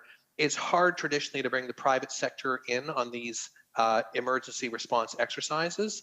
Maybe they don't see the value, maybe they're too busy, I'm not sure, maybe they don't want to disclose their vulnerabilities. It's certainly noted with some concern from public agencies that private sector agencies don't necessarily come to emergency response exercises, and they should. And then I think the other thing that we need to do in these exercises is we need to actually get better at trying to establish clearly what are we trying to learn from emergency response exercises, and we have to declare them. And then we have to monitor over time if we're getting better at emergency responses. Too often these emergency exercises occur, there isn't really any kind of serious report afterwards, there's no benchmarking, and we have no sense if anybody's ever getting better at these things. There's just a kind of occasional exercise that they kind of make up, and then they run a few things, and then there's a hot wash afterwards where they kind of report out, but there's not necessarily sufficient and rigorous follow-up to show if we're actually getting better at emergency response. So I think there's a fair bit of learning that can be done from public agencies and the private sector that's owning and operating a lot of these infrastructures. Anything else on this point? Okay, so I'll move on to another question then. We've talked only a bit about rail. And so I'm wondering, are there considerations that are particular to the protection of rail as a piece of critical infrastructure? Perhaps because it is a significant sort of physical piece of infrastructure that runs throughout Canada, or because particular groups are particularly likely to protest by disrupting rail. So I'm just wondering if the panel has any comments that it'd like to offer on the protection, the unique considerations related to the protection of rail. I can just jump in with a little bit of background more than anything else. Professor Chandra, sorry, only yes. just for the transcript. Sure. Thank you. In some ways, our trade over rail is, it's a lot less important than by truck. It's about 16% of our trade with the US. But it's also easier to regulate because there's far fewer actors. There's basically Canadian National, Canadian Pacific, and then two big US firms, BNSF and Union Pacific, I think, across the border and transport mainly grain, coal, and so on. And in some ways, the nice thing is that the operators also own their own railroads. And so, CN operates on CN tracks and so on. So they're they also have the strong incentive to make sure infrastructure is upgraded and maintained and so on. I'm sure there's challenges around rail, but it's also strikes me at first blush to be a lot easier than regulating or the challenges that come around trucking. Thank you. Professor Boyle? Thank you. Railways are an interesting case because that's where the idea of protecting something really break down. You can't protect a rail network. You can't protect all of it anyway. You might be able to protect particular, bridges where rail networks come together and have to cross a major geographic feature, right? You could protect that bridge or that tunnel or something. but you can't protect rail networks overall. It's interesting in my research on civil defense measures during the Cold War is that railways were always treated separately from other industrial facilities for that very reason, because you couldn't protect rail like you could protect a manufacturing facility. And so what they tried to do, and I think what still is the case, is trying to build redundancy and resiliency into those networks. So there's particular components of a rail network goes down, there's still other opportunities to move things around, whether it's other rail networks or other modalities of transportation. Because I think, security, protection, that breaks down in that context of a network that can't be secured. And that goes for a lot of things, electrical grids, entire, highway systems, right? We need to be thinking about resilience more than securing and protecting individual points in those networks. Right. Professor Quigley? To speak slowly. And I'll ask everyone to speak slowly, if you don't mind. Yeah. I'll just point out that, when I think about rail, first off, I think about how you can't really move the track. This is one of the flexibilities that you have with trucking that makes trucking very appealing in terms of its adaptive capacity that you don't have with rail necessarily, notwithstanding Professor Boyle's comments about some additional rails or flexibility that's built into the system.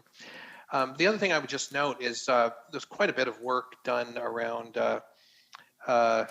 critical infrastructure and various pressures that are exerted on the railway line through the Lac-Mégantic experience. So I think there's actually quite a bit of documented evidence about challenges with managing the railway line and protecting and the sort of push for efficiency and maybe safety over lapses, I guess, that occurred. So I think there's quite a bit of work that has been done there that can be looked at, and fair questions about whether or not Transport Canada has made progress in that area and whether or not private industry has made progress in that area.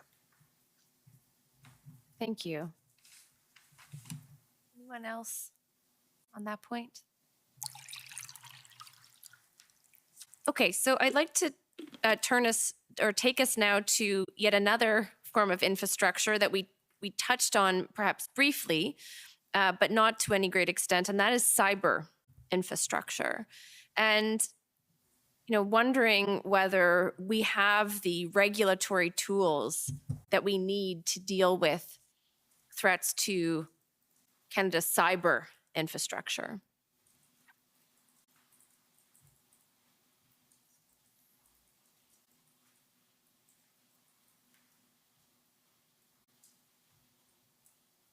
Professor Boyle? Thanks. I was wondering when this would come up at some point in this discussion. This is your moment. When it comes to the cyber, I don't know. I don't know enough about cyber policies and digital security. But certainly part of the cyber infrastructure is material, and it comes down to server farms and buildings in downtown Toronto and other places around Canada. And so the only thing I would say about the cyber is that the internet is also a physical location. And so a lot of these concerns come to bear on cybersecurity as well that we've been talking about, private ownership of cables, for example, and how that introduces vulnerabilities to cyber networks. So the internet is also a material network as well. And maybe just a follow-up question. Are there different considerations at play when we're talking about domestic threats to cyber infrastructure as opposed to foreign threats? Or are there different regulatory tools that we need? And perhaps I'll go to you first, Professor Boyle, and then to Professor Quigley. Again, I'm not too. I don't think I have enough knowledge to be able to answer that properly. I can go right to Professor Quigley then.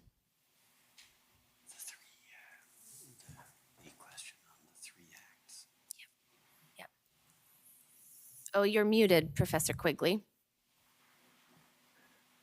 Don't worry, you didn't miss much. It was just to say that I actually agreed with Professor Boyle that I also don't know much about this. And in fact, I think it's interesting and telling that it's a sector the importance is significant, and experts are saying that we should be more aware of the vulnerabilities. I think the Society of Actuaries has talked about this particular domain as maybe one of our greatest vulnerabilities.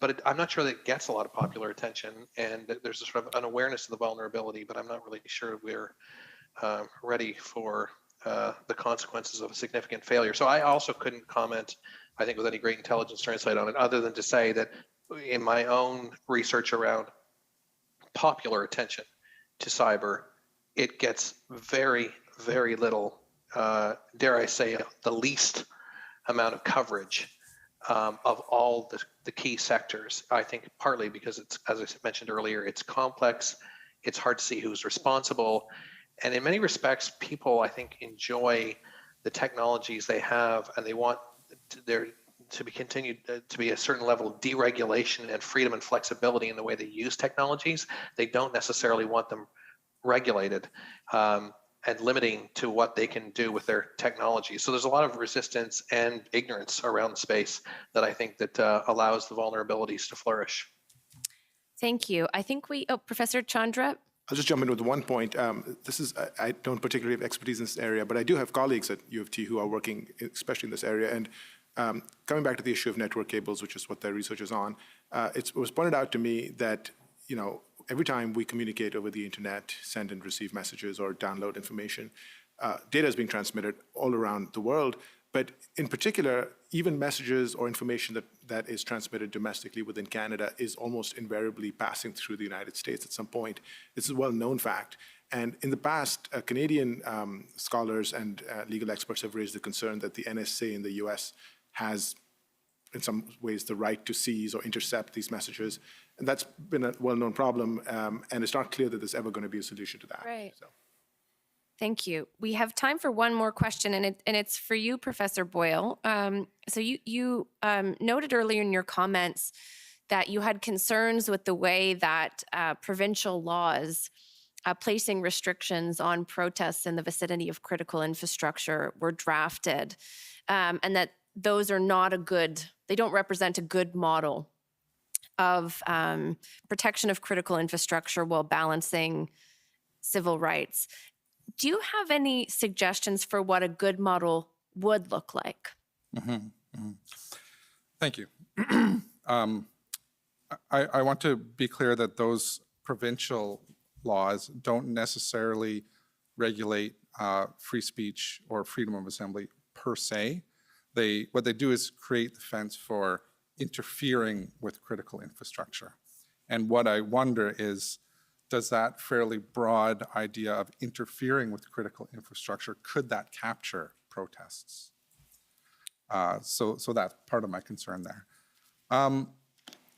I think that a productive model going forward might be along the lines of what we had talked about, even just in this brief discussion, about if there is a need to designate certain locations, certain facilities as critical and in need of additional protective measures, that perhaps there's a single multi-jurisdictional unit that is responsible for governing those locations.